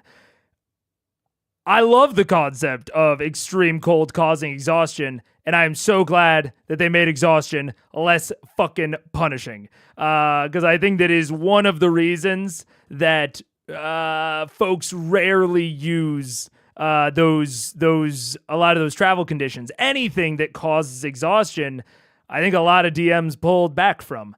I could be wrong, but my understanding is that exhaustion was not used very often in 514 because it was just so tough to deal with. So I really, all of that said, if they kept every other travel rule the same, I'm glad that they changed exhaustion because I would love to use that extreme cold with 524 exhaustion. You know what I'm saying? I thought it was at the end of the day, not like every round. I don't know. We started using the new exhaustion rules in 2024 when the new handbook came out. Yeah, you don't even have to buy the book if you don't want to. It's an easy rule to just introduce to your table. I will never play without it. I will never play any other way. We are using mostly 524 rules at my table currently. There's one or two that we maybe didn't implement. But exhaustion is easily the one that is like a no-brainer for me. I think it's substantially better. That certain portions of the upper ravine have an element of erosion to them that have kind of broken down, and there are some large stones that have kind of dropped and are jutting out of the ice formation in the ground, the snowy platform floor. You glance around and you can see that there are a loose circle of maybe 5-6 stones kind of forming an oval shape in the center, and even looking about, you can see this area seems to have seen some scuffles. It looks like portions of the walls have been scraped and clawed apart. Looks like what appear to be some heavy impacts have hit the side. If there was a place for there to be a setting ground for some sort of a conflict of previous hunts before Vorgal, this is probably what Tuma was referring to. Look down towards. Does it look like anything is around it? Currently, no. It looks pretty. Ooh. The battle. Oh no! It's all good. It's all good. Oh no! The trees fell down. Sorry. Okay. Heal, your spells are too powerful. I can save them. I can save them all. Wow, Matt. Oh my gosh, it's so pretty. So- It's so pretty. Yeah. This circle of stones here. Did you make the? It's Arendelle. He's been carving it this week. So this circle of stones, or the clusters of rock that are broken down and are just kind of sticking out. You don't know what the cultural significance of them are. They appear to have been there for a long time. Like these were not a recent series of landmarks that were presented here. These have been here for a while. But you do see a series of claw marks and damaged bits throughout the space and area that is uncharacteristic of the rest of. Okay.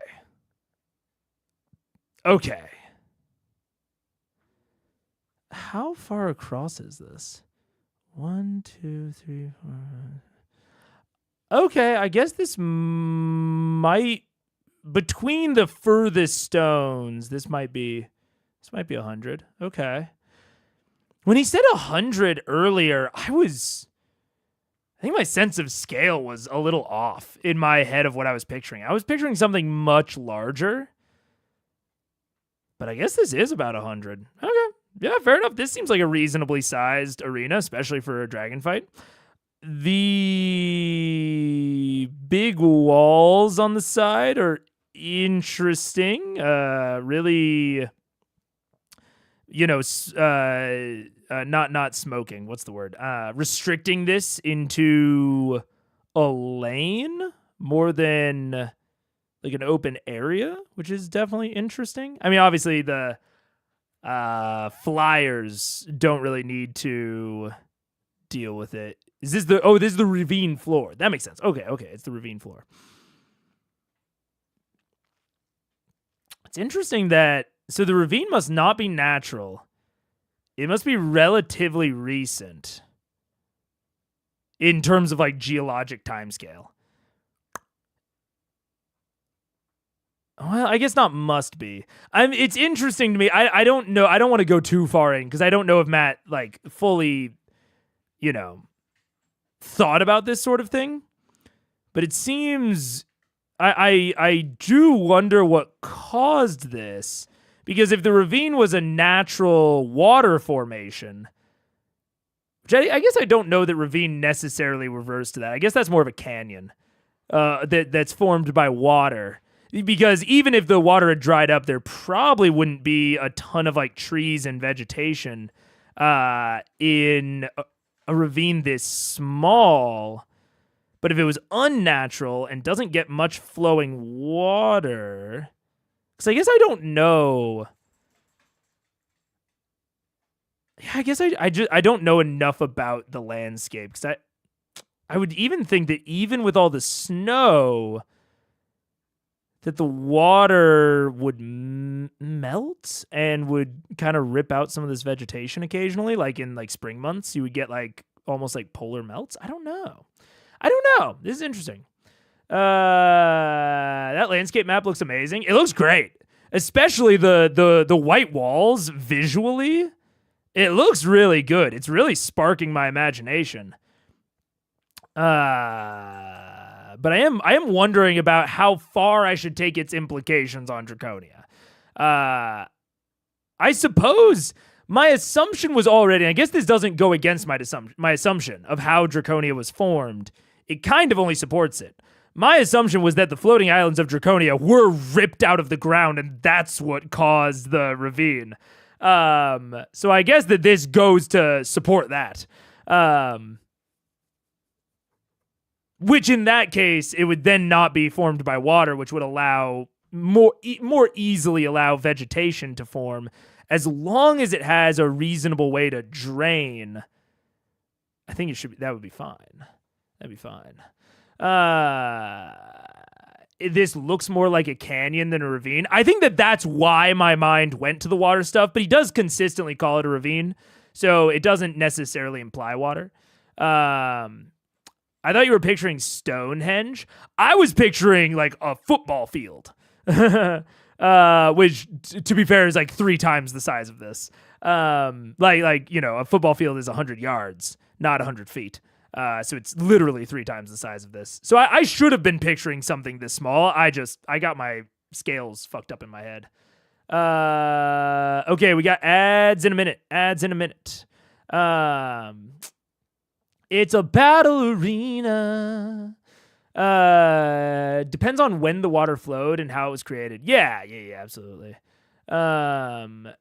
A slow-moving river would presumably deposit nutrients, making that land very fertile. Theoretically, but it would also have to have dry periods. So it would have to have dry periods for the vegetation to not get washed away once it had substantial bulk to get washed out. Lots of moss and lichen, absolutely, certainly. But these big trees are what are throwing me off. But it's definitely possible if it has like really good drainage opportunity somewhere further along, and it only gets the occasional like snowmelt water. It could. From my understanding, it could absolutely form there. Glacier erosion. Yeah, I don't know if Draconia.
deadly. Hello, you did not chase me away.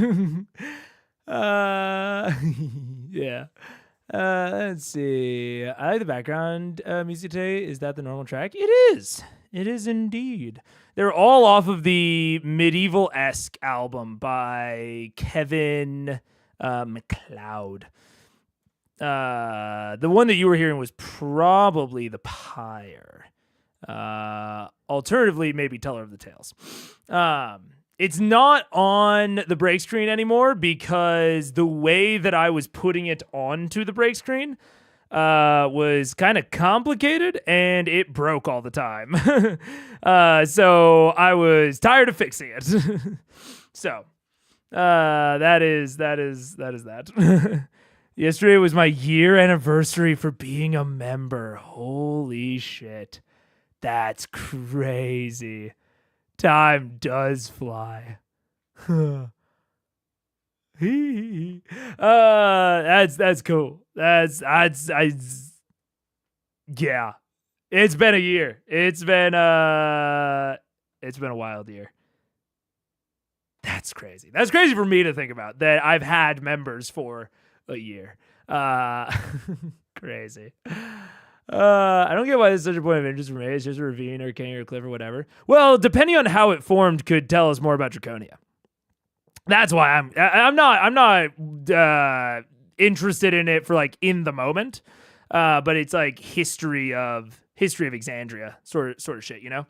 If it's a canyon versus a ravine, like if it was something that looked like it was naturally formed from water, then it would lead me away from my theory that the floating islands of Draconia were formed by coming out of the ground itself rather than being like manifested or created or something.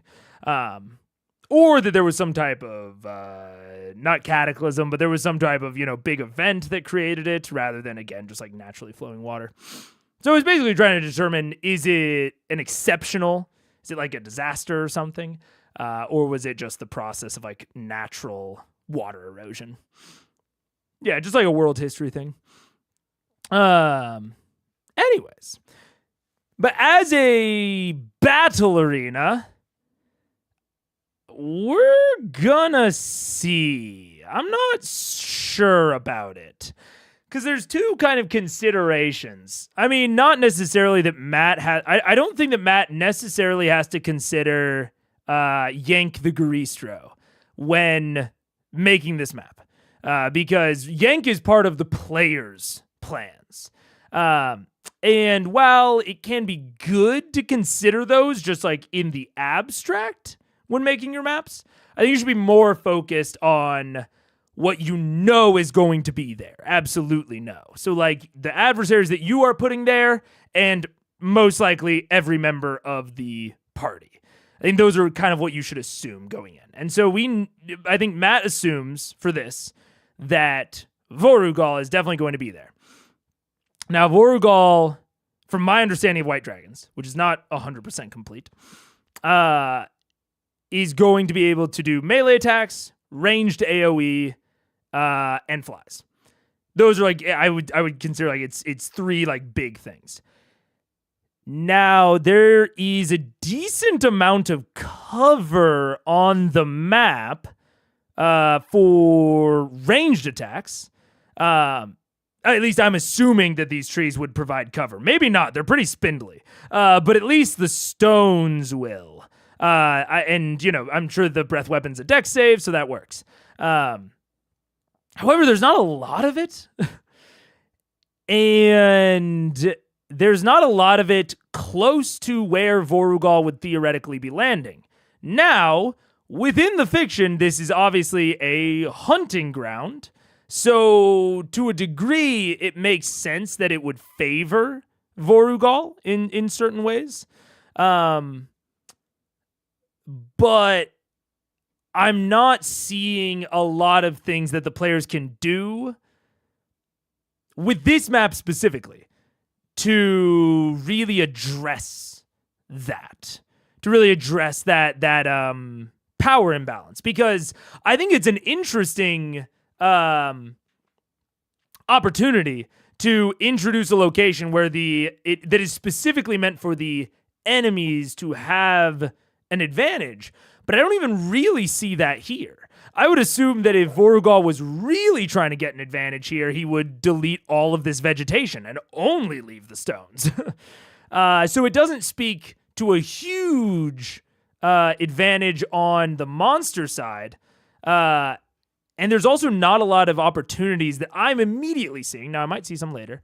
For the players to like do anything to potentially turn it around to their side. One that I can think of kind of off the top of my head, I would have to, possibly think more about it, is that they possibly see some like a bit of a almost cavern, a small cavern, but like maybe even almost like a dugout within the stone where it looks like Vorugal or some monster impacted the side of the ravine and hollowed out a little bit of it. Enough that it would provide some vertical cover if you got under it. Maybe where Vorugal either couldn't see you or potentially couldn't hit you with the breath weapon unless he got like right in front of it, which would limit his movement or possibly cause him to get forced movement and provide some very distinct stealth opportunities, especially given part of their plan is to have Scanlan summon the Garistro, and he'll need to have some stealth to do that. Now, that could be on this map. It might just be that, he had these walls and he didn't want to literally carve something out of these walls that he already had. So we might hear something like that. I would be very interested in something like that, something that provides them with vertical cover, because I would say it's a defining trait of dragons that they fly. So having something to address that, even big enough for only one member of the party, and now they have to decide which member of the party gets the vertical cover. Something like that would be something I would be interested in. Also, potentially ways to substantially alter the map. Maybe a section of the ravine that looks a little weak. Matt just established earlier in this session that certain like walkways or shelves in the ravine are potentially a little bit weak, could potentially be sheared off. I think it would be really interesting if, halfway up the ravine wall or something, there was a segment of the ravine that looked like it was maybe about to fall down, and behind the scenes he has like some boulders or something that he can place on the map to represent that if they do it. It could either be able to be triggered by the players, or it could even maybe be something that they have to bait Vorugal into hitting himself. So like they have Vex or Vax go up and like be bait for Vorugal. Like maybe Vex flies Vax up, he's like shouting fucking taunts at Vorugal, and then in the last second, right before Vorugal slams into him, he teleports away with a dagger, and Vorugal hits it and knocks a bunch of shit off and takes some damage in the process. Something like that. I think there are a lot of opportunities here, especially, you can tell I'm really honing in on these two big side walls. I think that this lane kind of aspect is is a bit more novel than just the random bits of hard cover. And I also don't know that there's a lot to do with the random bits of hard cover. It'd be a little bit different if you were fighting against land-based ranged enemies. So if you were fighting against a bunch of hunters, let's say, that are all using bows or crossbows, I actually think this map would be just visually, would be very cool for that type of encounter. Say there's a fortress at the end of this lane that the players need to get up to, and they kind of have to leapfrog between these different points of hard cover. That could be really interesting. But for a flying enemy like Vorugal, I'm not immediately seeing a whole lot of interesting stuff here. Of the ravine floor that you've been traversing. Can Vorugal see this spot, or is it down and far enough away from him? You make perception checks. I'm great at those. We just traveled about a half mile. 6. About a quarter mile. You don't see Vorgal from here, so probably not. I would be looking for Vorgal too, though. But I would. Natural 20. Oh, Hey! From this perspective, it's a little ways, the curvature, little ways, and the way the ravine has crawled in this kind of northeastern direction from where the layer center was. Hopefully that was CR, not me. I don't see any timestamp notes about it, but I also don't, necessarily expect there to always be timestamp notes. Hopefully that was them. This area is not directly visible from Vorgal. You cannot see for quite a bit that area. Wind fingers for Vorgal.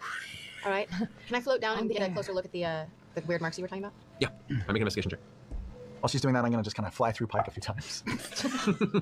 That's great. 13. It tickles, but not in a good way. Glancing about, you can see there is, some snowfall here and some ice that is kind of sealed off in this area. A lot of the snow that hits it here has been blown away by the wind that's come through, so there hasn't been a lot of snowpack in this vicinity. A lot of these large claw marks are indicative of dragon claws, especially those of an ancient size. You do see bones scattered about. Many of them have been picked clean, of varying sizes. There appears to be a half-eaten, almost like a large insect-like carapace that's kind of shoved off to the side. The number of creatures have fallen here, been mostly eaten, devoured, or left to be picked apart by the other birds of prey that exist in this area. We have cover from either side of the top. Well, I'm going to. It's like I'm going to fly over to the top of the far right of the ravine. Like behind those rocks right there? Like above them, all the way up here for the moment. And I'm going to take a look around to see if anything's around, anything living that looks suspicious. Perception check. I think I'd be able to do this. 18. Okay. Glancing about, you can see every now and then a few birds fly overhead. Appear to be hawks, kind of light gray in color. They're just kind of looking around, circling and vanishing in the distance. You do see a few small furred critters. Looks almost squirrel-like, but it's too far away to make out the details, and you're not very specifically detailed. Make a nature check, actually. Check for critters. Oh, 9. You have no idea. I have no idea. It's furred, it's small, it probably creeps you out a little. My friends. Yeah, I'm going to survey, look to see if I would think it's safer above the ravine or within. I'd say within here, it's probably safer within the ravine at the top, because being tossed, and this is not indicative of the true height. We'll say this is more of an example. The ravine height here is probably closer to maybe 80 to 100 feet up. Yeah, got it. I just didn't want to build styrofoam that high. Actually, that works out perfectly. Then I'll jump down to behind that rock. 80 to 100 feet. I'm trying to picture how deep that is. Like, how deep is the Grand Canyon? I mentioned it earlier. I'm sure that it's deeper. I'm sure the Grand Canyon is deeper than 100 feet. How deep is the Grand Canyon? 6,000 feet. Got it. 100-foot deep trench. I don't know. Let's see. This is not okay. Yeah, this is telling me nothing. Obviously, I don't know why I thought it would. Deep ravine, maybe. No. This is. I think this is shallower than I expected, though, because I'm picturing the Grand Canyon. The Grand Canyon is obviously way, way deep, but this is 60 times less deep than that. This is pretty shallow. I mean, how many stories is that? That's what is the story? Like 10 feet? 15? So that is what?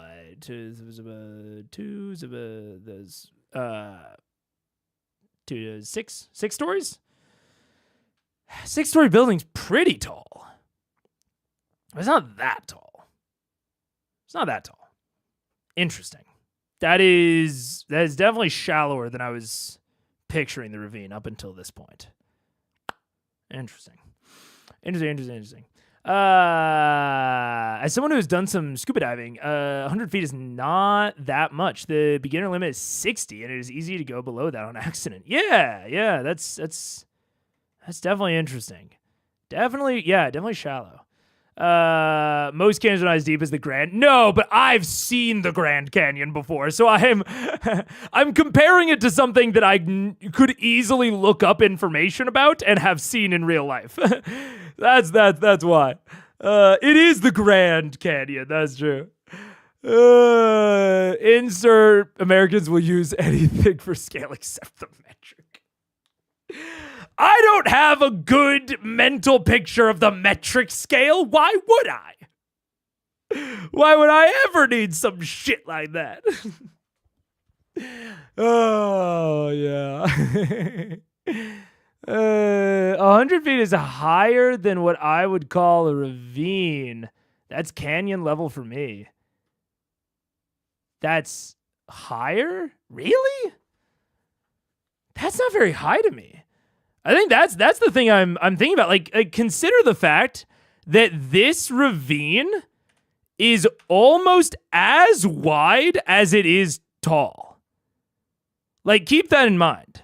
1, 2, 3, 4, 5, 6, 7, 8, 9, 10, 11, 12, 13, 14, 15, 16, 17, 18, 19. Yeah, this ravine is about as wide as it is tall. So that does not scream canyon to me. Something that is that is as wide as this is tall. It's like a box. It would look more like a trench to me. Like I would look at this and be like, oh, a big ass, like a purple worm slithered through here. You know what I'm saying? I was picturing this much deeper, like much more vertically deep when I hear ravine, you know, than I was wide. But it's about the same. It's about the same, which is interesting. It's interesting. It's about twice the length of a large bus. Yeah, 2 buses deep. Yeah. Part of me wonders if that value throughout is just him pulling a number that isn't necessary to scale. It should be, but yeah, that's fair. And that is something that I have to try and remind myself consistently. Like with the trees thing, it's like I can't necessarily take the words or numbers that a DM throws out, especially when it comes to a battle map. I have to give them less fictional weight. And I think that is in general important.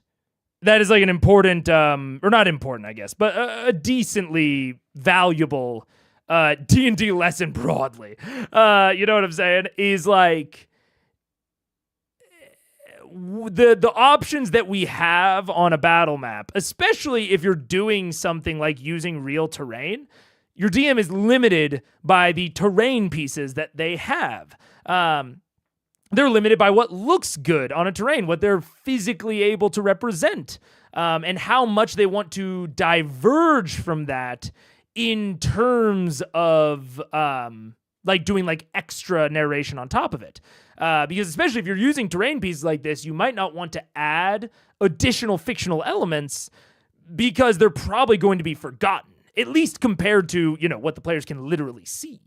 And same thing when it comes to, you know, like this height that we can't see. 80 to 100 feet. I think there's a reason that he threw out like a range in that number, because 80 to 100 feet is approaching the longest range of like a longbow. It's about in the middle of that, right? Because a D&D longbow is 300, right? Longbow 5e. I believe a longbow is 300. No, 600. Sorry. But yeah, 150 is the easy range. 600's the disadvantage range. So like 80 to 100 feet is right at the edge of a lot of D&D abilities. 60, I would say, is the standard. And then like the next standard is like 90 to 100. Yeah, exactly what Daniel just said. A lot of long-range spells are 100. So I think not only is it like, to an extent, explainable by Matt being a longtime DM and having like kind of some of these numbers baked into his head, but also I think it's a good DMing tactic. Like if you are going to just pull numbers out of your asshole, then pulling out 80 to 100, that's a good number to pull out. That's going to, I think, more often drive interest because it's right at that max range than if you said something like 300. Right, 300 is a little bit more abstract. Even something, go even more crazy, go like 800. If you just pull out 800, not only is that going to be kind of hard to track, it also kind of means nothing after a certain extent. Now, could he have thought about it a little bit more? Maybe. But I think that if you are improving it in the moment like that, it's a decent place to go with your kind of gut instinct calls. And with that in mind, I shouldn't hold him too much in terms of like lore towards that. Yeah. A box canyon in the middle of nowhere. Yeah, box canyon. Yeah. Apparently, a ravine at minimum needs to be 16 feet. Okay, so then this is a ravine. Sure. Okay, call it a gorge. Sure, whatever. I don't care what it's called, by the way. This is not me quibbling over terminology. This is me trying to picture it in my head. Because I was picturing it incorrectly up until this point. Yeah. Can y'all see the link? No. I think I have tried to get YouTube to stop blocking links. It still does. I have the setting turned off. YouTube almost exclusively blocks all links. I've seen like one or two slip through, and they go through if I send them. But every chatter that I've seen, their link gets blocked. A ravine is deeper than a gully, and a gully becomes a ravine after a depth of 5 to 16 meters. Interesting. Yeah.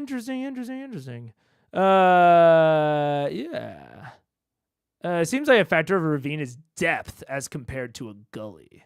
That does seem right. Yeah. See you later, crazy. But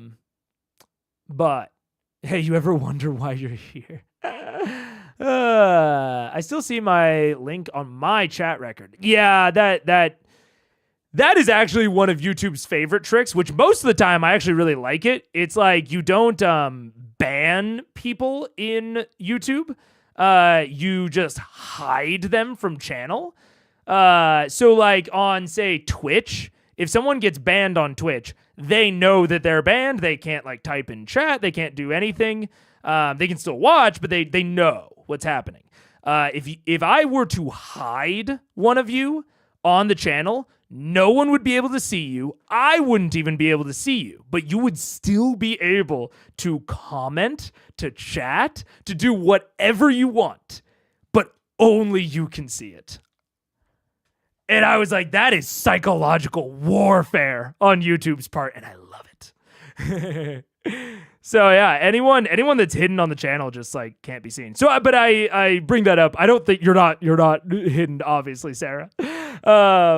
But that's a very YouTube thing, is to still allow you to do the thing without it going through to everyone else. Yeah. Screaming into the void, precisely. Yeah, precisely. Stones here. Did you make the? It's Arendelle. So this circle of stones, the clusters of rock that have broken down and are just kind of sticking out. You don't know what the cultural significance of them are. They appear to have been there for a long time. Like these were not a recent series of landmarks that were presented here. These have been here for a while. But you do see a series of claw marks and damaged bits throughout the space and area that is uncharacteristic of the rest of the ravine floor that you've been traversing.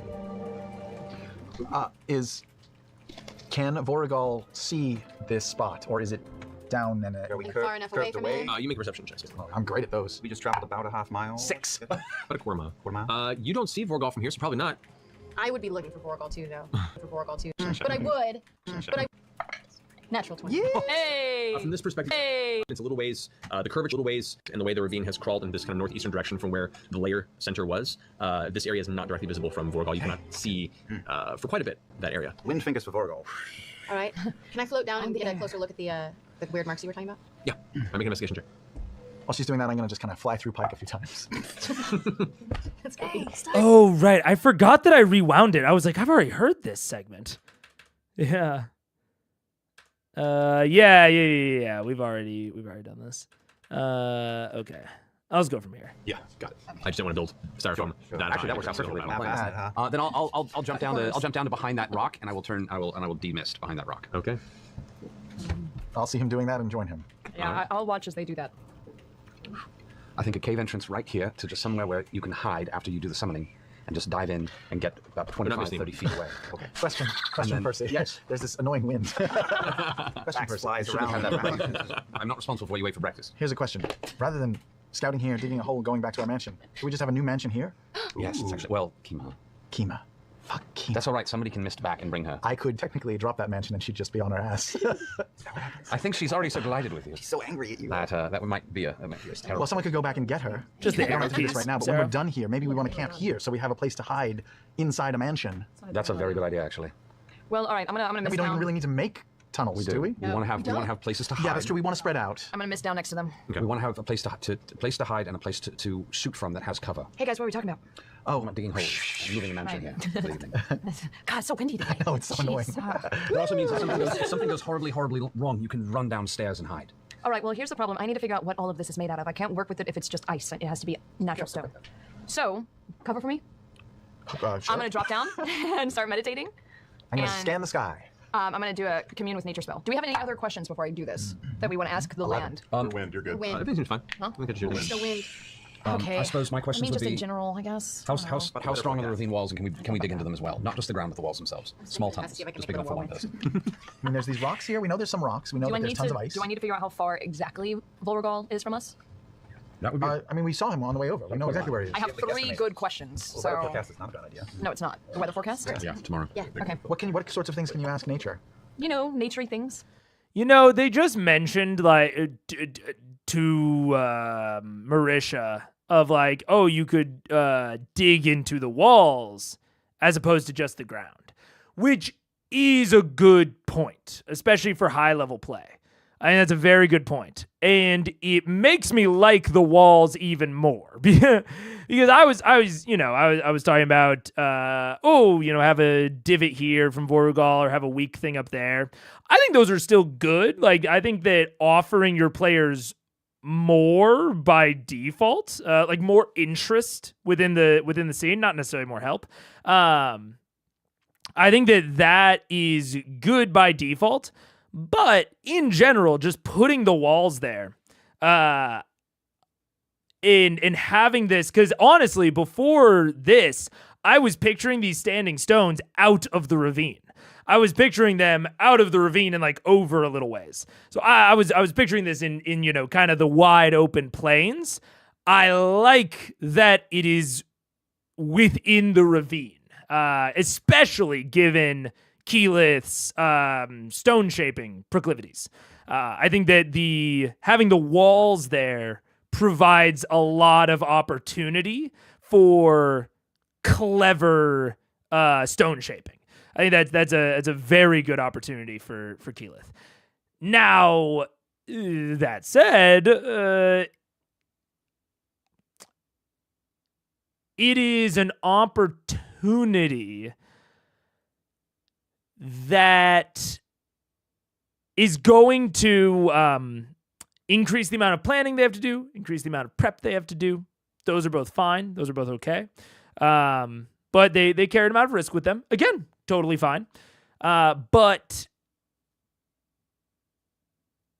they either require all of that planning to be like used throughout the round,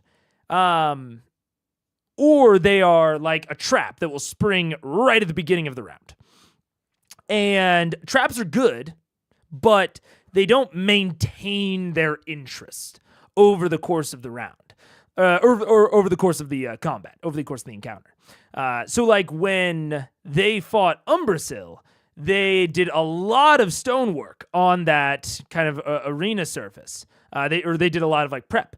And all of those traps triggered, and the fight started. But that helped shape the fight and how it was going to go, but it didn't continue evolving the fight afterward, like I think a well-designed battle arena should. And I think that's fair. I don't think that, number one, the players can't predict exactly how a combat is going to go. The DM can't fully do that, but I think the DM has more information, I think, can more accurately predict how a fight is going to go. And so it's more opportunity for the DM to set up things that can evolve the combat as they go on. And I think that's especially important in a single combatant encounter. So like when we talked about Umbrasyl, not so much outside of the lair, but especially in the lair, I talked about like wanting like, you know, these acid vents to so that Vorugal could like go over and trigger and all of this sort of stuff. And I don't see a lot of evolving elements, even if Keyleth is able to do all of this with Stone Shape. And beyond all that, it only highlights Keyleth as the Stone Shaper. Like, obviously, other people can probably take great advantage of it, but I like to have, I would like map elements that more than one person can really utilize and really feel cool about. Not just, you know, the druid. Now, all of that said, part 2, I do think that this map has a little bit of a different consideration. There's a little bit of an asterisk on everything I just said, a little bit of nuance, in that I'm almost positive that Vorugal will run away. Similar to Umbrasyl. I think Vorugal will run away, if he can, and try to get back to his lair.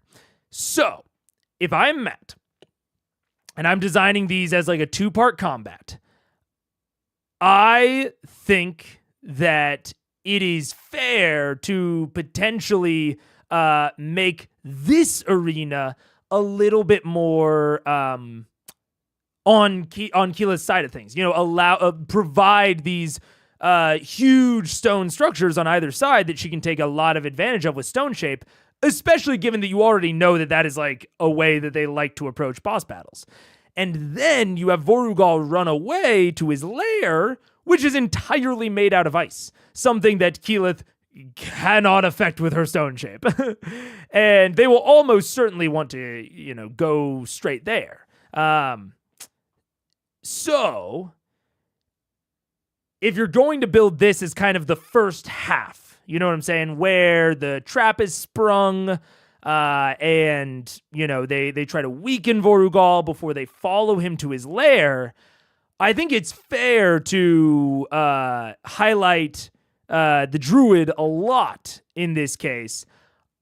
I'd maybe like to see like one other thing that is, you know, particularly good or interesting for one of the other characters.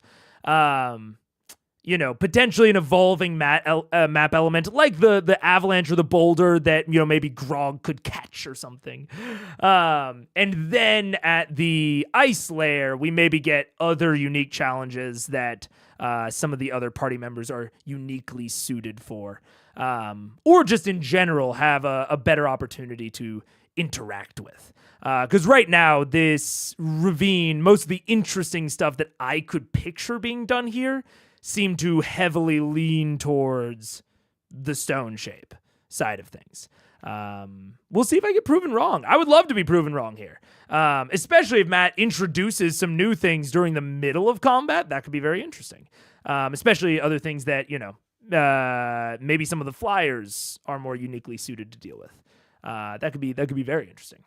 Don't forget that Marisha has access to almost every spell and has to know what they do. Yeah. Which is why I think it's fair to assume that she will lean towards Stone Shape, because it is one that she has used consistently.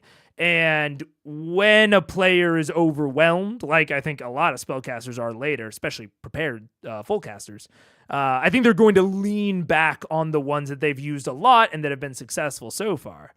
So I think you can even more reliably assume that she's going to be thinking about Stone Shape, which she obviously is. Yeah. That's difficult for any player, let alone someone new to a system without playing it at lower levels. I mean, I think in this case, again, I think you can rely on her to remember Stone Shape. I think that's a fair assumption to come in with for Matt because she's used it so many times, including the last dragon fight. But I wouldn't build around a ton of her other spells, especially spells that she hasn't used before. Control Weather is shaky. Because she has used Control Weather before, but only once, and it's very new. So I don't know if you can necessarily rely on that. Like I was, talking about earlier with like the potentially slowing down Vorugal thing. I don't think you can rely on her remembering or knowing that or realizing that might be a path through. However, stone shaping the walls I think is more reliable. Yeah. We were talking about remembering Druidcraft details. Oh, gotcha. I'm coming in later. If only there was a cantrip to know the weather for the next 24 hours. Yeah, well, that's fair. That is fair. Although, to be fair, a cantrip is something that she's had access to for longer, so you would I expect a higher level of knowledge about cantrips than I do about almost any other spell. Because they always have access to them, or at least the ones that, they've learned. And they can always use them whenever. Yeah, sorry, I was about to say, no problem. But anyways. I can ask it about. Where's the closest air wand? Yeah. Is there a Starbucks nearby? Big questions. Yeah. Oh, I was asking. Okay, yeah.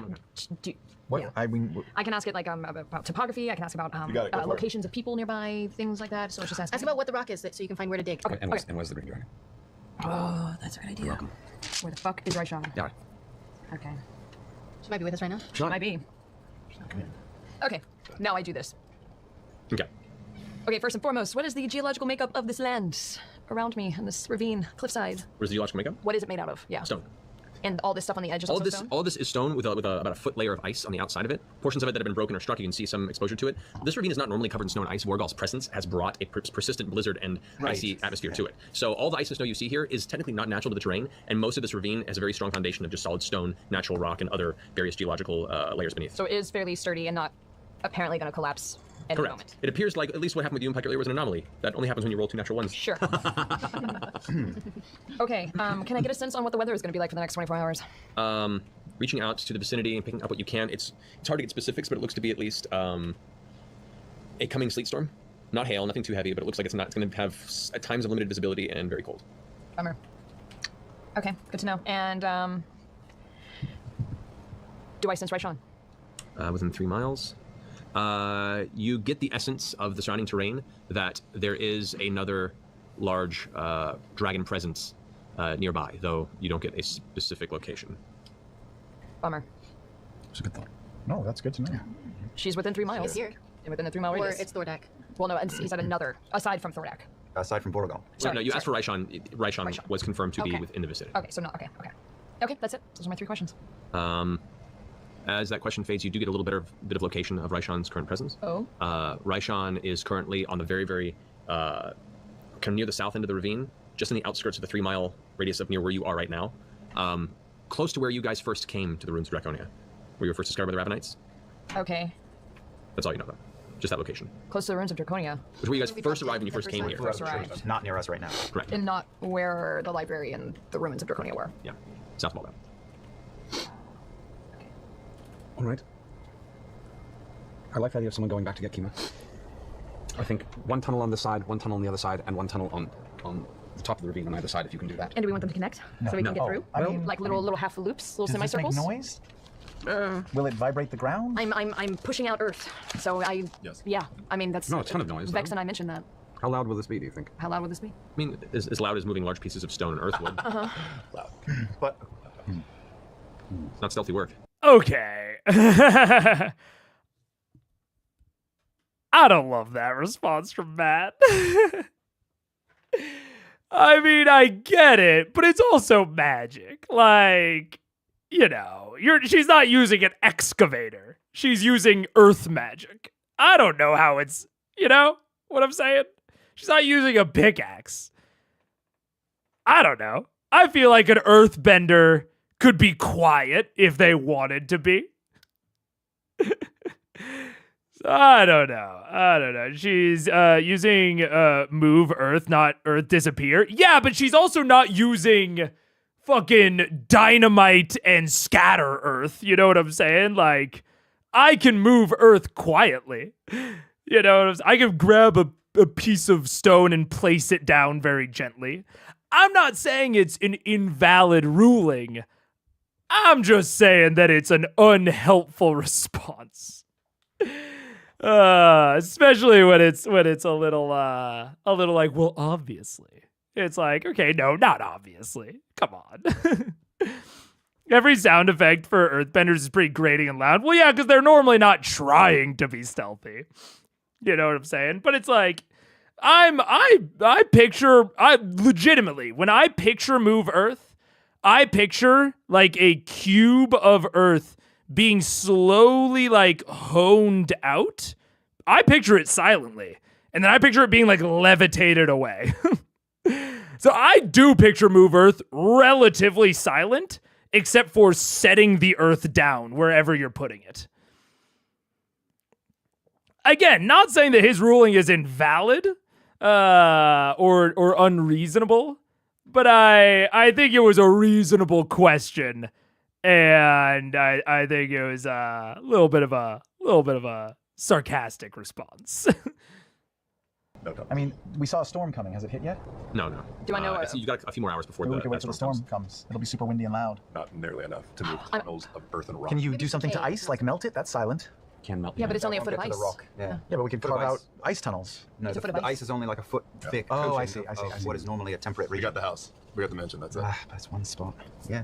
I We mean, can hide behind rocks. Yeah, sure. we could do a test. We could. Can you make new rocks that are hollow? I guess it'll still make noise. I can make walls of stone and can make little. But also keep in mind, anything that I do, He'll notice. he'll notice. And the whole point of this is to not make our presence known at all. And ice dragons burrow. I remember that much. So we could pop in our tunnels and they could be like, "What's up?" How important are these tunnels? Because if we want, while you're doing this, I can go distract the dragon. On the other end of the ravine. No. Sure, why not? No. Why would you do that? Just distract the dragon so you can dig. Because we can use your mansion, and when the time is right, we can all scatter in different directions quickly. Yeah. Many of us can fly. I would rather have these cubby holes as well, but it's too risky, and it's too risky to let you go running your little ass off around and get that dragon to eat you in one bite. Yep. You're overruled. How do we go get Kima? somebody that can turn invisible has to go get her. Well, you're still misform. That last. Ooh, a little bit of leader energy there from Vax. I don't mind it, especially after how long all of this is taken.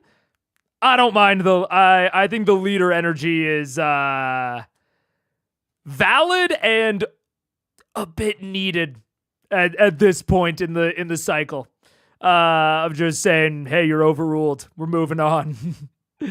I think that Vox could use a little bit more of that more often. 8 hours. She gets back. She can't turn into mist, so you can go get her and turn her into Do we have the mist. stones? if you wanna do something, What about the Scanlan, stones? do that. Stones. Someone can Oh, mist over with the back stone. with the stone. Yeah, and then we Good can. call. Then one Stone mist over. back to us and give her the stone. Yeah, and then She can come. that'll work. Smart. The brain on I'll do it. I'll do it. Yeah. There we go. Wait, does the stone make any like sound or light? No, just goes poof. Not really. Poof. Really? Yeah. Dead sure. Yes, Dead All right. sure. It's a little bit of poof. It's a little bit of light, but we can hide behind something when she does it. She can poof from within the mansion before you make the She mansion. can poof from You can't within actually. the mansion. You can't poof within the mansion. Look, everyone talking about earthbenders, you're about to feel so silly. All right? You're about to feel so silly. Avatar: The Last Airbender movie earthbending. You're about to feel so stupid. All right? I just want... You're going to see some quiet-ass earthbending right here. Right. Look at that. Oh, that's scary fire. But wait. Like I said, oh, look at that. Don't you feel stupid right now? Look at how silently and calmly. This is what I'm picturing for Move Earth. I am picturing a whole contingent of earthbenders to very quietly move this tiny little rock. That was... Can't argue with that. It's the facts. What, you hate this? You hate this because I was right? Yeah, that's what I thought. You can. Look, that's all I'm saying. That's all I'm saying. Earthbenders seem pretty quiet and meek in that one. That's all I'm saying. Within the mansion, it has been the same plane. But it's daylight, so it should be fine. The mansion's considered a pocket plane. Yeah. Could cause the end of the universe. If Pike is going back as Mist, no offense, Pike, can you find the mansion? Why don't you go with her? Okay, gladly. Oh, okay. You'll know your mansion better than... Send the two biddies. Send the two biddies. And we're gonna hide out. I'm still in my mist form. Oh, did you guys demystify? Well, we've been talking, so Yeah, I'm going to say yes. Yes, we did. Hey, clever elves, can you scout around, make sure we're not being watched? There are no please? elves here. Halfies. My mother was a human. All right, yes, I've been keeping an eye out, but yes, I will keep We're not being watched. You sure those hawks are hawks? Is anything watching us? Make perception check. 28. 28. Looking about, yeah, there are a number of birds that are in the distance. There's some that have flown overhead since you've been here. Nothing that seems to be acting erratically out of the ordinary. There's a couple that have kind of come in a little close to watch and then just kind of went off their own way. Curious as to what's going down in the ravine. Some birds. Birds. Yep. Birds. I think we should all be missed, though, while we wait for him to get back. Just in case. Sure. I'm going to spend some time in this fort and just studying to see if there's anything odd about this circle at all. Studying the stones. Okay. Where is the circle? Yeah. Oh, thank you. Right, so Pike and Scanlan, you guys go mist form, make your way over back towards where the mansion was placed. Takes you a while. You kind of coast. Are we going through the ravine or are you going over the ravine? Over. Okay, so the two of you guys. Okay. Yeah, man. You guys kind of coast up the side and over the top of the wall. There's some heavy dead forested area here, but you kind of coast on the side of it, kind of keeping an eye down. Both of you guys make a perception check. Futzed. Terrible. 11. Okay. Got this. 21. Woo, my girl! As you guys are pulling around, and the weather's gotten a little better for the moment. The storm hasn't quite hit yet. Pike, you glance off, and you can see some stirring down in the bottom of the ravine. You see two white wings kind of whoosh, whoosh, and you watch as Vorgal takes off like a bat out of hell, whoosh, up out of the ravine, past both of you, and you feel like kind of the wind shake and the actual ravine kind of quake slightly at the presence as Vorgal shoots up into the air, kind of spirals up, then wings go out, and then coasts off westward, away from you guys. Oh. Away from us. Away from you guys, in a western What if direction. he doesn't come back? He's going Away from west. Where east? They went You west. guys are fine. Okay. Wait. I try to make wide eyes. Does this mean we can dig? We don't know. Did we see him go in the air When we from get where we are? Make a perception check, actually, Vex. Oh, should take it. Yeah, that as well. I think decent and reasonable response from Matt if he did want the option of digging to be open to them. Obviously, they have cared a lot about stealth up until this point. So I think it's fair to reward them with Vorugal doing something that he wouldn't do if he knew they were here. And especially if him being here, also something reasonable, to be fair. If him being there right now is the reason that they are not using the map in an intended way. Now, or maybe not necessarily intended, but not utilizing an option that he legitimately thought of because of a factor he did not think of. This is, in my mind, it's included in, but it's at least adjacent to fudging in a good way, I think. Because there's no reason that Vorugal wouldn't just get up and leave right now. You know, he's got shit to do. He goes and does stuff. And if that's the only thing holding them back from utilizing the map in a way that they want to, that you as the DM think is cool, then by all means, use all of the fictionally feasible actions in your tool belt to kind of remove those mental restrictions from them. Not saying that that's exactly what Matt did. Maybe he was counting the minutes behind and he had a scheduled meeting for Vorugal to attend. I doubt it. But either way, I think that even if that was planned on his part, I think you could do that sort of thing unplanned perfectly well. 20. You do hear what sounds like heavy wings kind of echoing through the ravine towards your direction. You see a faint movement in the sky, and then it vanishes, and you hear the sound being distant, more and more distant. You gather Vorgal has at least left the lair. You're not sure how long. I come out of his form. Vorgal's Vorgal's not here right now. If you're gonna dig, do it. I'll keep an eye on the sky. What do you guys think? Should I do it? Over No. your piece? No, I think we should know. Yes. I think two crow's nests for the shoot. Do it quickly. If you're going to do something, I draw out really quickly in the snow. I draw out an intricate map. Blueprints. Meanwhile, Scanlan Pike, you guys make your way back to the mansion. It's a simple design. You know, I draw out an intricate. I could make it in 2 days. I mean, if I had the correct tools. I'm not a magic caster, but the blueprint should be fairly easy. Yeah, that's exactly what I was thinking. Crossing over. Wait, crow's nest or the tunnels? You find your way. The walls are super you high. make your way into the mansion. The servants are rushing what looks to be 2 platters of kitchen down to the stairs that lead to the subterranean portion of the mansion. Okay. Kima, sorry to interrupt lunch. You come downstairs and she just has her armor is off, her maul's to the side. She is on the ground in the process of doing one-handed push-ups and just like scarfing chicken with the other hand. she's getting ready for a fight today. Disgusting. That's amazing. Stands up. Damn right it is. Well, Stringy. we came back for you. Because we're gonna build a mansion. He's gonna build a mansion somewhere else. We need to move. Okay. She takes one of the pieces of chicken and kind of pockets it. That will disappear when we leave here. Pulls it out. Just like sucks her off the bone, throws it to the ground, clatters, king, king, king, off the side. All right, let me grab my stuff. She goes and gets her armor and starts putting it on. Do you want to help me? Hold some stuff? Put the armor on. Oh, yes. You know how to put plate in it. Come on. Do you need me to help as well? No. You have her get all armored up. She gets the rest of her stuff. She came relatively light other than the material she needs for combat. She's ready to go in the next 15 minutes or so. All right. So, where's this going down? I produce the rock that the one half of the stones that we brought, and I say, oh, wait, does she know how to do this? I guess you just think, right? Yeah. You just think. You have to think. I know that's hard, but you're going to have to hold this rock and want it to be reunited with its pair. I'm sorry about that. And then you'll be bamfed back to where we're going, all right? Here, take this stone. All right, so, we'll just step out of the mansion. I won't drop it yet, because there's no need. All right. And we're going to mist back, but after she's bamfed. All right, so think happy thoughts, click your heels together. Steps out in the snow, crunching sound of her boots. Closes her eyes for a second, opens one back at you. Focuses and concentrates. The minute progresses. She clutches it and touches the actual stone to the outside of her holy symbol. You see the small platinum outline of Bahamut's head. As it hits, it begins to glow. The blue glow is also surrounded by the bright white glow of Bahamut's light. And as her outer form begins to shimmer, it blinks out with a spiral of almost like a glittery white light dust, and her form has vanished. She's the coolest. She's okay. She was doing one-handed push-up and eating chicken in the other. Can you do a one-handed push-up? Yeah. Can I see? Yeah. And with those gauntlets, she does easily. Oh yeah. Fully armored and all. Kima, as Kima is currently being presented, she is really similar to what I imagine Pike would be if Pike actually got to play more. So it does not surprise me. I think she has a little bit of monster in her. She's like leaving this little kind of like pike shaped in the snow right there. Wait, can I try a one-handed push-up? Make a strength check. 7. Two-handed push-up. On his knees. I'm carrying a lot of stuff. Without my gear, I could I probably do it. understand. You're also carrying a mansion or something. Yeah. Magic weighs on you. It weighs a lot. All right, let's just. All right, Shaw, man. You guys misform, begin cresting over to return.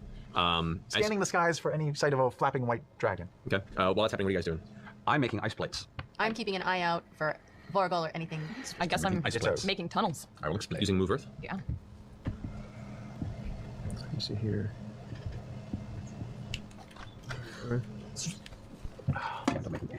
Move Earth is going to reshape any dirt, sand, or clay in the area. Not stone. Not stone? Jeez. Oh. No. You cannot manipulate natural stone or stone construction. They're a budget rental center. So you can make walls. I can make walls. I can That's manipulate ice. obvious. You can manipulate ice. Can you manipulate ice? It'll just look like a big I can icy melt bulge. ice. You can't, but you can't. Oh, ads incoming soon. Ads incoming soon. Take cover. Matt's Kima is more similar to Pike than Matt's Pike, honestly.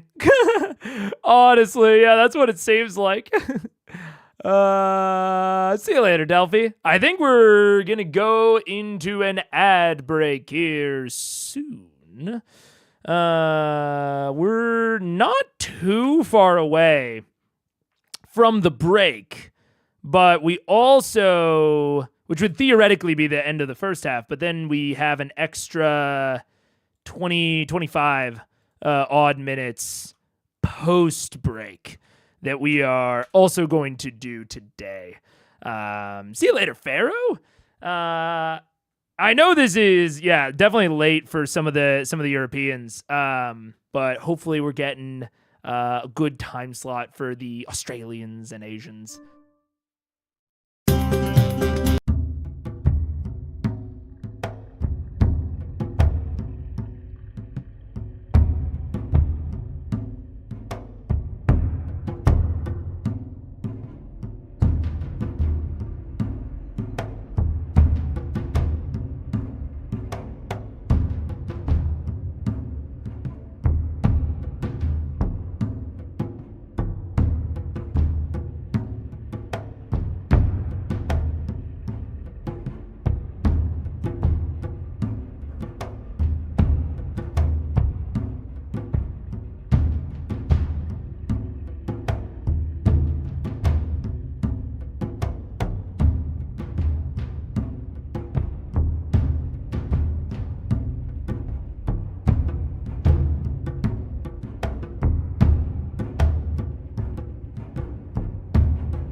What up? Hello. Deadly! Stop running me off! Look, it's just, you just got timing. I'll tell you that. But yeah, no, I'm liking the timing. I might even, I mean, I know that the Europeans wouldn't like this, but I've even been considering maybe starting Wednesdays even a little bit later to make it even better for the Australian Asian time zones, and keeping Sundays at 11:30. I'm trying to really make the 2 different days very much targeted at very different time zones. Right now they're 3 hours apart. I think 4 might be a little bit better. I don't know. I'm thinking about it. It's a consideration. I don't know if I'll do it yet. I know that it won't. I wouldn't go too much later because I don't personally like going super, super late, but. Totally different, impulsive, heavily armored female magic melee combatant. How could anyone ever think them similar? Obviously. So in your current time zone, how do you get work done? On stream days? I mean, I normally on Sunday and Wednesday, I basically allow myself to work on stream up until it starts. And then after stream is done, I don't do a thing.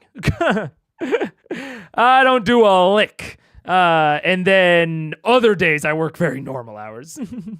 Yeah, on stream days, i.e. Wednesday. Yeah. Especially since I got back from break. Those are the only days I'm allowing myself to work on improving stream. Other days have to be recording or shorts or editing. That's been my new rule. So like this morning I worked a bunch on like stream improvements. But yeah.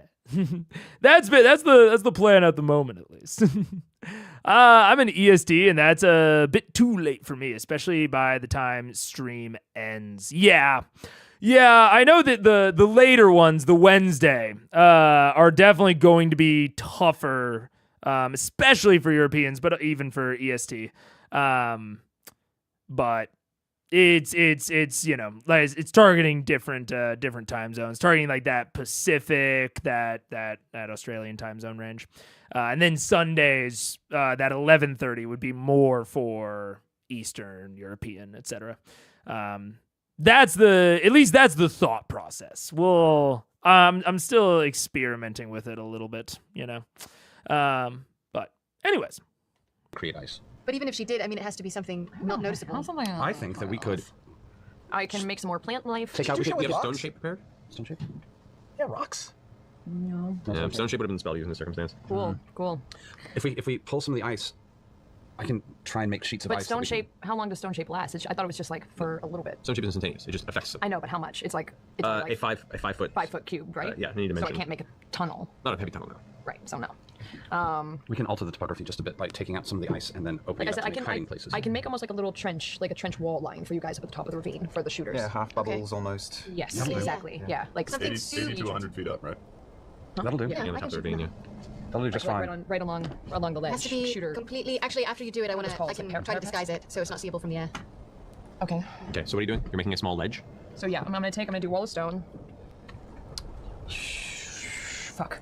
We don't need a ton of space because we're never gonna move more than Yeah, 6. I basically just want like a little, like almost half wall for cover here and here, just kind of extending the stone Just like work just out this way?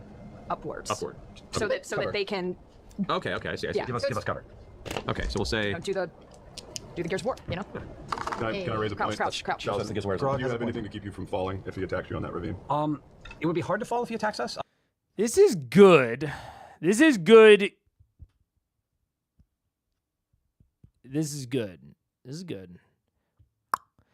I'm just so... Yeah, I'm just so mentally curious how Matt is going to handle the issue of flying. Because that makes a lot of sense for thinking about shooting down on Vorugal while he is at the bottom of the ravine, which is great for springing the trap. Once he's there and engaged with the Greastro, you can very quickly pop out, do your attack on him, and then take back cover, and you're probably safe from the first Ice Breath, assuming that he immediately flies up. Now, the question from Matt's perspective, from my, the perspective that I'm thinking about most of the time, is I know their plan now, so I'm thinking through, okay, I know about how their plan is going to go. How do I pace Vorugal's decisions? How long do I keep him in the canyon?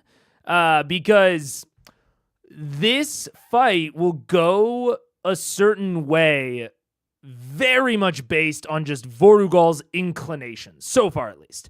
We haven't heard them outwardly mention anything that would lock him down. Now, there's Earthbind, there's Percy's, I think it's Wing Shot, that forces airborne creatures down. So they certainly have things that could theoretically keep him in there. But I'm curious, and in my head, I'm trying to think about how soon do I have him try to fly up? Is it first thing? Is he distracted by the Greastro a little bit more? I'm definitely really trying to in my own head, and I if I'm the DM, I should have done this probably before even this session, because since there's no open or since there's no cave or whatever, we're in open sky. The pacing of this fight is super dependent on Vorugal's decision making. And so before this session, really trying to hammer out what his mentality is like and what his priorities are like really trying to hammer out Vorugal's targeting priority. If he sees a bunch of weaker threats suddenly pop up during the middle of an existing fight, does he try to clear out the weaker threats, or does he stay focused on the strong threat? Or does he just peace out? When does he peace out? I might even, if I was wanting to take some easy notes for myself, I might write down an HP threshold. I might write down a single damage threshold. I might think about, those morale check type of thresholds. Purely because Vorugal is so capable of escaping. Yes, there are things that they might be able to do to prevent it, but that doesn't mean that he shouldn't try. He actively should try so that their ability to prevent it is even more highlighted and even more clear. So you still, as the DM, even if you think that they're going to stop him, you have to decide when he's going to try, and thereby when they're going to stop him. And unfortunately, I don't feel like I know enough behind the screen information to make a determination of when I would do that. But I'll be very interested to see what Matt's cadence is like here. Why they never stone-shaped giant barrels and make heavy fixed artillery seems like a wasted surprise attack. Can stone stand up? Stone-shaped giant barrels and make heavy fixed artillery. I don't feel like stone could stand up to the explosive power needed to fling a projectile artillery ranges. But maybe, I don't know. Considering Vorugal likes to hunt, it's implied that he wouldn't just run. Yes. I think it's implied that he wouldn't run at first. I completely agree. I think that Vorugal will play out the combat longer than, say, Umbrasyl. But he won't play it out forever, right? If you make it to ancient status as a dragon, you have to have some amount of self-preservation. And at the very least, retreat to his lair. So my question internally is, when does he give up the hunt and go back to his lair? That's my question internally, because I think it should be at some point.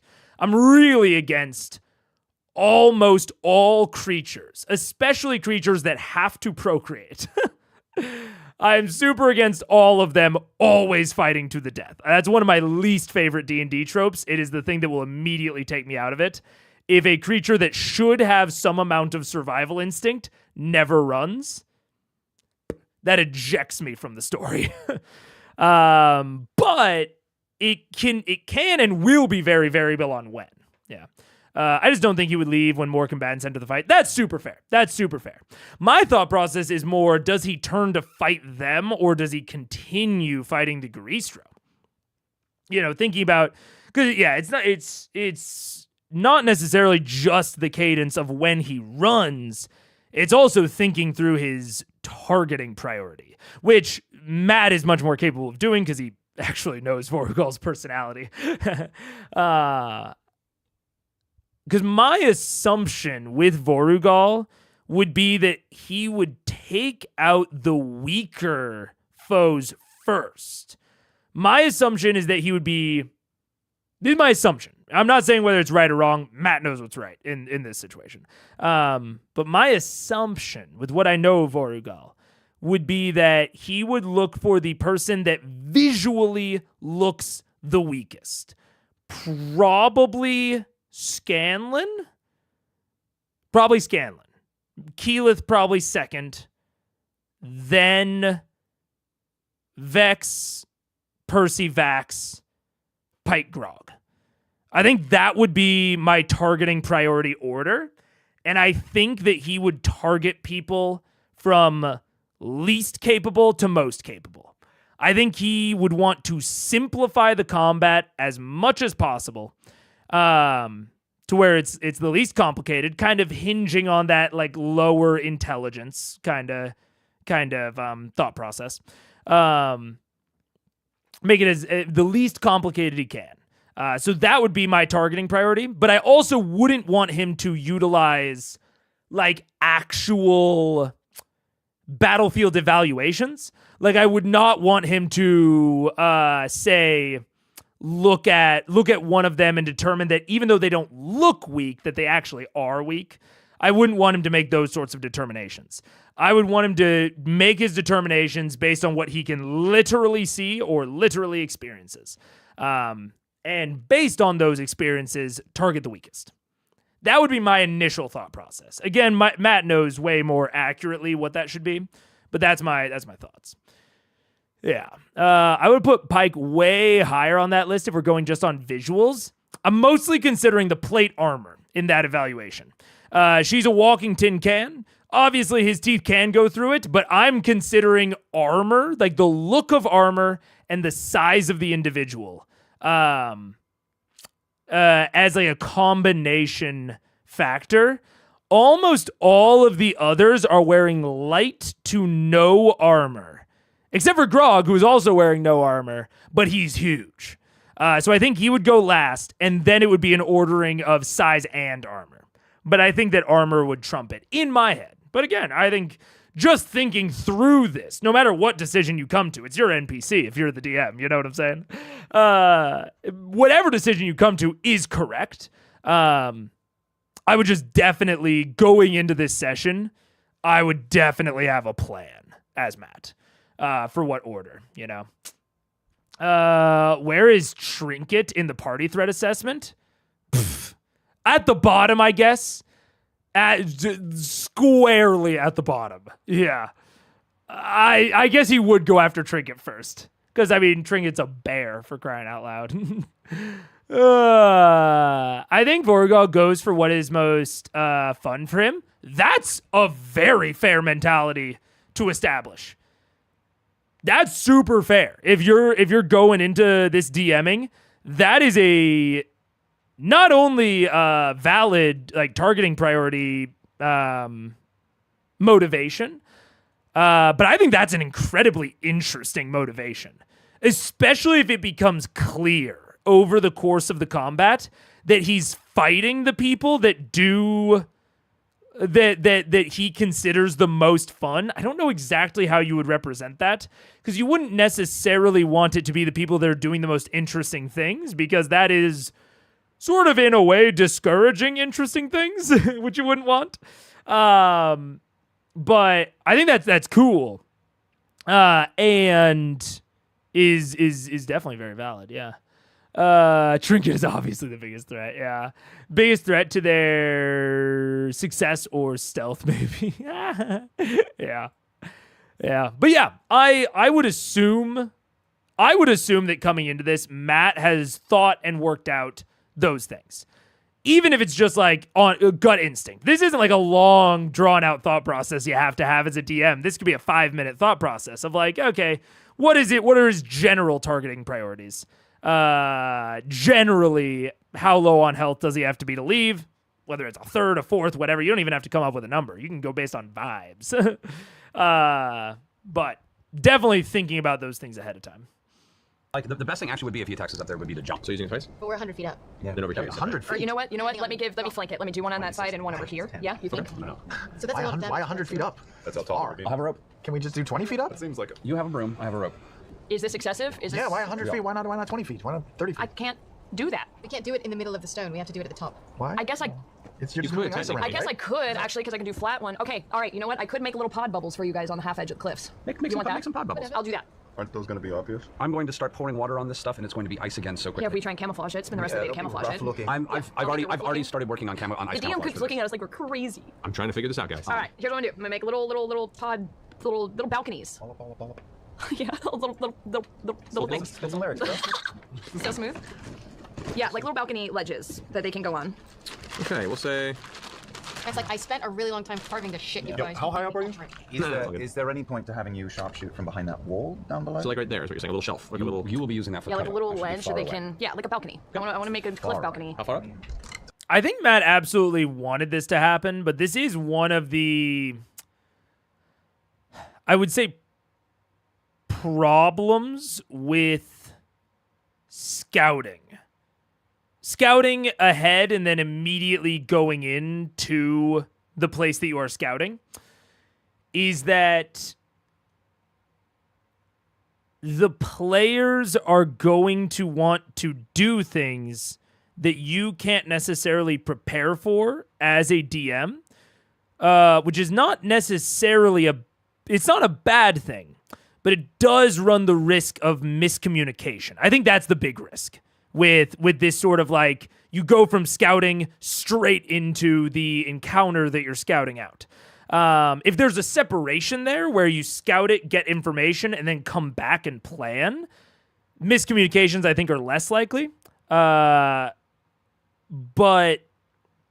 in this scenario where it's like you scout and then you immediately go into it, or you immediately start doing things and affecting things, I think that Matt's response there is fair. Of like, hey, I'm just trying to figure things out, guys. Like, I'm just trying to pay a lot of attention to make sure that I do the thing that you are wanting to do, especially because I'm getting anxious if I'm Matt, because Taliesin has already alluded to getting up to some shit.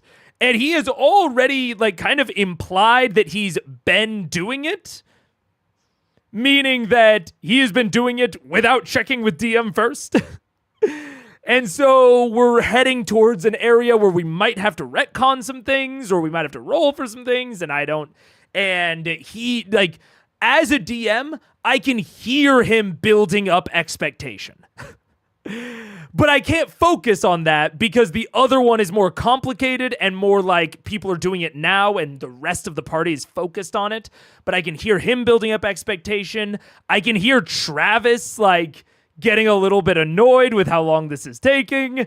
And like the fact that we're changing plans mid-flow, which I allowed for there to be changes mid-flow.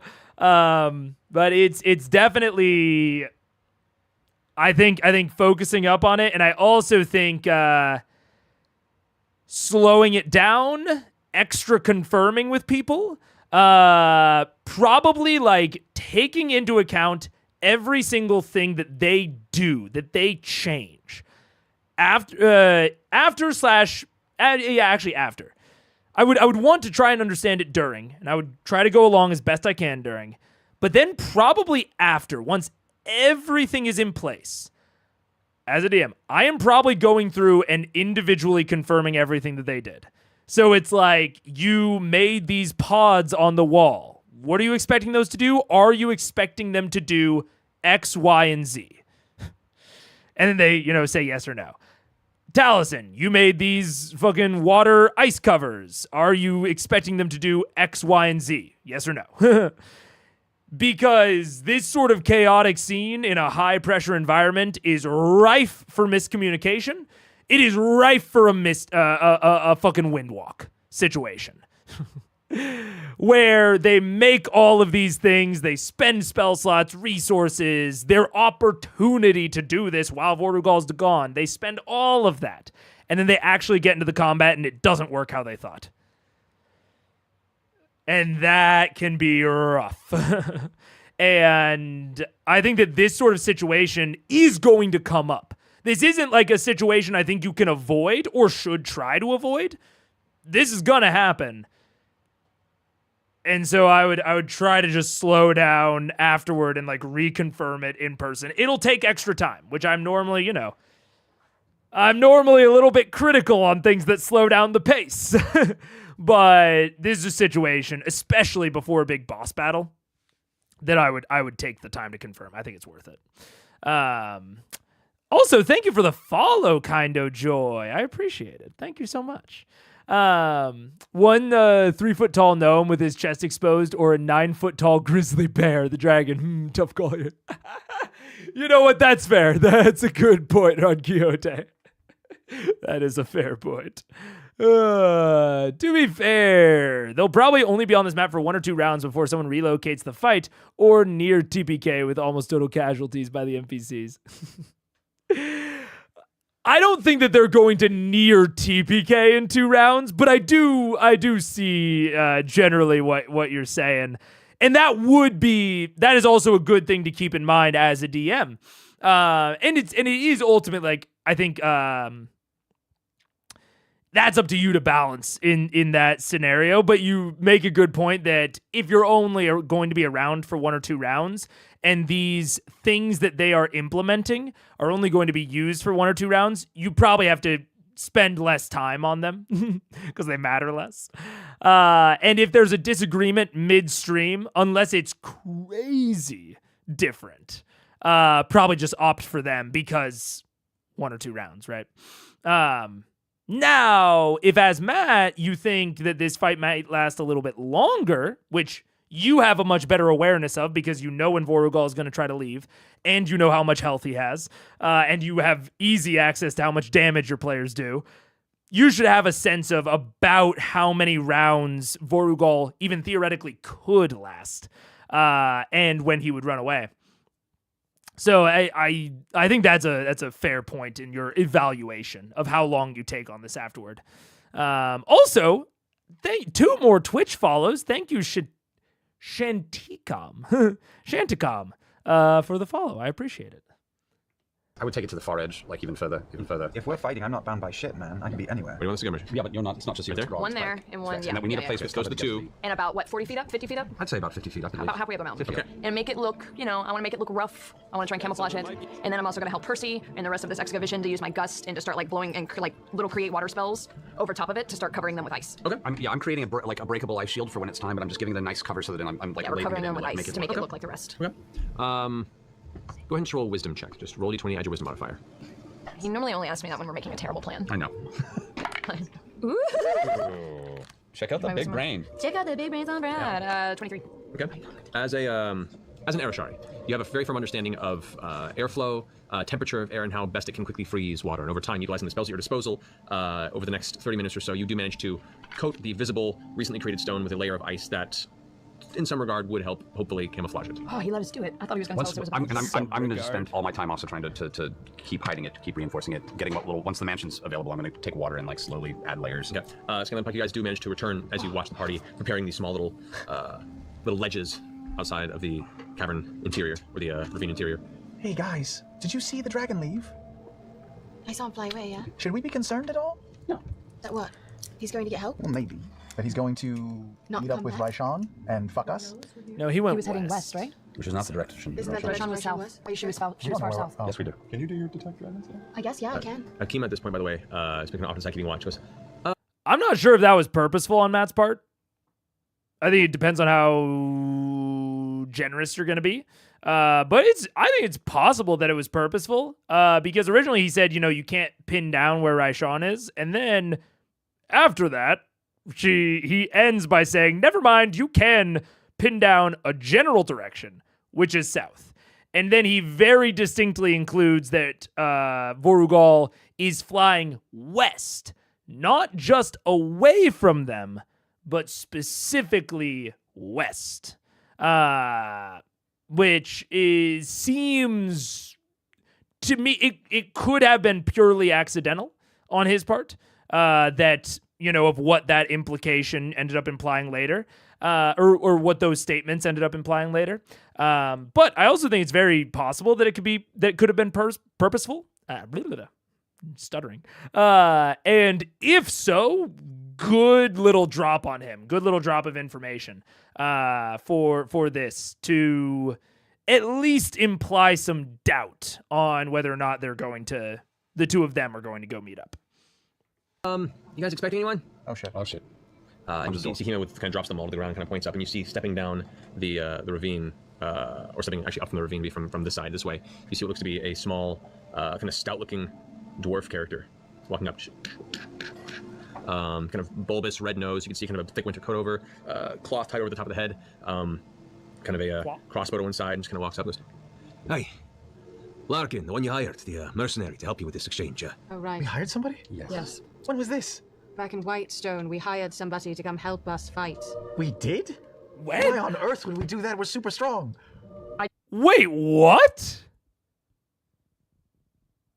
I kick Scalen a little bit? Oh, they're lying. Okay.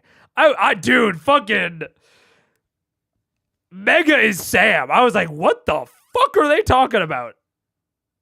What? Kind of kick Scanlan a little bit. Shit. Sorry. So, glad we've all got together.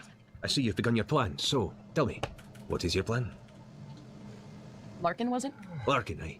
Larkin, do you have any spells you can use? I've got a few tricks up my sleeve, aye. Let's see how it pans out. I'm gonna talk to him in Dwarvish, and I'm gonna ask him where he's from. Okay, yes, where from? I don't feel comfortable as, speaking our language in front of people who don't understand. It's impolite. She's good. It is quite impolite. Watch as Larkin's expression gets very dire for a second, and it's like, what are you doing? I whispered. Larkin, are you ready to help us kill a dragon? That's what you hired me for, isn't it? Oh, don't you think dragons are just the biggest dick fucks ever? To be honest, yes. Yeah. Oh, Jesus. Oh, Larkin. Just fucking got it. Yes, I totally remember you, Larkin. Is it a guest PC? I feel like it must be. I kick Scanlan again just for sheer joy this time. Yeah. We're setting up camp. The attack begins tomorrow morning. There's going to be a beast. There will be a fight. Yeah, we kind of have a plan, but, fucking dragons, so... We'll see how it goes. Do what you So can. we're going to try and tire him out. All right, I'll keep an eye. Once he's tired out, So I'll go on your signal then. Will you be joining us here at the battle or providing support from afar?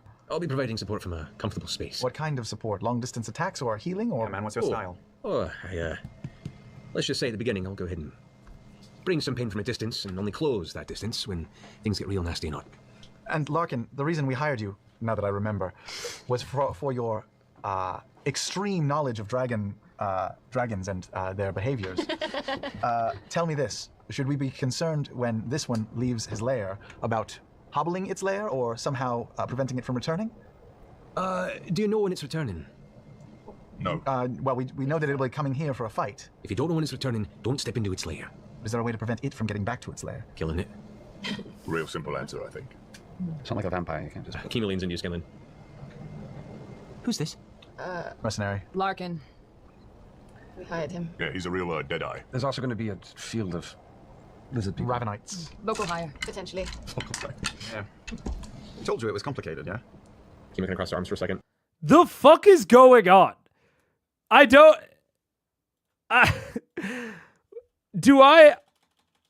Larkin. Nope. All right. I'm just going to keep riding with it because I don't know what the hell is happening. You also told me you had another ally coming. Sort of. We did. I wasn't there. Who did we? We have a hard time keeping track of everyone that we hire and fire. That's why it's going to be a great plan. You know why? We have Pike. That's our other ally. She's here now. Here I am. Mansion would be lovely. I'm so confused right now. Yeah, it's all right. Listen, all you got to do is smash Dragon with us tomorrow. Yeah. Which dragon? The white The white one. The white one that's here. That will be here. That one was about Raishan. Let's Follow make the our mansion right now. lead. Please make the mansion. Certainly. We'll see. Yes, we'll. I'll make the mention behind a rock outcropping. Kima, I need your help to make sure that I'm not spotted while I do this ritual. All right. So this is great. So tomorrow you pop in, you summon, we all pop back into the mansion. We're hiding in the mansion while the fight's going on. Well, someone has to be on the outside watching to find out what's happening. Right. Should we have someone near where the dragon is so we Someone can who get can be eyes? invisible, someone who can be a hawk. Someone who can look like one of the dragons. The Ravenites. Sian, what are you going to do? You're going to pop this thing out and then hop in the mansion? Yes. Tomorrow we're talking about? Yeah. Yes. Yes, absolutely. So Keyleth could be a hawk over by Borgal watching.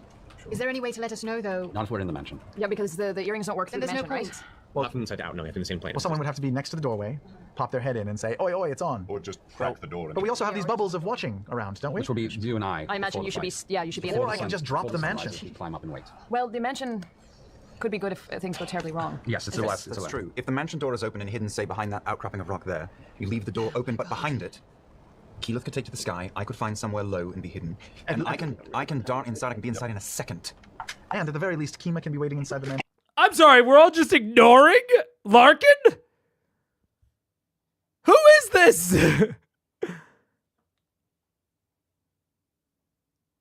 We're just not going to address it. We're just not going to address it. No one's going to address it. He's just here now.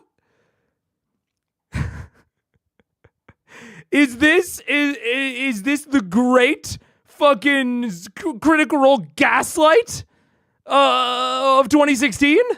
It's Larkin. Oh, it's Larkin. Right. For sure. Yeah, right. It's Larkin. My bad. What are we talking about here? Is Larkin just going to be a perpetual CR bit forever? He just comes in and out of the story, never explained. He is imposed upon the party. He's like a fucking Twilight Zone episode. He's the mysterious stranger where he comes in and he fucking Men in Blacks them. Did he Men in Black them? Answer me this, chat. Did he Men in Black them and insert memories of having hired him? And Scanlan is the only one that's resistant to said memories?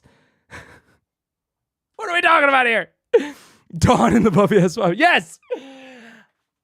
What the fuck are we talking about? You should theorize about who the guest playing Larkin will be. I'm assuming someone I haven't met yet. I don't know most of the guests that they bring on, to be fair. I knew Patrick Rothfuss. That's pretty much it. So I assume that I don't know who will be playing Larkin. I assume? As can our lesser stealthy friend Pike. We can at least keep them in there. Yeah. Sounds Until great. it's time. All right.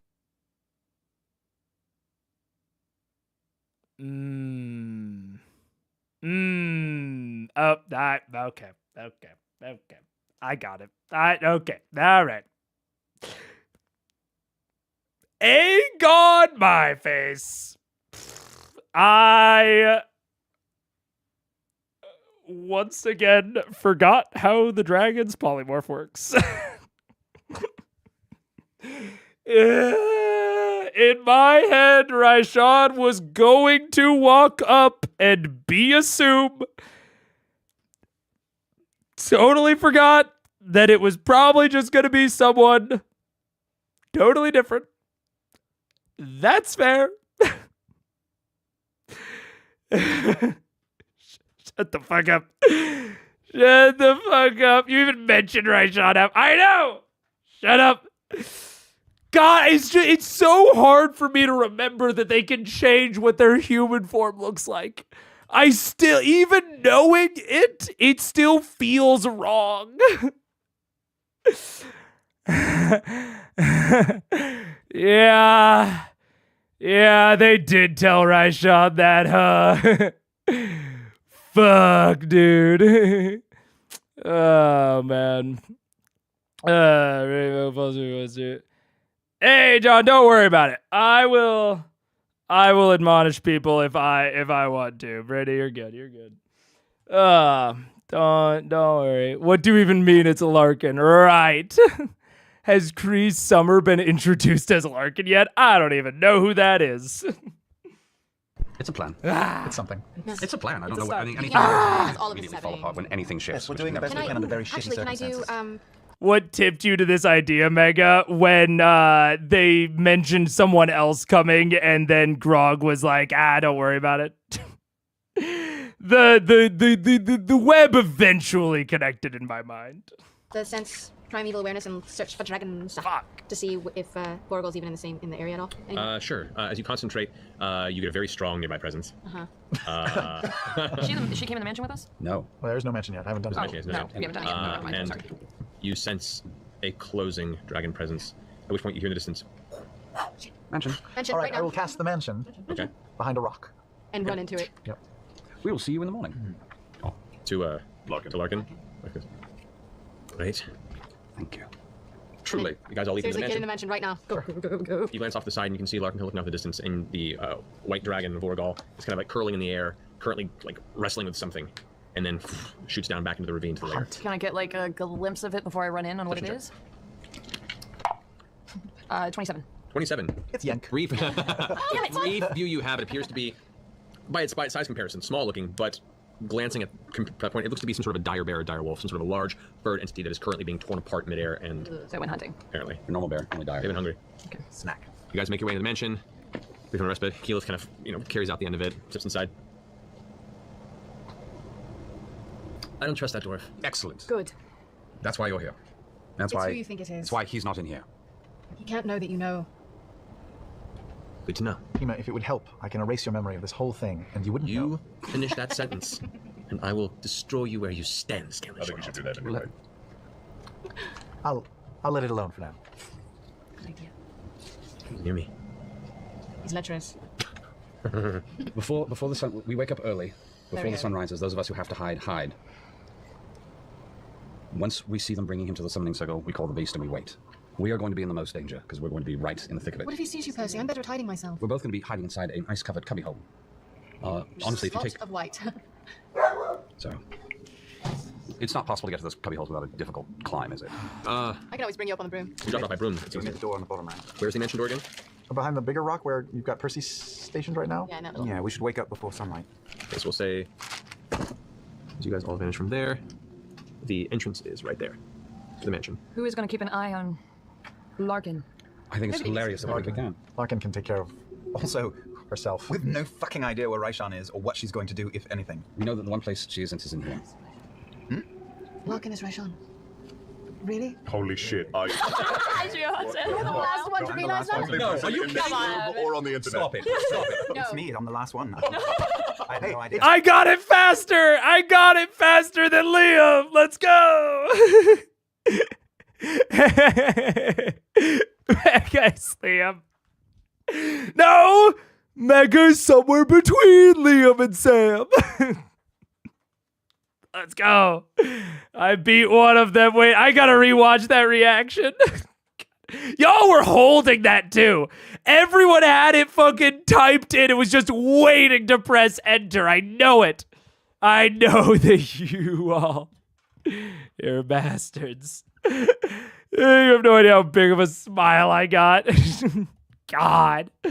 Sam got it before me. I did not even remotely. If you didn't pause to think, you might have gotten there at the same time. That is fair. That is possible. Wait, I gotta see him realize. Larkin can take care of Also, herself. with no fucking idea where Raishan is or what she's going to do, if anything. We know that the one place she isn't is in here. Larkin is Raishan.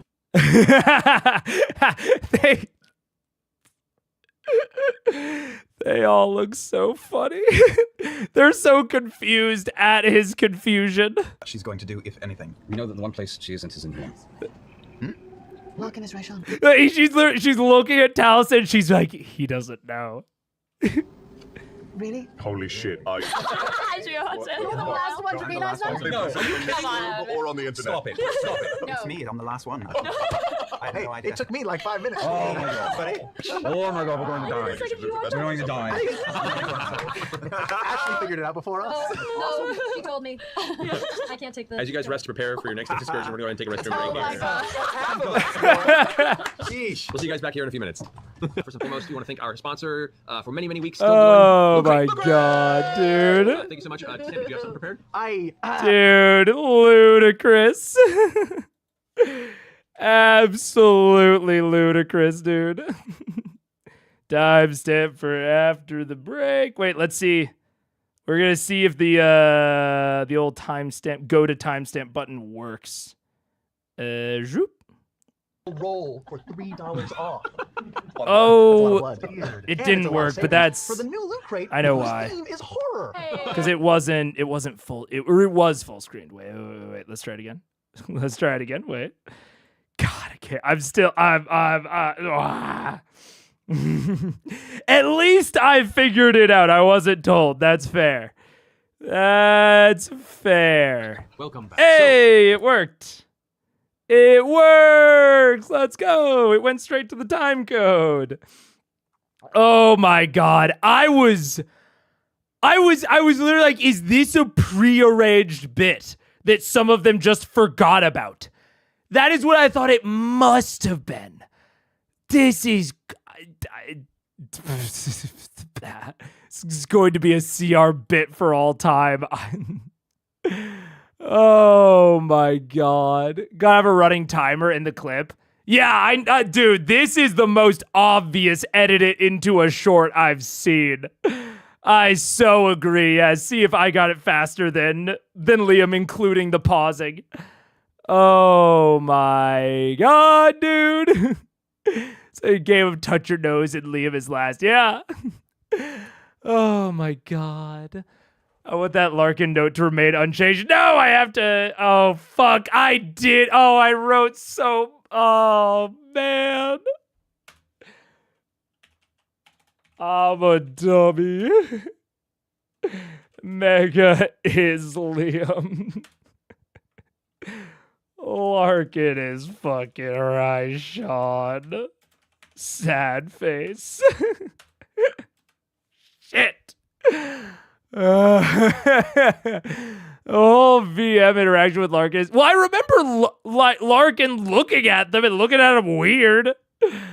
And being like, it's impolite to speak in Dwarvish. Oh my god! Because Ryshawn doesn't know Dwarvish? Fuck!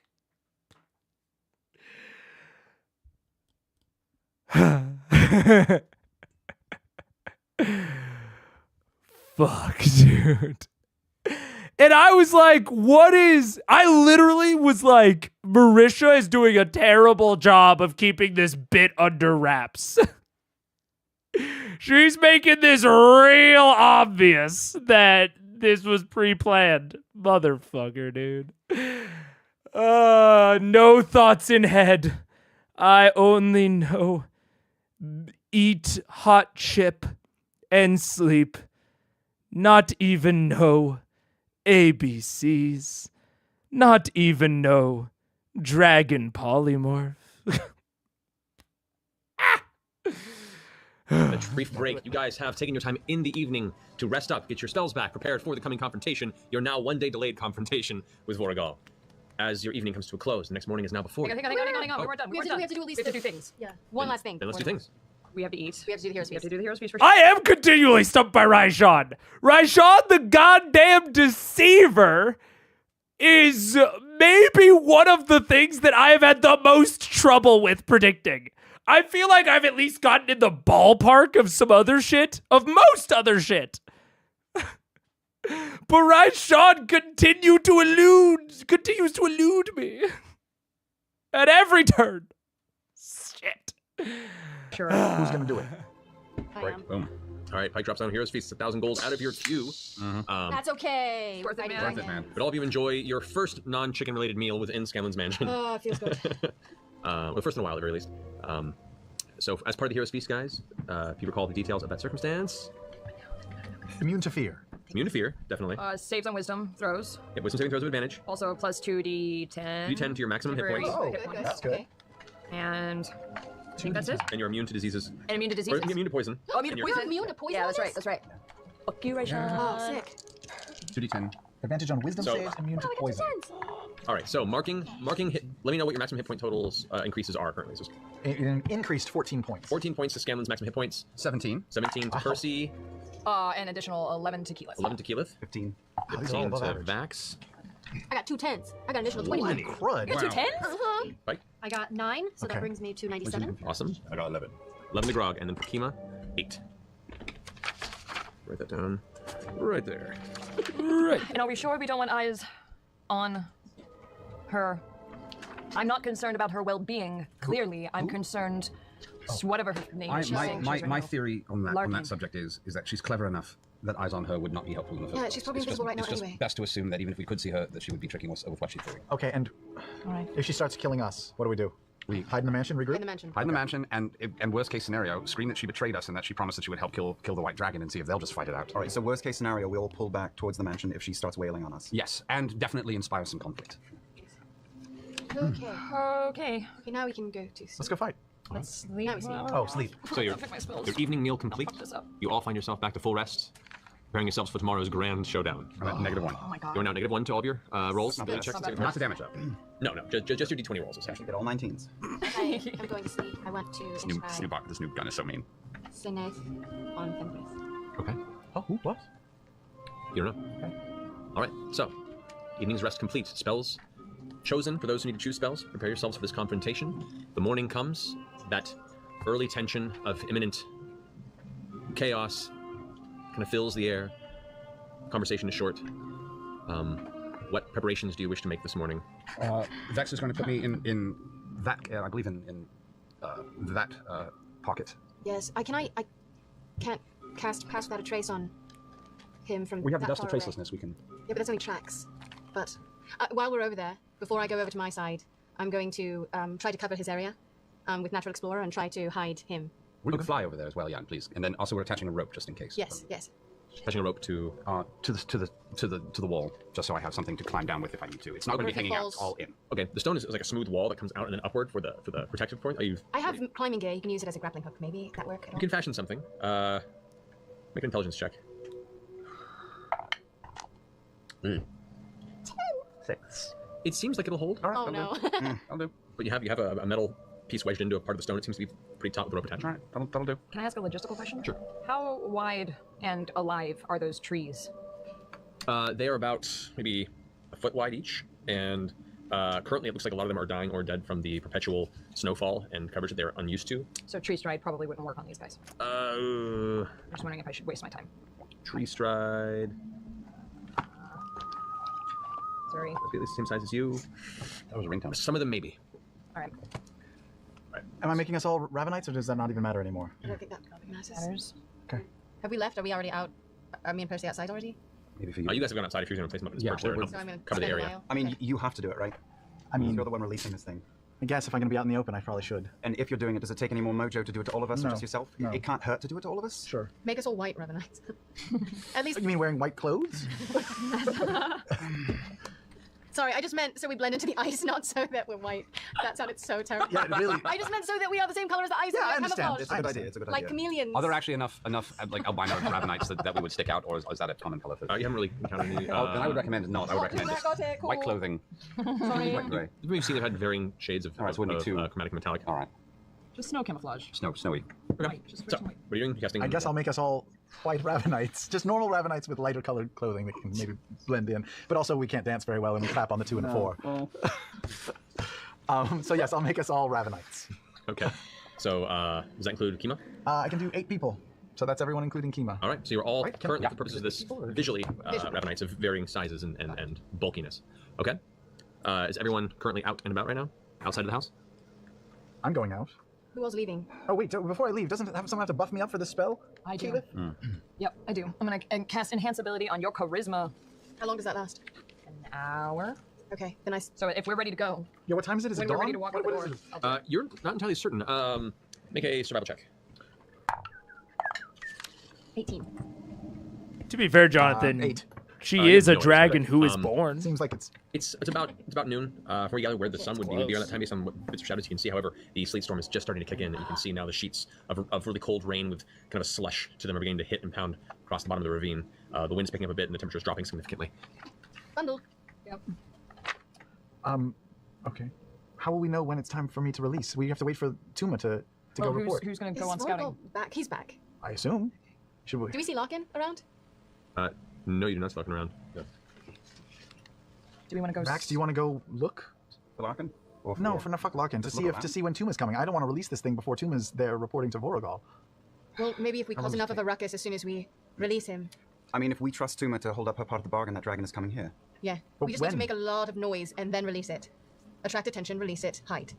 But when? We have Whenever to. we want to. No, when is Vorogal coming? I can't just sit out here all day waiting. Oracle will come. When we make a noise, he'll come over here. I thought the Ravenites were telling him. The Ravenites have to tell him to come here first. But it's yes. No, she told him that he's coming. But I don't think she's telling him a specific No, time. she's telling him now, today. We told her to wait. As you guys are having this conversation, Vax and Keyleth, you guys notice down off the southern edge of the ravine, you see 3 humanoid figures walking up your direction, kind of like coasting along the side of the mountain range. Do they appear to be Ravenites? You get the after a short time, kind of spending them, they appear to be Ravenite in structure. Yeah. They're dragonborn. They are heavily robed, and they're kind of coasting up along the side. Vex, you want to talk to them? 6 seconds. Sure. Okay, good. Maybe see if they talk. They might have told him. Okay. They might have been the ones that just I told walk him. over. Yeah, as you acknowledge me to approach, one of them kind of breaks from the two, and they kind of stay back. As it approaches, you can see the tall and kind of burly dragonborn form is Discord. You met when you first came to the ruins of Draconia. He approaches. Tuma sends me. When are we to tell the dragon the hunt is on? We're ready whenever you Give are. us 30 minutes. And then do it. 30 minutes. It'll be done. He returns to the other two, and they begin to make their way rather briskly back towards the direction of Vorgal's lair. All right. Fuck it. Not sure. This is much like the Vorogal flying off to the west or whatever. Not sure if it was planned or if Matt is just responding to that confusion. I like to think, because I think it's frankly more impressive, that he easily, that he just instantly improv'd something that would put all of that to rest, because they were very quickly spiraling down into a confusion spiral, I suppose. And they did not need to be. And so I like that there was just a very quick, like, hey, here's some Ravenites. What's the plan? Just tell them. You don't need to debate it amongst yourselves. Just tell them what the plan is. Easy, simple. Here, when you see the dragon pop up into the sky and head this direction, start summoning. Percy? Up? Oh, yes, please.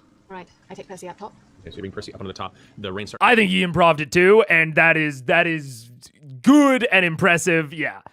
I think there are a few points from this episode where I feel like at the beginning I saw a little bit of annoyance from Matt, and now I think he's gotten used to it, and he seems to be consistently thinking about and finding ways to clear up confusion and to move things quicker, and to break them out of analysis zone. I think that especially like past like a third. I don't know if I even know that exactly, but it feels like it's gotten even better as the episode's gone on. He's been doing quite a few things, it seems, to try and clear up any confusion when he can. And you come down kind of hard now, and you're distinctly getting the chills and shivering a little bit. You get up into your kind of little parapet area, place them there, camouflage as best as you can. Some snow around and try to block it. Percy, need you to make a stealth check, just in general. Who, me? No. Oh, Percy. Where's my stealth? That's 16. 16, good enough. Okay, so you place them up there. What else are you guys doing? You got 30 minutes. 25 now. I'm gonna go stake out the. I'm gonna hide behind the. 25 now. Damn.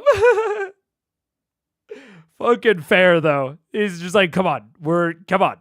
25 now. Let's go.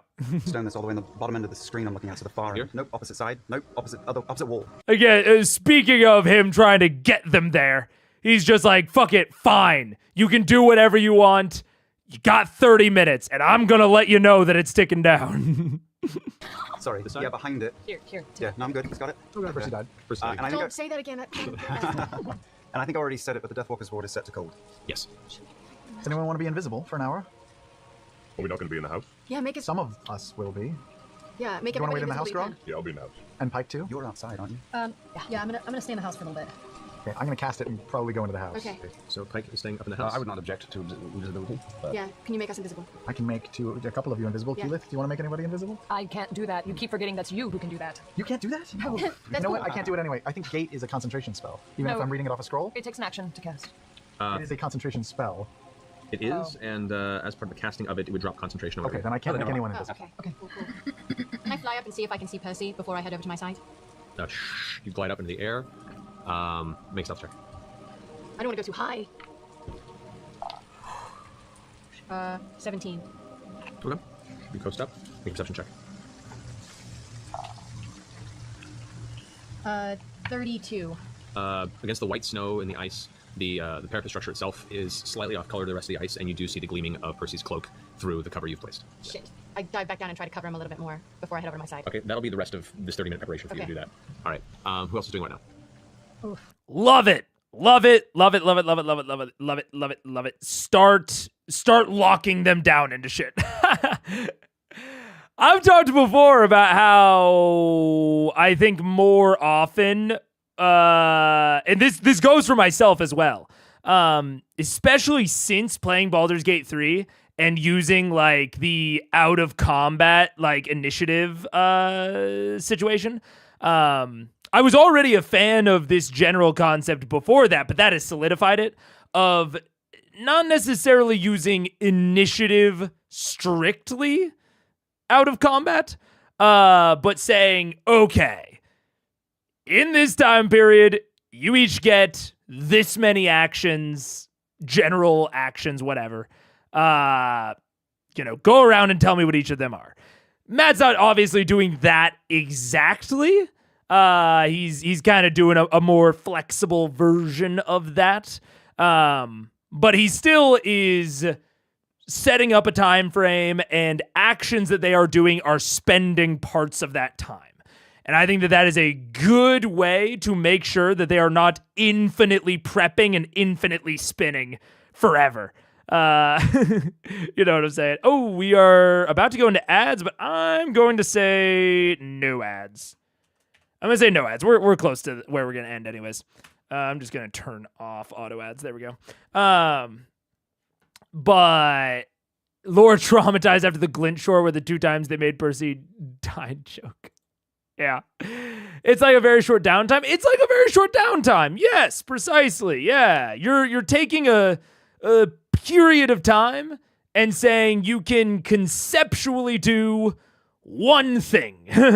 And the size of that thing is kind of dependent on how long of a period of time we're abstracting. I totally agree. Yes. And I think that it's a good way to break them past analysis paralysis. Because let's be real.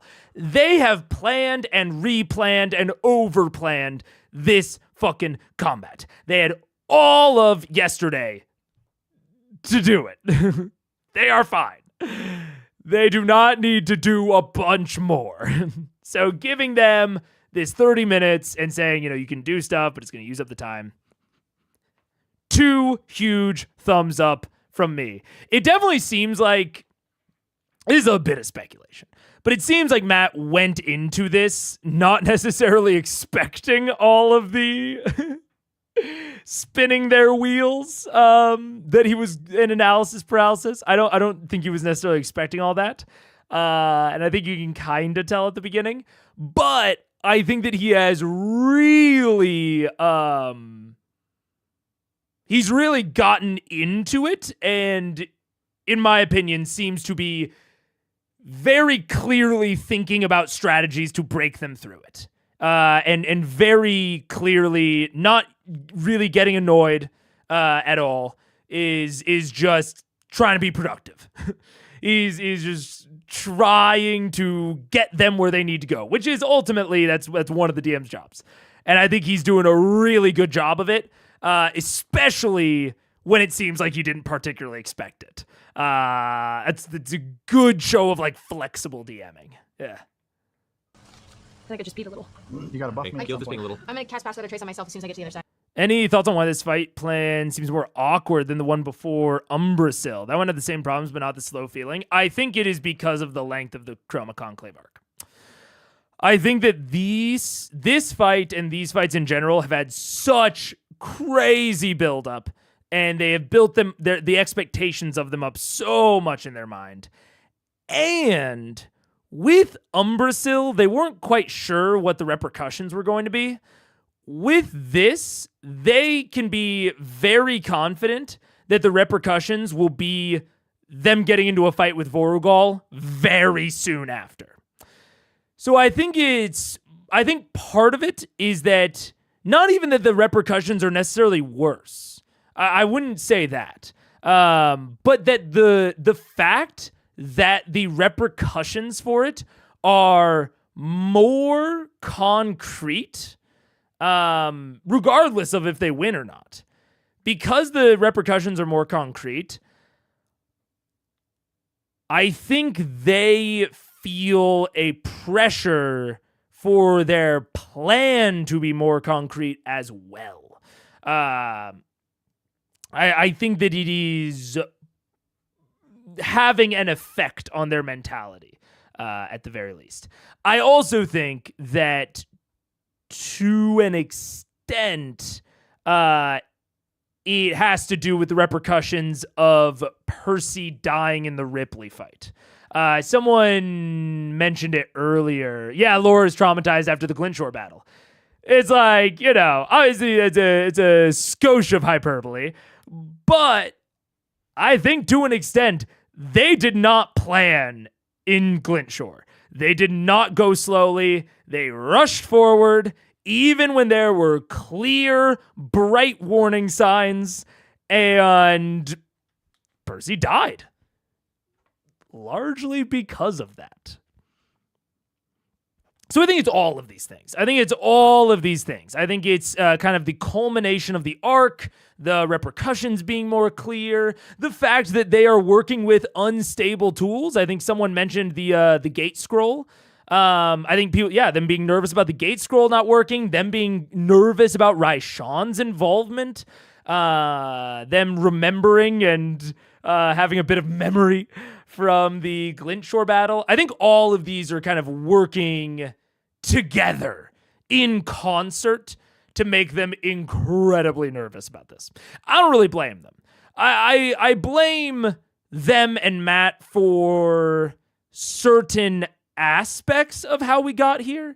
Like the fact that it's been this long since we started the Chroma Conclave arc and since we even fought Umbrasyl. I think that's a little bit on them. But broadly, I think it makes sense how they got here. And I don't think that these feelings are unreasonable.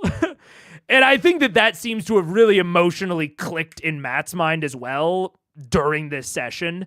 And he has started to be very productive at like understanding that these are just going to be emotions that his players are feeling. No way around it. And what can he do to get them through it? Because they just need to get through it. There's nothing that he can do to alleviate the feelings.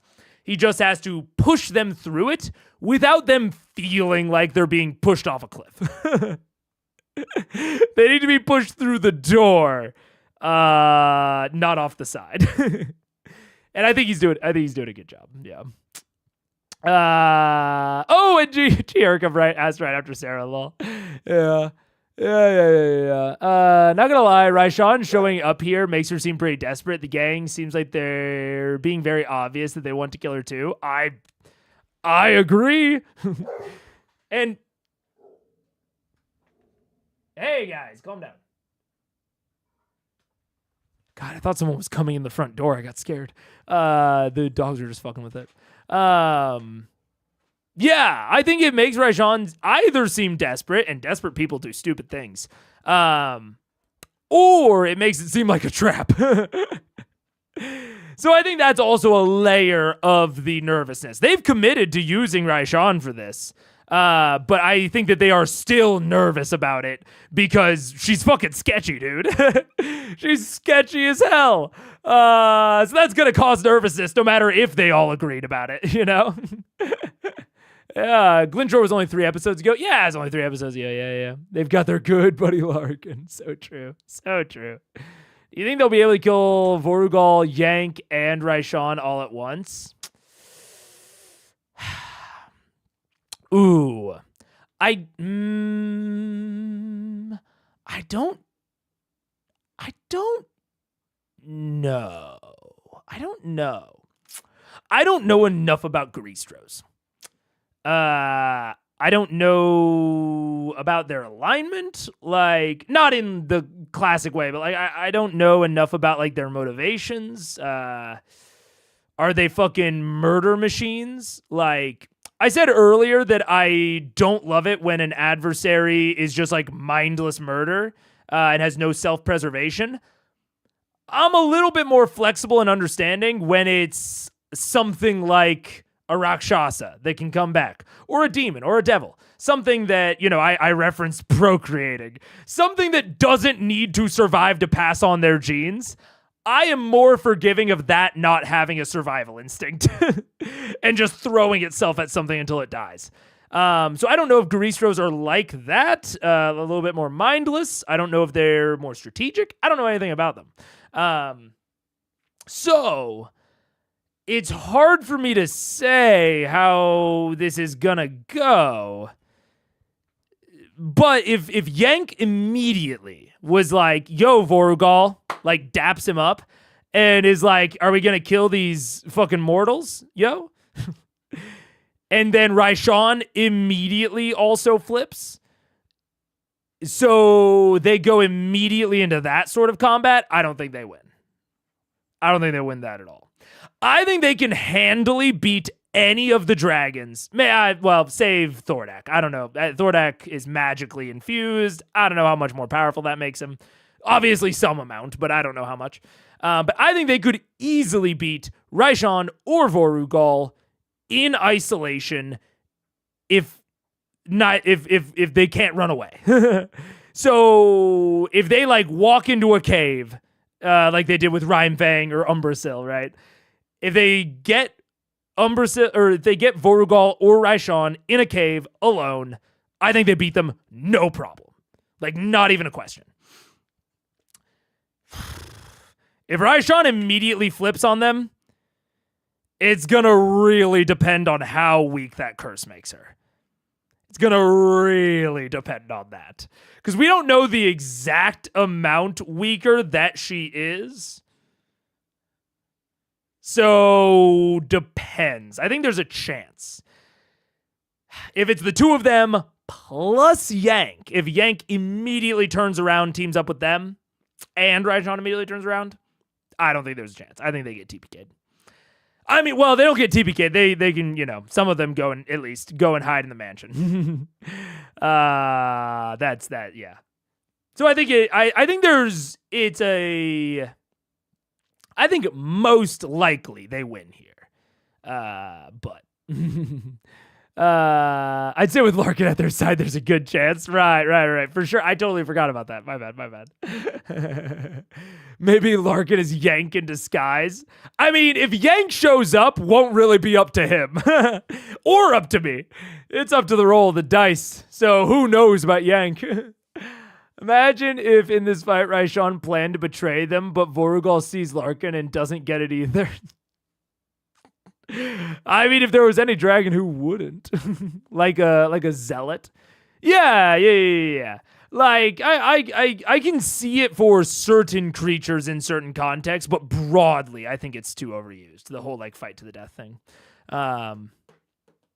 Yeah, we'll see. I don't know. I think most likely they're totally fine. But there are some ways that this could go where they're not. So I can stay stealthy on my side. Where are you staying then? On the other ledge, yeah. Okay. Hide myself. Roll stealth check.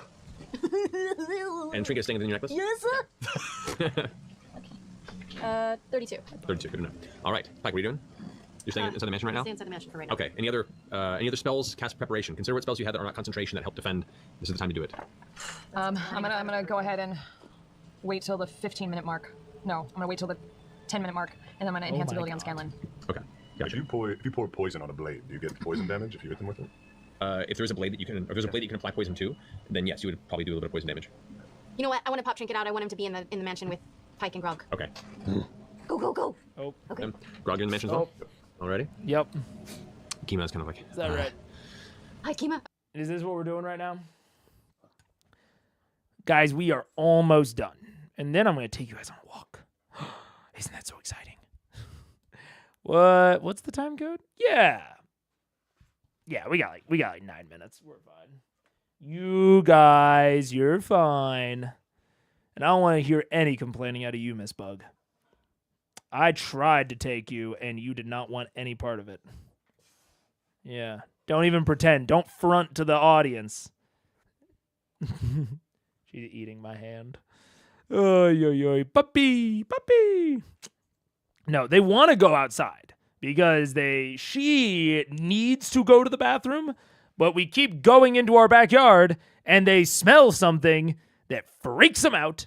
Or actually, not that this one's fine. She's not afraid of anything. But that one keeps fucking smelling some shit that freaks her out, and then she just wants to come back inside. And I'm like, you have to pee. I know you do. I know you have to pee. I don't want to clean it up inside. Can you please go out here? That's the worst part about Bug. Bug's an amazing dog in basically every way. The worst part about her is that sometimes she gets so scared that she refuses to go to the bathroom. And that is really fucking annoying. Mostly because she most likely will not even go inside. I just know that she's uncomfortable. And it makes me sad. I'm like, girl, come on. Try. Oy, oy, oy. Oh, she doesn't have an earring. No. She joins you guys in the mansion for now. And Vax, you're hiding over behind that rock. Roll stealth if you could. Natural 20. Okay. You just grasp onto the rock, and much like the elven cloaks in Lord of the Rings, you blend in with the stonework. I'm gonna go meditate on disguised dwarves. Goodbye. Grog, any preparation you're doing for this? Alrighty. So, as time begins to tick down, 15 minutes left. 10 minutes left. I cast enhance ability on Scanlan. Okay, and you're enhancing his... Charisma. Alrighty. And then I am going to move... We don't have anyone over here yet, really, correct? Sorry. We don't have anyone over here, really? No, you just have Percy up here, but no one down there. Alright, I'm gonna kinda... Fuck. You're going to... Hide behind the tree and stealth as much as I can. Okay, roll a stealth check. Keyleth, shouldn't you hide in the mansion? Can you be an animal? Yeah, well... Like, shouldn't you just hide right now? We'll be a bunny Just until be out the of right the way time. until Lorgal. I can be an animal if you feel like you want eyes out here as well, but I won't be able to go elemental. Then no. Ever? No. Until I rest. We've got eyes on. We're above. Just go hide. Alright, I go in the mansion. Get healed, makes way back to the mansion. Great. Alright. 5 minutes. 4 minutes. 3 minutes. 2 minutes. I will inspire myself. Okay, that's part of your ability. Yes, I will say to myself, all right, Scanlan, I know that your palms are sweaty, your knees are weak, arms heavy. There's cologne on your tunic, grog spaghetti. But just remember, you're good enough, you're smart enough, and doggone it, people like you. Wow. Yes, let's do it. All right, so as you step forward, where do you want to open the gate scroll? I'm still gonna hang out by the rocks. Alrighty. And I can go at least 60 feet in front of me, but I'll do like 50 feet in front of me. Like in the center, basically. Out there? Yeah, sure. Okay. So, Lord, super direct with his name. And his name is Yank. Correct. Okay. The girl, like here, let me give you the script. as you pull the scroll out, fumbling at your fingers, slightly sweaty and nervous, begin to... I'm not gonna read it until I hear wings flapping. Okay. It just takes 6 seconds to do, right? Make a perception check. Boy. Oh my. Your wisdom. That's an 8. You have advantage on charisma checks? If this is not charisma. This is his perception. Do we see him in the sky at all? You make a perception check. You don't hear any wings. You're listening. The wind's kind of the sound of the rain hitting the ground. 19. You begin to hear the flapping of wings in the distance, and you glance over. Do it. What are you doing? Okay, Cast it. I'm casting. Okay, so as you pull the scroll out and begin reading it, the sigils and the arcane glyphs are ancient and convoluted, and you're trying to trace them with your eyes, and you begin speaking, letting the ancient knowledge that you've gained through your existence of wandering Exandria begin to just pour out on its own. You feel the magic take hold, and your grip tightens as the script begins to light up with a slight bluish-purple tint as it begins to light up around. I need you to go ahead and check to see if you succeed in reading the scroll. So I roll with advantage? Roll with advantage, so eyes 2. Come on. Not great. Okay, and what am I adding? My Your D12 to it. So roll D12. Well, you have inspiration. And a +2. Jesus. So you get an advantage. Did you roll? plus 2? +2 because of Jack of all trades. Plus my charisma? Plus your charisma bonus, yeah, which is 6. 20. Okay, the DC was 19. Every little bit helps. Every little bit helps. Oh, we made the gumbo. Oh, God. That could have been really awful. As some of the glyphs begin to shake and part of the scroll begins to like burn at the edges, you maintain concentration staring at it. The rain just hammering down on the scroll. It's growing slick and pouring off into the center of the sleeve. You're soaked to the bone now and you're shivering as you're reading out these various language bits that are just flowing through. You're now an instrument for the spell that is beyond your capability. And as suddenly the spell finishes, your fingers tighten, the scroll bursts into flame and just turns to dust around you. And for a split second, you think you may have failed. This giant bluish doorway just erupts across the way. Facing away from me. Facing away from you. You see, all of you, that the somewhat dark and shadowed ravine is now suddenly aglow with bright, vibrant bluish light. The blue light turns to crimson, to a deep burning red, and you hear this horrible, deep sucking sound. And you watch as Yank the Goristro is thrown from it, landing in the center of the ravine. Fist to the ground. We're gonna die! Are you leaving the gate open? Concentration spell. No, I close it instantly. Okay. The gate slams shut behind, the reddish light then now being consumed with a final blip of blue before it disappears. And I'm just gonna tiptoe backwards into the mansion if I can. Well, the Goristro swoops the head over in your direction. I need you to make a stealth check. Oh, Jesus. Oh, that's God. a 7. Oh my god. Oh, Sam. Just roll it. No problem. You're safe in the mansion. Safe in the mansion. For the door. You're good. Watch as the large hulking behemoth, its extremely muscular body covered in fur and bony protrusions and ridges like spikes that out of its form. This horrible hook's teeth and these giant curled horns that push forward with brass jewelry emblazed across the bone, whips around, its red eyes beaming straight on you, and in a deep guttural voice, and begins to just lumber in your direction. Oh god! Aren't you the master? For right now, I need you, just right now, Scanlan, roll initiative. Oh my god! Come on, buddy! Come on, roll 21. Yes! Let's go! All right, you're going before it does. Yeah! Come on. Bamf to the door and go in. That's right, focus your chi. I sing at it. What? Okay. I know that it's more traumatic. And I try, calm down, crazy. It's fine. I know that it's more dramatic. But also, I guess it depends for Matt on how likely, I don't know the relative strengths of all of the party people that they're involved with. The Goristro, Raishan, Vorugal. Matt has a lot more information on this. If there's any chance of the Goristro possibly doing something that puts Scanlan into like a very bad position, I just think you gotta be real careful with it. Because again, I trust Matt's dramatic timing, but not necessarily his strategic balancing, might we say. Because, like, in this situation, I think I would argue that the Goristro is surprised at the very least. And secondarily, that Scanlan can certainly move before it as part of the out-of-combat action. I don't know. Unless the Goristro has some very specific ability I'm not aware of. Because it makes me feel nervous, which is good. Like, that's the dramatic timing at work, obviously. It's making me incredibly nervous, but I'm also kind of like DM senses future nervous, because if you're just basing this off of initiative and, you're not willing to like fudge any numbers or anything, and like the Goristro like grabs Scanlan and like, I don't know, throws him across the ravine, and then Scanlan is just standing there between Vorugal and the Goristro. Yeah, you've now put yourself into a situation as a DM that I think it's hard to reasonably get out of without potentially accidentally killing Scanlan. Now, to be fair, Scanlan also has something like Dimension Door,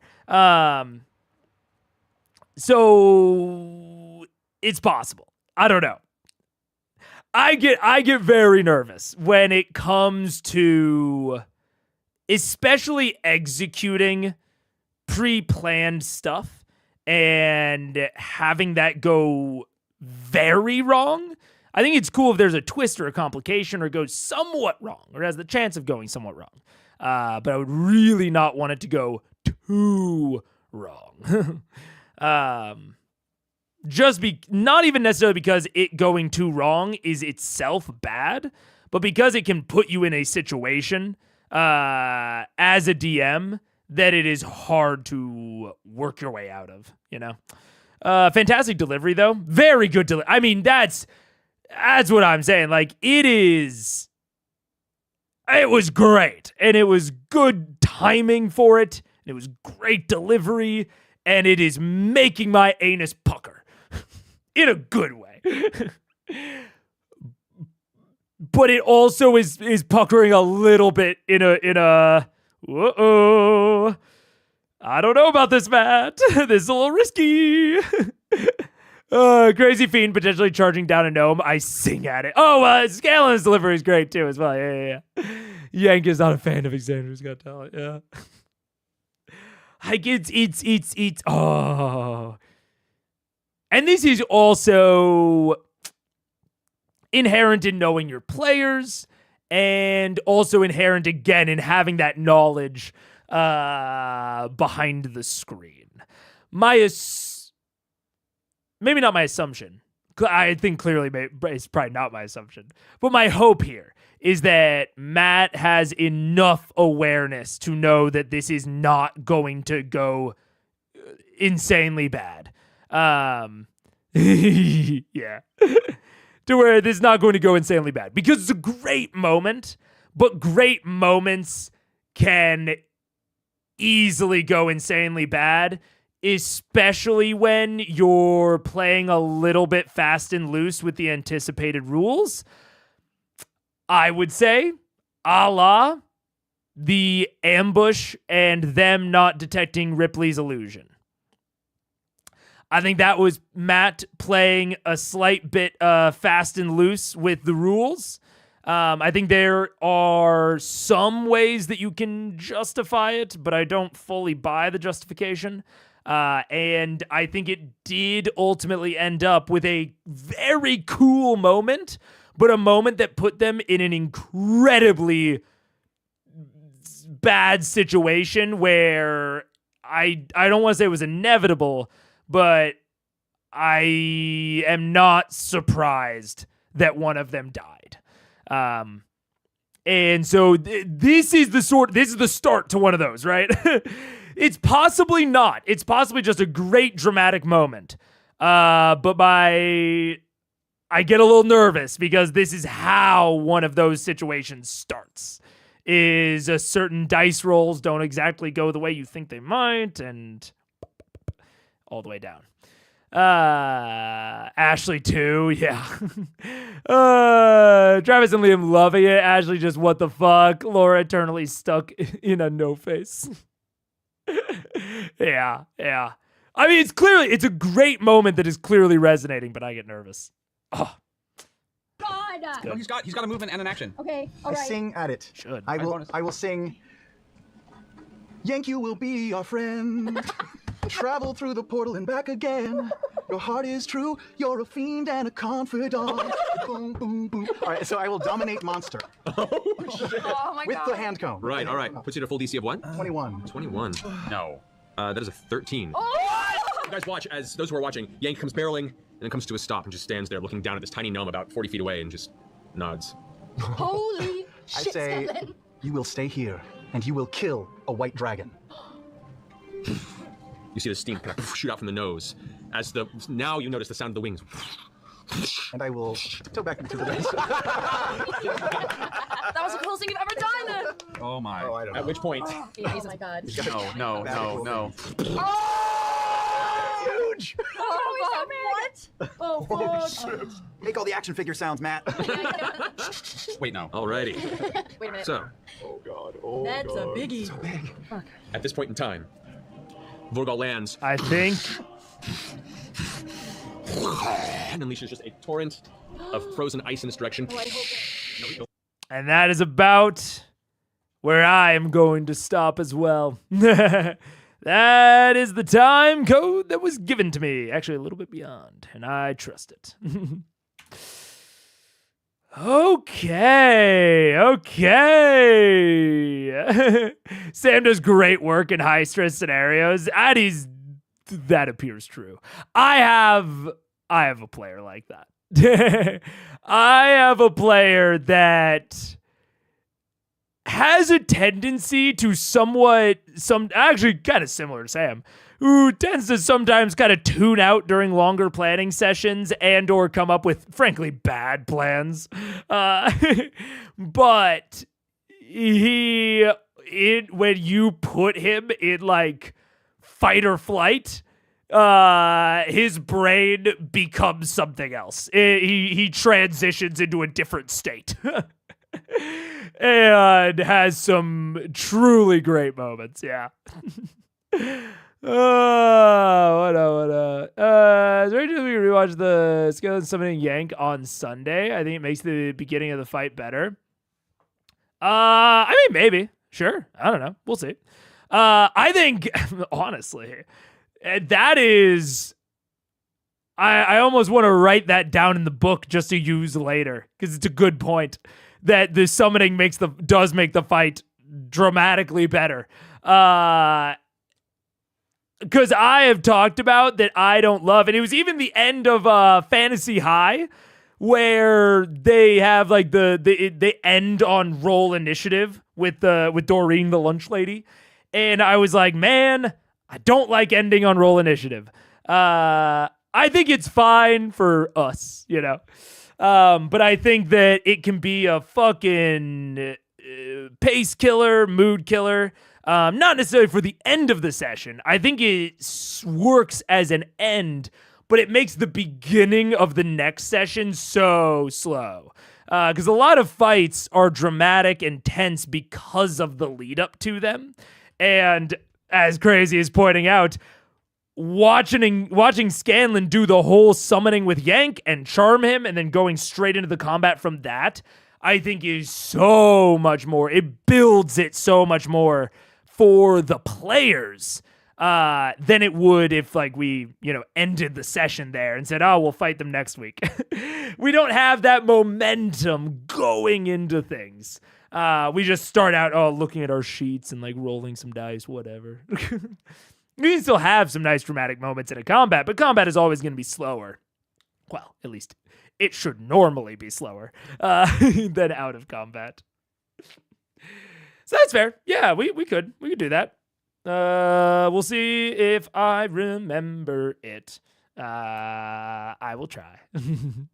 The best endpoint ever. It does make a substantial endpoint, but it can be tougher for the throw.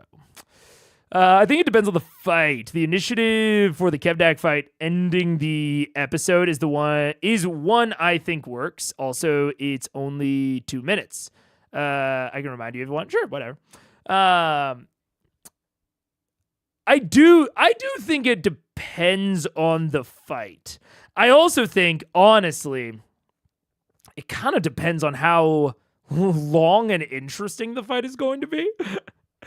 I still think I like some amount of end or pre-fight buildup.